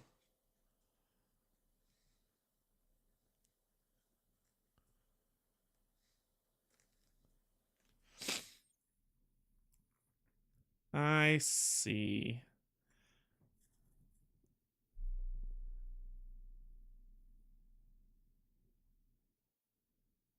I don't know which one of these to do. Improve Vanguard systems, maybe? It's been a while since I've played, so I could be way off.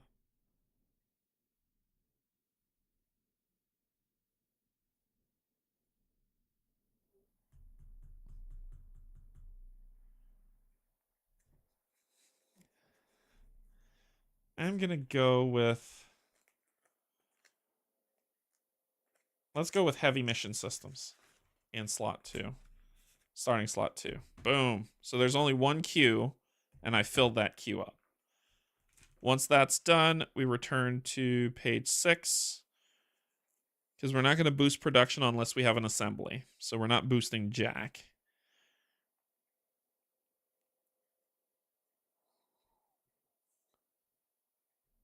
Move all production projects into queue slots on page 1 slot to the right. Moves right of slot 3. Take that, flip it over, resolve its text, and remove it from the game. Gotcha. All right, so we're going to go to 6. All right. Boom, boom, boom, boom, boom. Ship management cleanup. Discard any energy and command tokens remaining in the pools. Place all success tokens in the pool in the token bag. Place all situation cards in awaiting. Was there a way to... I guess there wasn't really a way to deal with that. Okay, this gets discarded. And then go to page 18 for the hangar.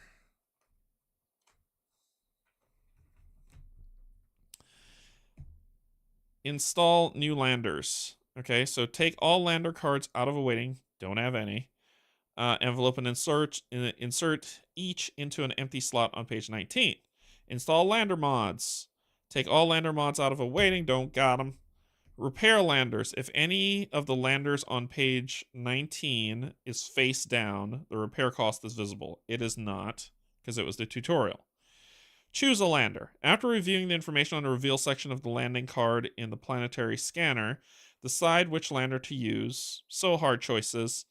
By choosing a face-up lander card on page 19 and taking corresponding lander board from the box. Space Ranger.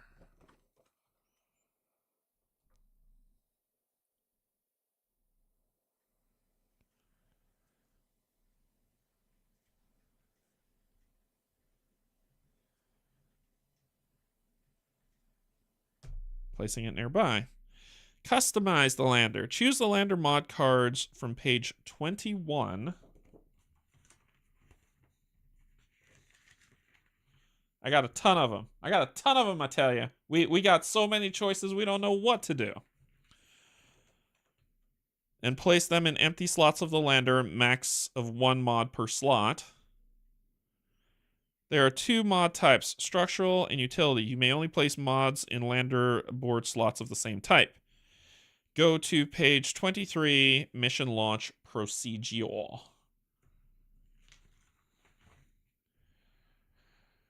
If the Planetopedia is not open, go to step 3. It is open. If the planet is open and the landing card in the planetary scanner matches the name of the current planet board, go to step 3. If it is open and the landing card that matches the name of the current planet board has previously been removed from the game, go to step 2. Otherwise, go to step 1. Clean up. Return all POI cards to the planet board. We've already done all that. Return all unique discovery cards, blah, blah, blah. Return all threat cards to the standee box. Okay. I'm assuming you're supposed to close it. It didn't say to do that, but I'm assuming it's saying that. Prepare the away team. The information on the revealed part of the landing card in the planetary scanner may provide you with information about what awaits you on the planet. Use this information to assemble a right-away team for the mission. 0. Am I supposed to turn this over? What am I supposed to do? This? Pay the cost above and push the lander card up until you see another cost. Repeat. Oh! I didn't know that. I would have spent 2 then. So I'd have done 0 to push it up 1. And then I had 1 more before it got... Well, it's all discarded now. Too late. Too late. I didn't pay attention to that. I would have loved to, but that's where we are. Repeat any number of times or until the card leaves the scanner, then read any revealed parts on the other side of the landing card. Okay, so we'll do this. So... briefing. Do not read until instructed to on 315. Okay, so what are we doing?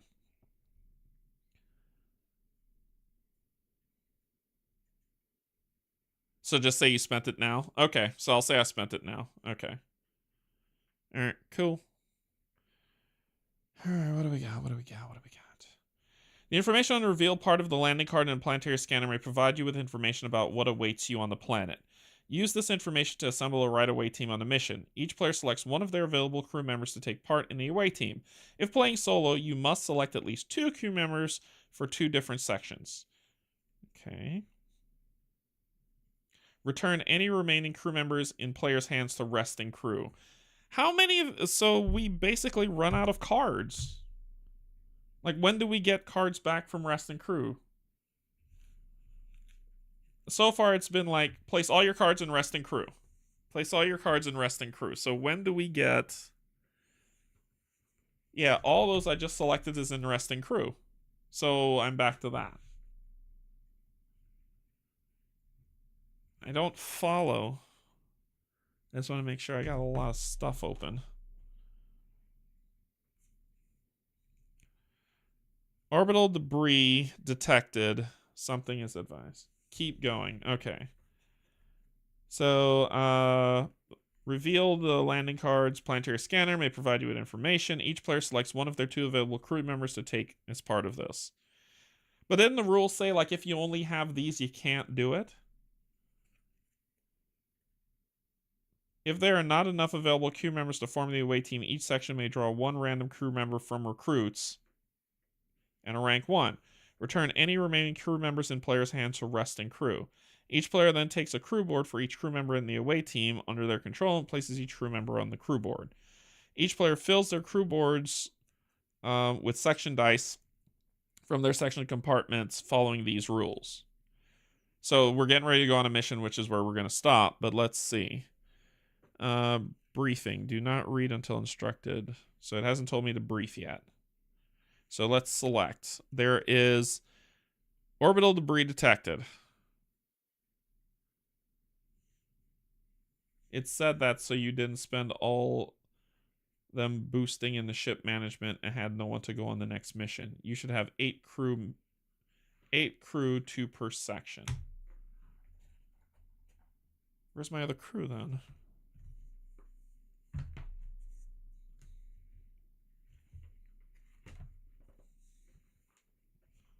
I got cards. I got cards with no crew. I know I had put them... Oh, I know where they are. I know where they are. I know where they are. I know where y'all are. Actually, no, I don't. You should have been in front of these boxes. No, because I didn't slide y'all in there. Where did I put my other crew members? Am I crazy?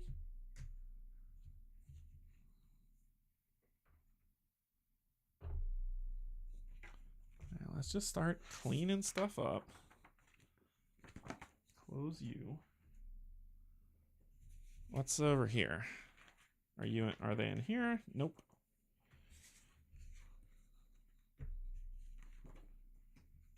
Did we lose our crew? No.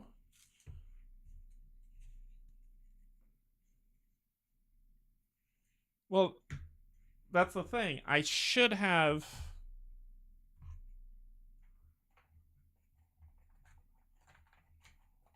When I look at resting, I have our starting 4. Which means the other 4 that I drew are missing. I could take them, sure, fine, whatever, but that doesn't change the fact that the other 4 I drew are missing.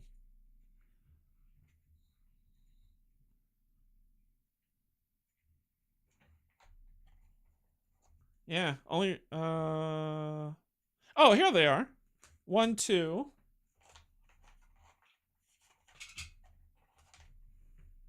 The actual heck?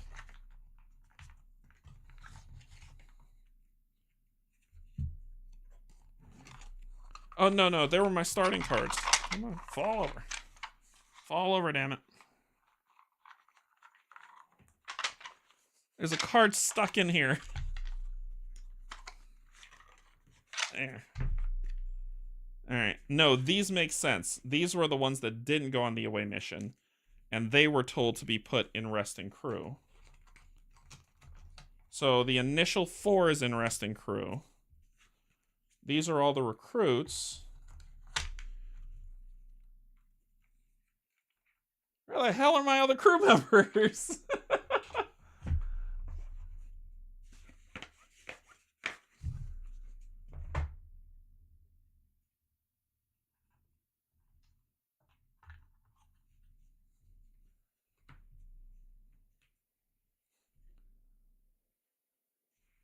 Yeah, I don't know.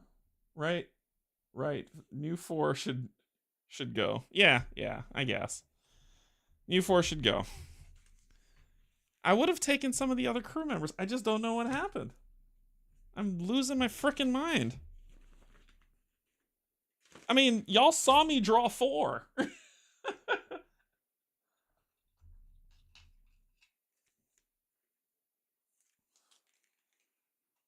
Am I losing it?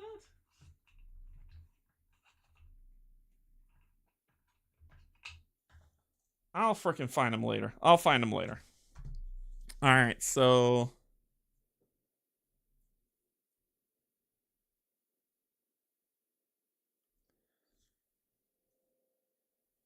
I did, and you sleeve them. I did. I know. Did they fall off the table?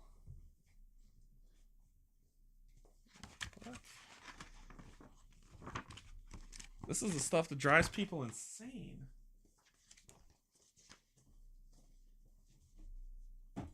Alright, whatever. I'll find them later. I'll find them later. I know one of them I wanted to take, but the game has decided to throw me a serious curveball. A serious curveball.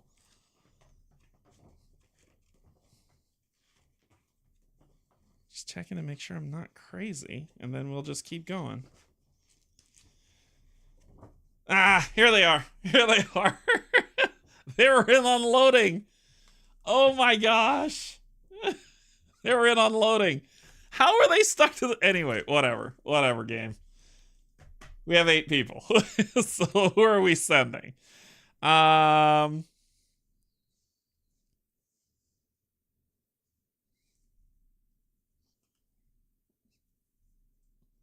swear to God, I'm smart. I promise. I promise I'm smart. I promise.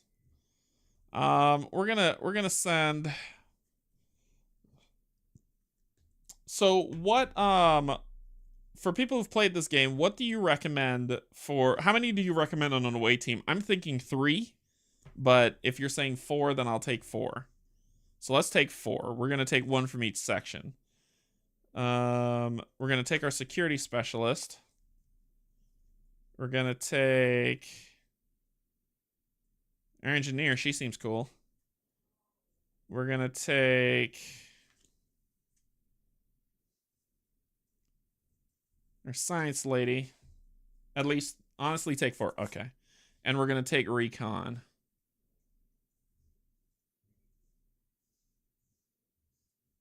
We're gonna take her as recon. Okay. So we got 4. Oh my God. What the hell's wrong with me? Okay. Where are we? Each player selects one of their available crew members to take part in the away team. If playing solo, you must select at least 2 crew members from 2 different sections. Okay. Return any remaining crew members in players' hands to resting crew.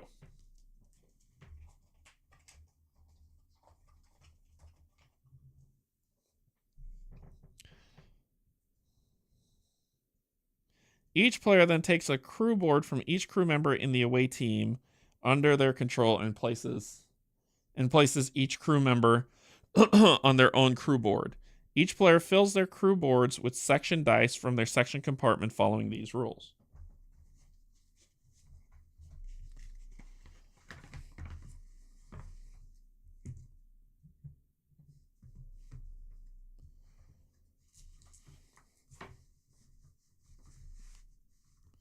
And I'll fix this before the next stream. I just need this to just make sense to me right now. Okay, so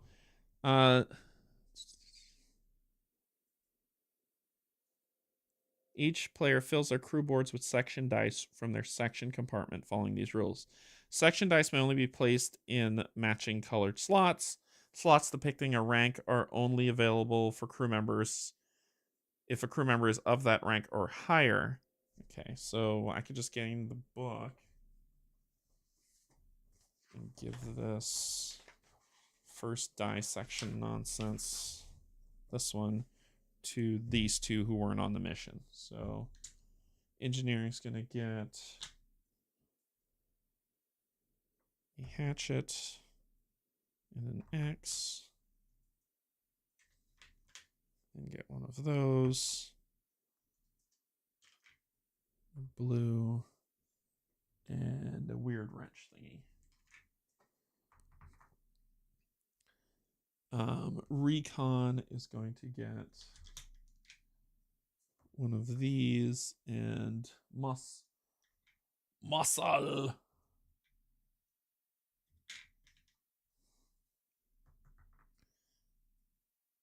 Green one of these and a compass. And a blue one of these.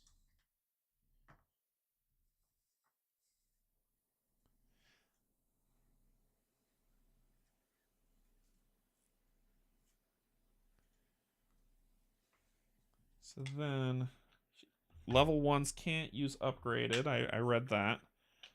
So you'll get everything but the upgrade die. What's the upgraded die? This one. So you're going to gain everything that is a starter. Chemical. Oh, wait. Science. Sorry. This is the science one. Chemical that. Green. Green. That. And then Security. Security. Will not be able to use that one. So you'll gain that. Muscle and shield. That and that. 5, 5, 5, and 5. Solid.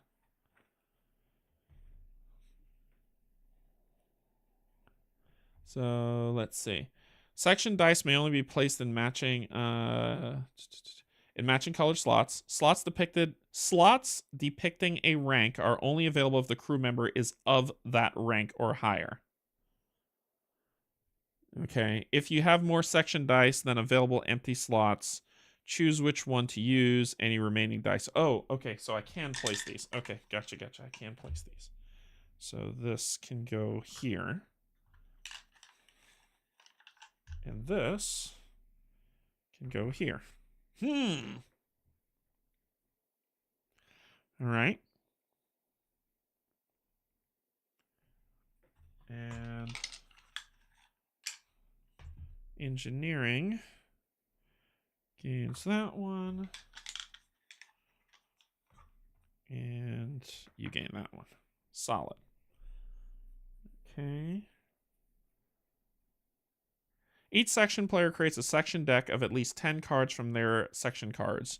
Only cards that have a rank equal to or lower than the crew member may be chosen. Each section deck is then shuffled and placed next to the corresponding crew board. Place the indicated number of markers on the slots. Okay, so...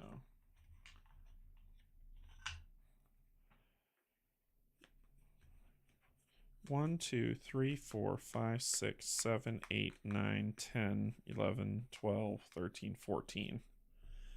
It says a deck of 10 though, right? Of at least 10 cards. At least 10 cards of a section. Cool. So this is purple, which is this. These are starter cards. This was from the tutorial. That's why. These are gone. All right. 1, 2, 3, 4, 5, 6, 7, 8, 9, 10, 11, 12, 13, 14. These are starter cards.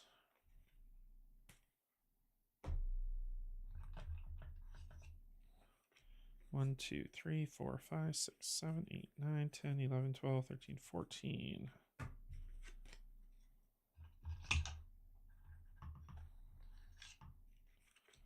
Two, 3, 4, 5, 6, 12, 13, 14.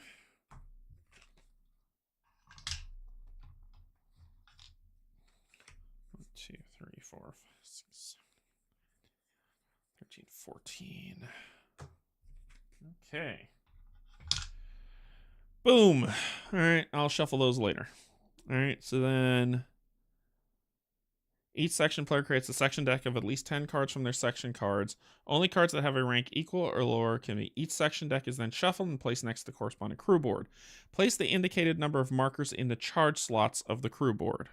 So rank 1.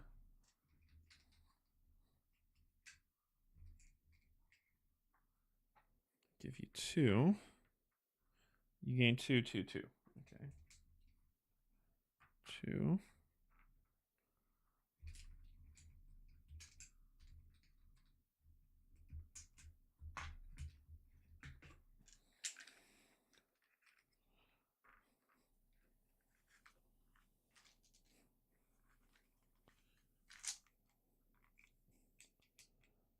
Two and 2. Okay. Load the lander. Take all equipment cards from the armory, card B. Take all equipment cards from the armory card type B and place them face up on the table. Oh, they're all unavailable. Sorry. Nothing. Okay. Crew member may choose one small equipment card, then choose a number. I don't have any equipment cards, so skip. Place the chosen equipment cards in a pile next to the loader lander. Equipment that depicts a section. Place a marker on the appropriate space of the supply track. The highlighted space on the supply track is the base number. Supply 6. Okay.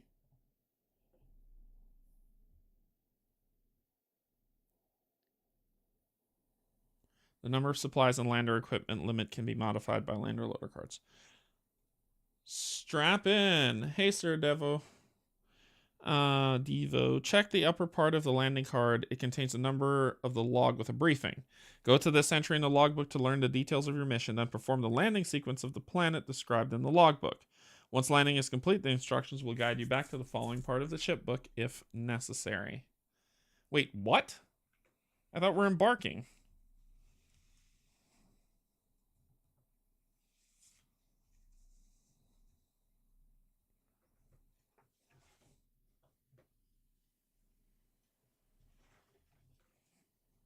So cool. There is solar flares, which is awesome. Lots of hazardous rolls, crazy biomes, frequent checks of strength and pickaxe, and we're gonna hit stuff. So briefing is on 3:15.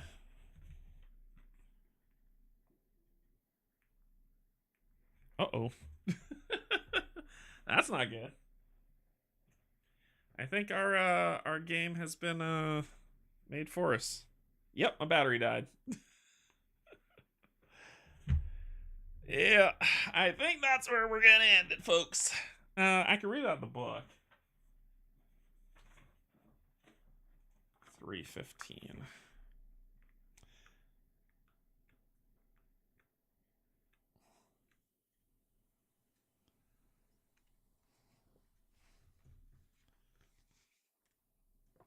Oh no, stuff happens. Vanguard, this is the away team. We are en route to the designated landing zone. All systems nominal. Uplink stable. We should be past the outer debris layer right about... Oh, wow. My God. You seeing this, Vanguard? Crystal clear, away team. It seems like the long-range scans were right. The planet is gone. You see no clear approach vector. You have permission to abort. No. Some pieces of the crust look large enough for a touchdown, and we detect anomalous structures among the debris. We could take a look. Anything you bring back will be invaluable, away team. Just don't bite off more than you can chew. There are plenty of other worlds on our list. Copy that, Vanguard. Plotting the landing path. Important. This planet introduces the lander, landing and limited supplies to the campaign. Follow the steps below to resolve the landing procedure. On the lander board... this. Place a marker in the starting space indicated with an S. The landing track represents your progress towards the planet's surface.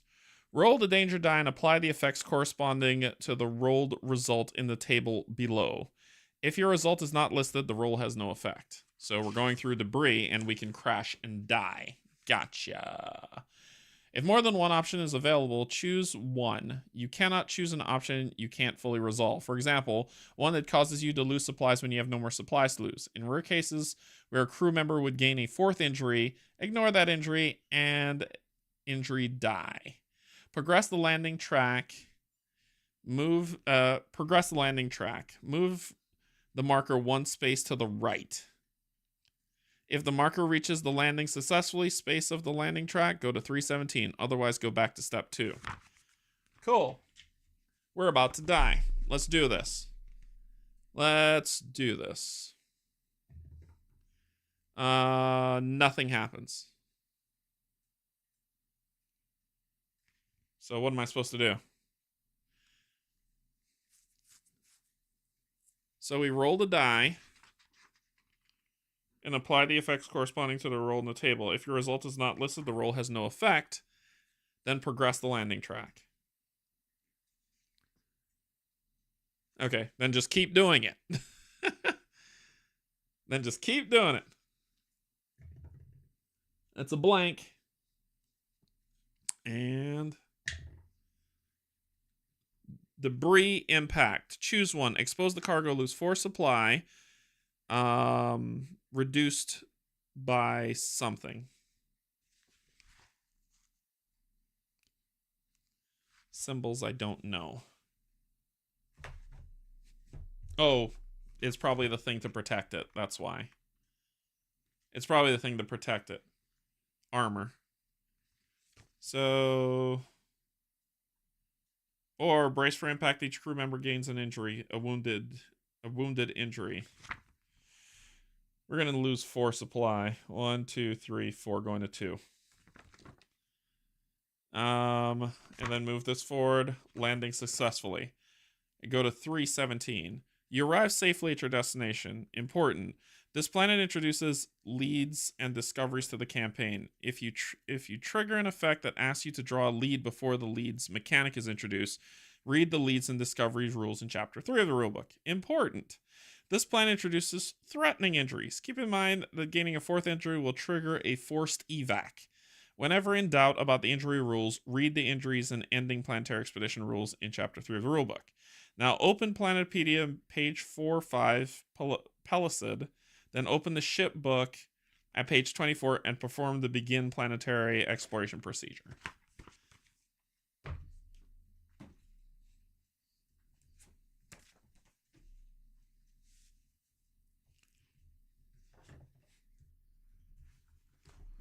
We are going to stop.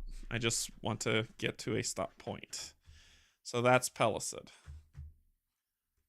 And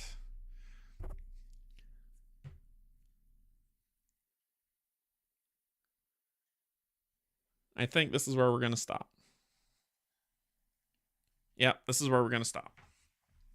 Okay. It said lose 4 supply.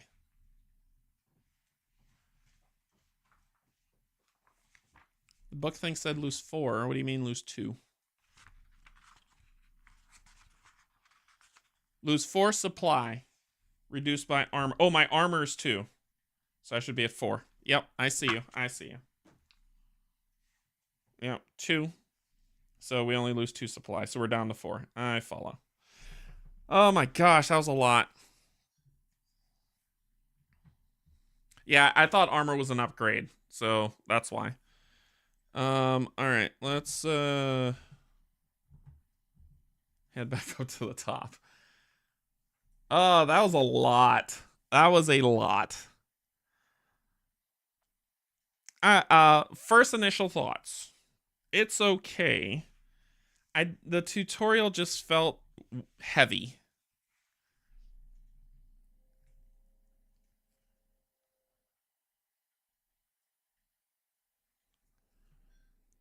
And the tutorial just felt heavy.